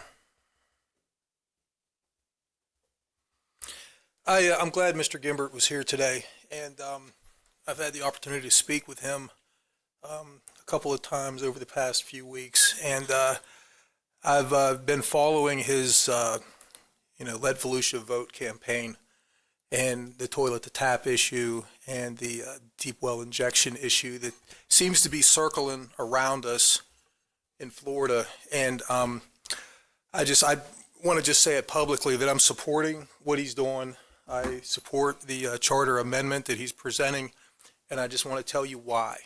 This has nothing to do with me disliking developers. I actually appreciate developers because they're our sixth biggest employer in the community. So my support of what Mr. Gimbert is supporting is not because of any disliking to developers. But I will say, I live on a 140-acre farm.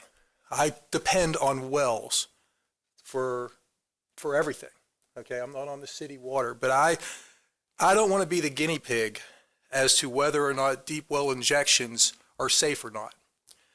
I think that's something that people should decide whether or not they want to be guinea pigs for toilet to tap claims of being safe or deep well injections claim of being safe. And I really liken this to COVID and the mandatory vaccines. And there was discussion, and actually it scared me because I thought the government was going to mandate vaccinations on what they say was a safe vaccine.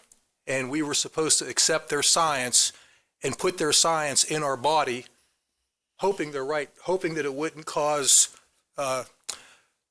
later problems with children who were forced to take it. So I don't want the government in any way forcing their science on me and my family. I don't like the fact that once that stuff gets into my aquifer, gets into my well, then now me and my family become guinea pigs as to whether, lab rats, as to whether or not their science is correct. Who knows the long-term effects? We didn't know the long-term effects of COVID vaccines. We have the one lady who comes here routinely, and look what it did to her. The science did her wrong. And I'm afraid that this science, that some of these purported scientists are trying to shove on us, I don't want it in my water. And I'll tell you, I support the developers because they create jobs. I don't like to demonize them as the bad guys. But I will say this, I will support a moratorium.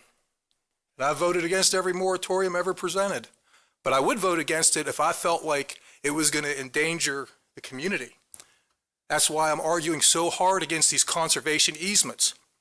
We are nobly trying to preserve up to 50% of our conservation land, the water. That's what we just talked about today. We're sending a letter to the state because we want to control our own water. And yet, we're talking about letting them use us as guinea pigs so we can build more. I don't like that. That's why I'm supporting it. The other thing I like about it is no preemption. This is all Volusia County residents voting on this. This is home rule. They're voting on it. We don't have to worry about the state legislators. What I like about this is if they vote it and they say, we don't want it, we don't want to be your guinea pigs, good, we won't have it. 100 years from now, when we can't build anymore, there's talk about a moratorium because we don't want deep well injections. We don't want toilet to tap. Well, then maybe in 100 years, the science will improve. And maybe at that point, it might be safe. They may have worked out the filtration, but let them decide. Let them try and true it on true lab rats and not human beings to see if it's right. So I'm in favor of letting the local people vote. Because once they put that stuff in our drinking supply, we're trusting the government science. And I don't feel comfortable with that. So I really appreciate what Mr. Gimbert's been doing. I appreciate the effort of everybody who supports this because it really is a big issue. Our water supply, it's huge. And so that's why I'm supporting it. And I'll just leave it out there. And that's all I have for now. I don't have anything on the cultural thing yet. I can talk to you later about that, but that's all I have for tonight. Thanks. Okay, Jake, did you want to respond to that? I have a little quick comment. So I'm very supportive of the public voting on things that they're well informed about. So I'll ask you this. How long has the federal government approved deep well injection of treated water? You said we're guinea pigs. How long has this been going on? 50 years. But I trust. 50 years. Okay, well, EPA approved, federally approved and regulated, highly regulated. I'm not opposed to the public voting on it. I'm with you on that. I just want to make sure that people understand that we're not taking flush toilet water and putting it in their aquifer, number one. Number two is our aquifer isn't the Volusia County aquifer. I understand.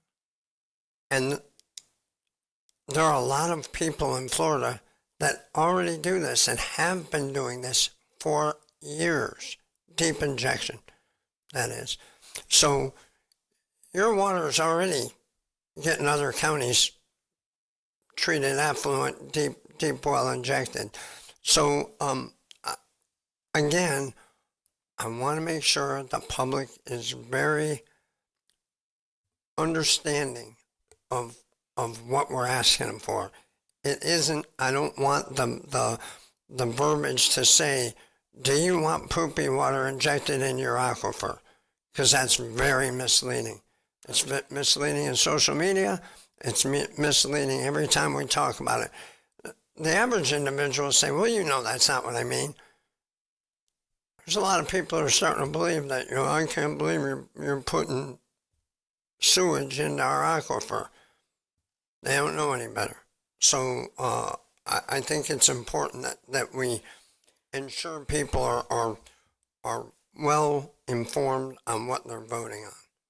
So that's all I want to say. It's been going on for a long time. Cigarettes used to be considered healthy. I'm not saying it's good.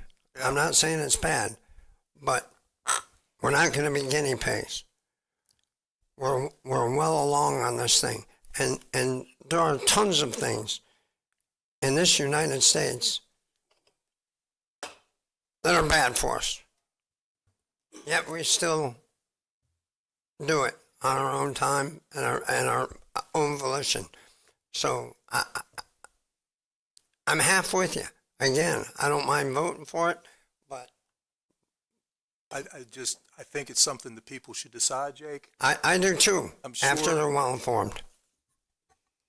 Well, I think as long as we can hold off on that, that's why I said if 100 years from, not in perpetuity, I'm not voting on this in perpetuity. We are taking away the water supply in perpetuity, the commercial wells, because of these easements. But you wash your hands after you go to the bathroom. I mean, it's, Jake, I would rather trust God's filtration system for my drinking water than some man-made filtering system, and I have to trust the government that it's good. I didn't say that I don't believe what you're saying. I'm saying make sure people are informed. That's all. Well, I think that's what they're doing, and I think open debate, I'm not a scientist. I don't purport to be a scientist. I haven't seen any facts. All I've seen is stop the poopy water. I'm saying educate the people, that's all. Okay. That's all I have. Michael Dyer.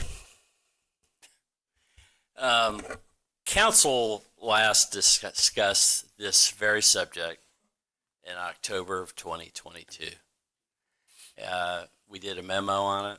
We attached it to the agenda. I'd be happy to share it with you. If I have not seen formal charter, I think Don mentioned a charter amendment language. I haven't seen it, so I'm not going to comment on it. However, if you want to talk about this, I would encourage you, direct us, have an agenda item, let's talk about it, because there are a lot of things. Water, one of the most preempted subjects in Florida law. To the point, when I first was with the county, the council adopted watering restrictions that were stricter than the irrigation schedule that the St. John's Water Management District published. We were saving water. And the state's position was you are violating the Water Management District's irrigation schedule. So there are a lot of things that each of us can have personal opinions on that are good or bad. But I would recommend that we at least talk about what is out there and what is the form for attacking this concern, if it is a concern. And I will tell you that you're looking at Tallahassee. And so I could sit here and be silent and not say a thing, and you could tell me that. That's fine. But I do think you need to know at least what we see, kind of where we stand and what options are out there. And you can disregard that. That's okay. But I think we ought to have that discussion because it is a complex issue. And I understand a lot of people have strong opinions on it. I get it. But I would be doing a disservice to you if I didn't point out the legal environment that we're operating in. Not county rules, state rules. Okay. May I respond to that? Or Yeah, go ahead. and I would be remiss too if I didn't point out, as a fellow attorney, that we're giving away all our home rule through these conservation easements. Even if we win these petitions and lawsuits, we're giving away by contract, one at a time. Preemption by 1,000 cuts. We're giving it away. I want to give at least some sort of home rule protection through a county charter where the people can vote and say, we don't want you touching our water. Because you just heard Ginger earlier today saying, yeah, we are giving away our ability to control our commercial wells. Yeah, we are giving away our rights to control hydrology in the county. Right. We're recklessly just giving that away one easement at a time. No, but I just want you to recognize though that that's a separate issue. I know. It's a policy issue and it's governed by this council about the ag easements. I get it, respect it. Not my call, that's your call. And if you want to tackle that, we can bring something back to you to talk about it. But here, we're talking about, for example, if somebody came and said, you know what, I want Volusia County to be free of all guns. And I want that to be voted on in our charter. There are state and federal laws that apply to that question. That's all I'm saying. I think we need to at least have that conversation. I have not had that opportunity to have that conversation with you. And if you want to disregard that, that's entirely your choice. It won't hurt my feelings at all. Right. We can challenge the constitutionality of state preemption. It's going to be a lot harder to challenge contractual obligations to preemption. This to me is reminiscent of the discussion on Senate Bill 180. I was very frustrated at Senate Bill 180, and I know I wasn't alone. I know there are many of you on this dais who are upset about it. Me too. But we're governed by the Florida Constitution. I think we can all agree on that. We're a home rule county. We have a charter. But in that very language in the Constitution that allows us to exist, it says we are subordinate to the laws passed by the legislature. And a lot of people don't like that. I don't like it, personally. But it doesn't matter what Mike Dyer thinks. I mean, it's the law. And so if you go to tackle something, our advice was, well, you need to tackle that at the state level, seek a change to the state law. Some other jurisdictions have sued. That's fine. I wish them the best. But I think they have some obstacles. Maybe they'll prevail. But there are a lot of folks out there who do not understand what home rule means. It does not mean that Volusia County government or the city of DeLand makes its own decisions regardless of what the legislature wants. Unfortunately, I wish we had more authority over local issues, but we don't because the legislature's taken that away from us. So all I'm saying is I think at least have some of your staff here talk about the issues, and maybe we'll have some language that is presented. I don't want to prejudge it because I haven't seen what the final language is. But on the subject of saying, hey, toilet the tap, I want a charter memo on it, that concept in and of itself, I think we could have something for the unincorporated area and regulate that. But if you're wanting to preempt what cities do, in their water utility service area, there's state laws that govern that. And so I think we ought to talk about what authority we would have as a county to try to interfere with that city utility service area. Done. Well, I don't think you said anything that I disagree with. I don't think we're arguing. We could wipe out everything we do. I think we ought to talk about it. Buildings. Yeah. I'm available to talk to you about it. I'm not arguing with you. All right. Thank you. That's all I have. Okay. I was just going to say something about that. I'm glad you brought it up, Don. I'm glad you're supporting it. I'm supporting it. This is a citizen-led amendment, and the citizens will have to get enough signatures to put it on the ballot.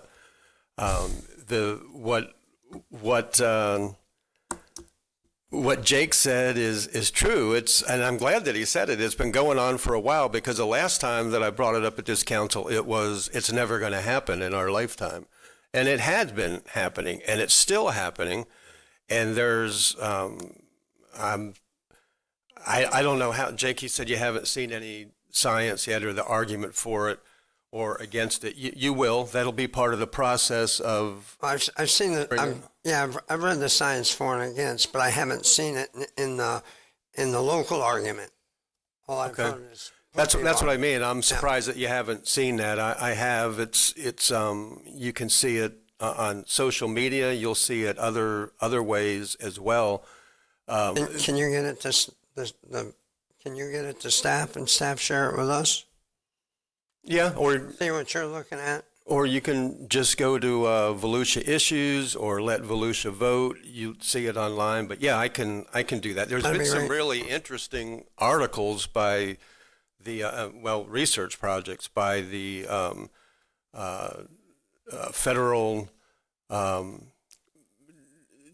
Geographic Survey. USGS. It says that they've been doing it.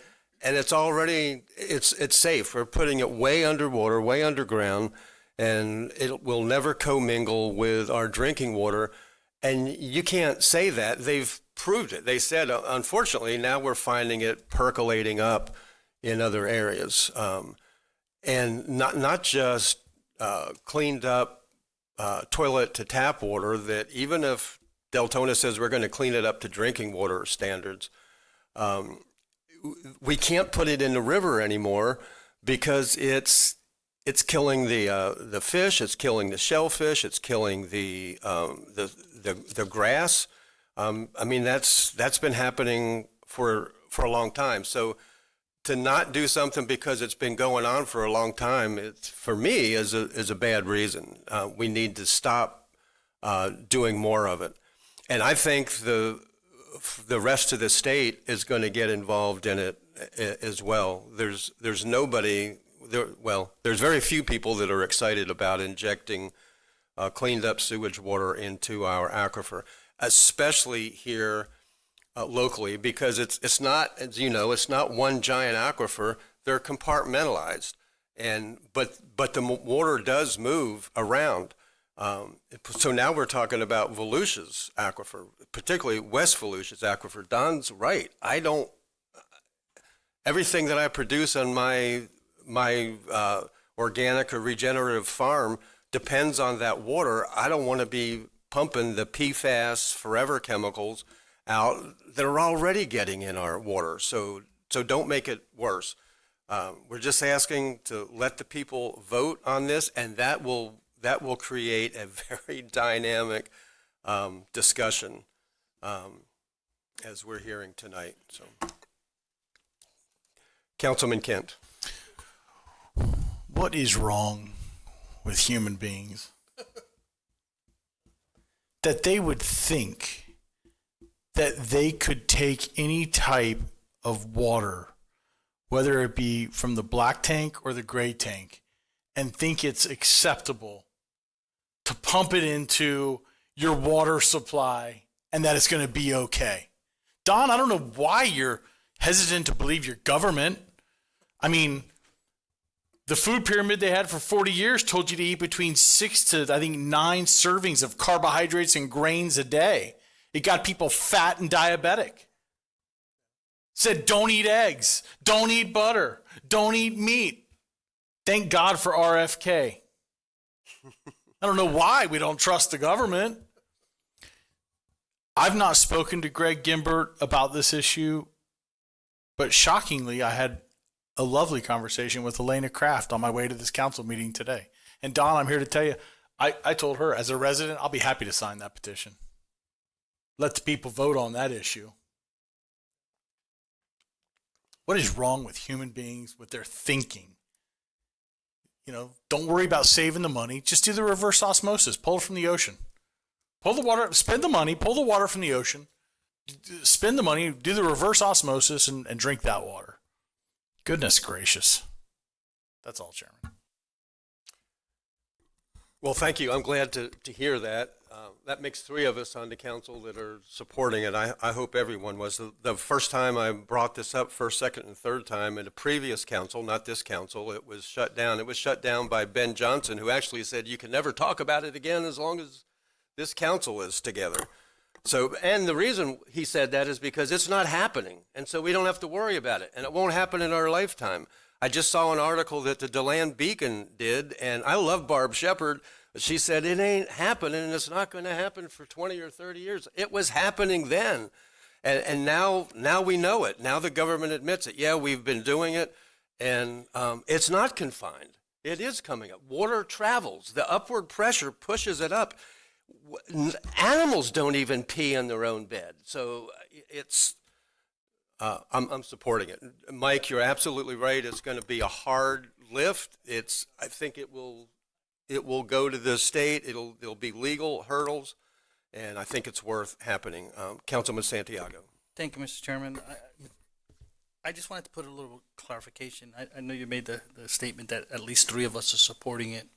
I haven't made any comment either way, and I haven't because I value the opinion also from our legal team, right? I get all that. I don't like the concept. Don't get me wrong. I'm not a scientist. I don't know nothing about that. If you just tell me that from a novice point of view, I'm a no. But we have a responsibility to do things the legal way, right? So I'm not going to put myself in any position personally yet. Again, I don't like it, but I'd rather, why don't we do this? Because they offered it. Let's take staff up on and update. I don't even know what it entails. We keep hearing these things, but again, I call it the social fake world out there, right? I'd rather get some folks who are specialists in this, and I don't know who they are. Give us an update. Tell us really what it is. Give us some background, and then get a legal perspective as to what position does the county council have in anything. I get the citizen initiative. I don't have a problem with citizen initiatives. But for this body to make a statement, let's get some legal guidance, and then what we do in our own private lives, we can do. That's my ask, guys. I don't want to put anybody on the spot saying, you support it, you don't support it, you might support it. Let's do our role up here. What we do out in the streets is our own cause. So with that, Mr. Chair, I'd like to, unless there's objection, direct staff to give us a full explanation of what this is, all right? Background, so at least we get some knowledge on it, and the legal position that this county council would have if a referendum get proposed or something like that. It'll probably help the people that are trying to do the referendum have a different strategy. I don't know the answers yet. But again, I don't like the concept, but I think unless there's objection, I think we should do that. Okay. I was going to second it, but Danny beat me. Okay, so the motion in a second is to give this to the legal staff to discuss what the county council's position should be on it? No. It was direction to get an update on what this process is, this injection well system is, what it entails, so we could at least have some knowledge of what the science, whether we believe it or not, is, what's being done, the history, and what's being asked of some of our local cities from our CUP applicants, I'm guessing. The second part of that was what Mike Dyer was basically saying in the conversation with Don, that there may be some legal challenges that we may have to consider based on the Florida Constitution. I think that's what you're saying. What can the county really do about this? What the county can really do about this and have a legal standing on it. Again, I would say the same thing we did with 180 and just petition. It may be, yeah. But I'd rather let's get the facts, because I know you brought it up today. This is a very preliminary conversation. I know Social World is out there playing with it, and hats off to them. But I'd rather get it from people who... Fair enough. That's fine. Okay. But it's not just Social World, David. It's the people in Volusia County. We can do all this that you want. It doesn't matter that the citizens are going to go ahead with this anyway to vote on it. I didn't argue that, Mr. Chair. Maybe listen a little bit clearly, because I said it very clearly. I said what the citizens do, what the initiative is fine. What we do as individuals, fine. I'm talking about us as a body. What we do as a body. That's all it is. I think he's talking about a collective vote. Correct. To our position as a body. That's all I'm talking about. Yeah. What is happening out in the private sector? Whatever. Here. If it's being brought up here, it's being brought up because they want to make it county business. Just tax it, it'll go away. I'm not arguing for or against it. I'm just saying, let's get information to find out what position as a body we can take. Okay. That's it. That'll be good. Okay. I don't know if we're all going to take this long, but that was David. Don? I'm done. I'm sorry. You're done. Jake Johansson? Yeah, now that we're done with that kerfuffle, all right? Mr. right. Chair, can I have a vote Oh, on that? We need a vote for that? We didn't vote on motion and second to send it to the to staff to bring back and educate us on it, and tell us what, if we can take a position or not, what it should be.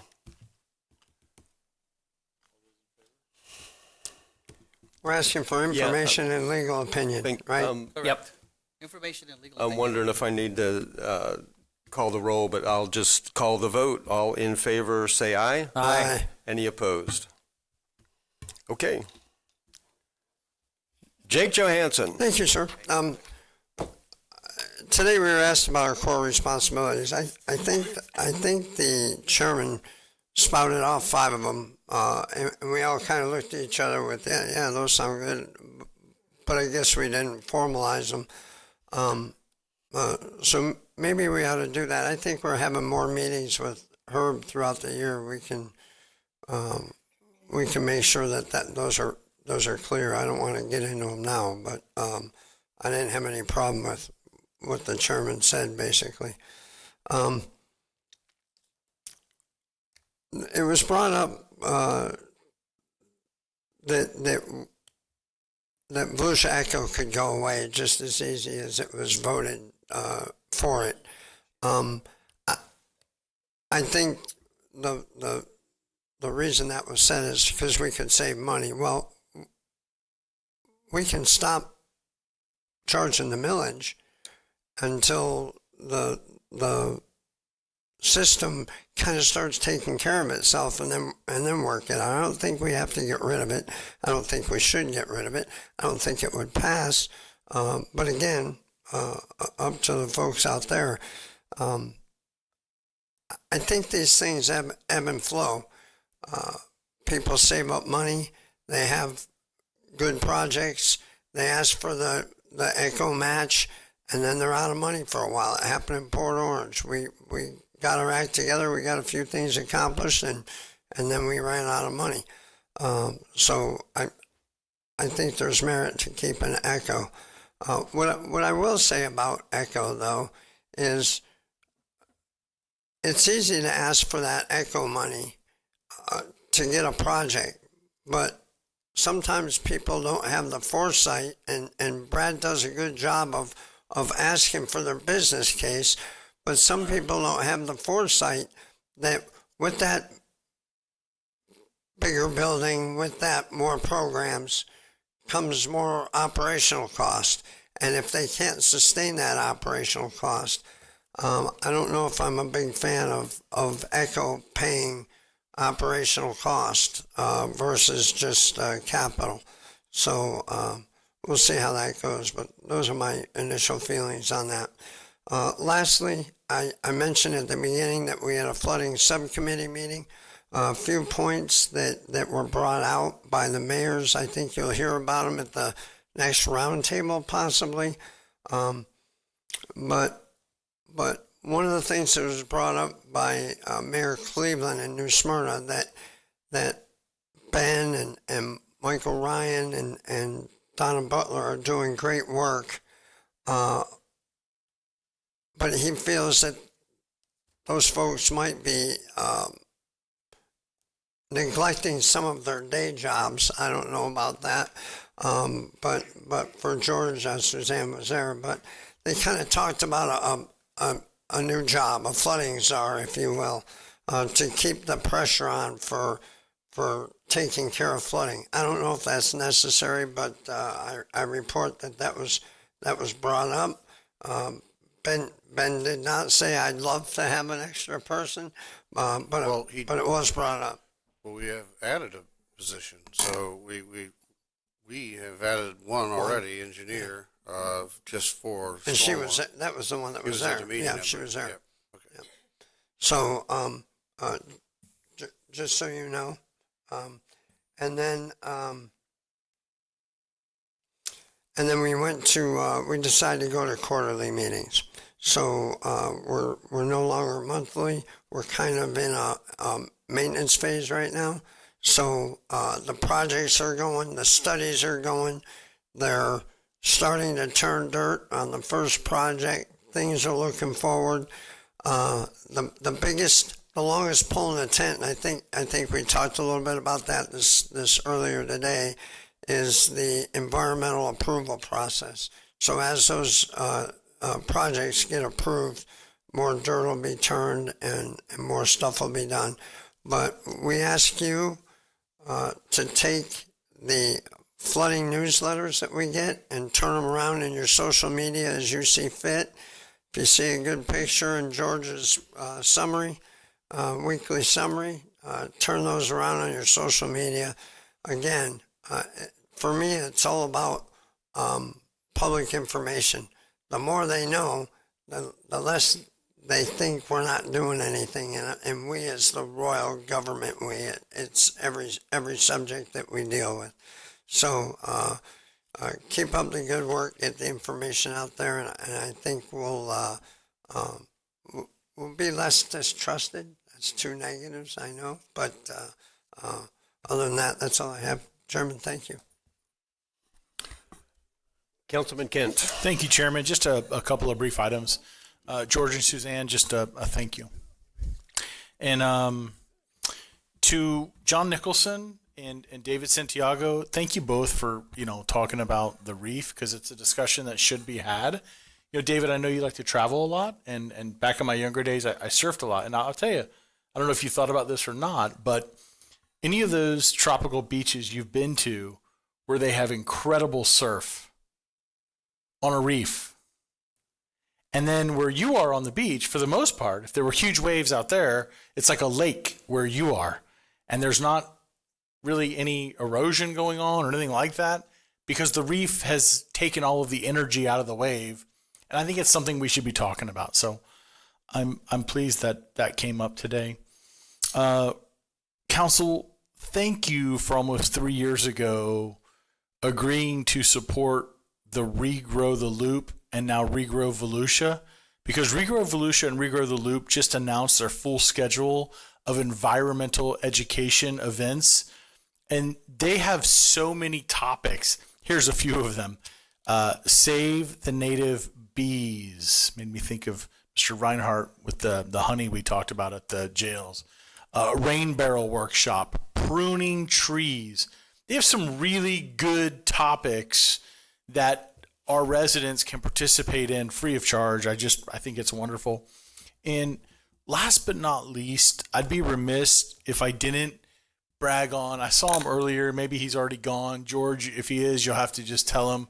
But Tim Bailey, you have some great staff members and you hold them accountable, and these people are professional and they're punctual and they're good at what they do. And in your evaluation, I always say it every year, it's one of my favorite things about you is you have an uncanny ability to put the right people in the right spots and hold them accountable to make sure that they produce for our residents. But I saw where Councilman Johansson and Robbins are going to have a town hall. And I love that for you guys, but I love it more for your residents, because I just had my district dialogue on January 12th at Bicentennial Park. There were over 50 people there, and they're jazzed up to talk about different things, and it's beneficial and it's helpful, and it helps me as one of the 7 leaders to make decisions in Volusia County. And I'm just excited for you two guys down in New Smyrna to have a town hall like this. I love it, man. I want you to know I'm rooting for you. I'm really rooting for your residents because it's going to be good for them. But George, Tim Bailey was fantastic getting that room open, making sure the seats were there. There was one question that I told the group, I have no idea. Tim Bailey knew, though. He jumped right up and said, "May I?" And he gave a 3-minute answer. And I was so pleased that, remember that, John? John took the trek from Daytona to come to that meeting. And it was standing room only, right? I mean, standing room only up there in Ormond by the Sea. And it put a smile on my face. So, George, if you'll please share, and Suzanne, if you'll share with Mr. Bailey, that I certainly appreciate it. And the next one is at the Ormond Library, and that's in May. I'll talk about that when we get closer to it. Hey, great to see you all again, and Happy New Year, and have a good night. Councilman Johansson. Real quick, I just want to offer up. I've been to Don's town hall when we had it here. I'm supporting Danny this week, and I'll come to if any one of you want. I gladly will if invited. It adds a little bit of staff taking minutes, but yeah, I'm more than willing. I just don't like encroaching on your district, but I appreciate it. Thank you. Well, your job encroaches on all of their districts, so. It does, but I don't go meddling without giving them a chance first. Okay, Vice Chair Reinhardt. Thank you, Chair. Jake, you can encroach on mine anytime. All right. Two quick things. I already promised Andy I'd make it quick. First thing, tomorrow afternoon, the Marine Science Center dedication. I believe you and I both, Chair, are going to that. So encourage those that enjoy that area that we have out there. Number two, this is an apology I have to make. Everybody, yeah. Oh, I'm gonna. My wife is probably recording this right now. So the apology has to do with something we all talked about up here with, and staff is bringing it back, is the domestic abuse database that we were talking about. And I did a news reporter did an interview with me, and it was in the studio, and I got a phone call right away from my daughter, because in the studio I said my daughter's boyfriend had assaulted her. It was her ex. Let me just clarify that, because we like the new guy. Okay, so I made the public apology, as any dad up here would. All of us are dads. We get that. 5 of us, I think, have daughters, so you totally understand that. So I've made the apology. Hopefully I'll get out of the doghouse. So that's all I got, Chair. Thank you. Understand that. Jake? No? Okay. Councilman Robbins. Thank you, Chairman. We went over the sprinklers, and I just want to, I like to address some of the comments that were made here, because they're in my district with Mr. Morgan Denny. If anybody has questions about that, do know, council, that we've been in contact with this gentleman and that neighborhood for years, right? And we've been mitigating certain issues. We highlighted some projects that are going to be going on down that way, but also too, nobody is neglecting him or others, right? Ben and I been out there several times throughout the years, and we got to give with our enforcement system and everything, we got to give people a corrective action, right? Just because you don't like it doesn't mean that they're not entitled to that process, right? And they have the same process as well if it happens to them and they make some mistakes, and that's what they're doing. But our staff is doing a good job. Ben and his team are doing a good job, code enforcement, on working through some of these issues and mitigating some of the impacts, or if there's a negative impact or was, that it gets corrected. So I just want to put that out there in case you guys get some emails. But there's over 100 email correspondence between legal and multiple departments handling that. So other than that, the only other topic that I might bring back, but I'll get more information. Several years ago, I believe we dissolved an agricultural board and combined it with the value adjustment board. I'm getting some contact from members of the agricultural community to possibly restore that I'm going to get more information, and I'll have them get that out to the board if it's even feasible. I'd volunteer for it if needed, but other than that, that's it.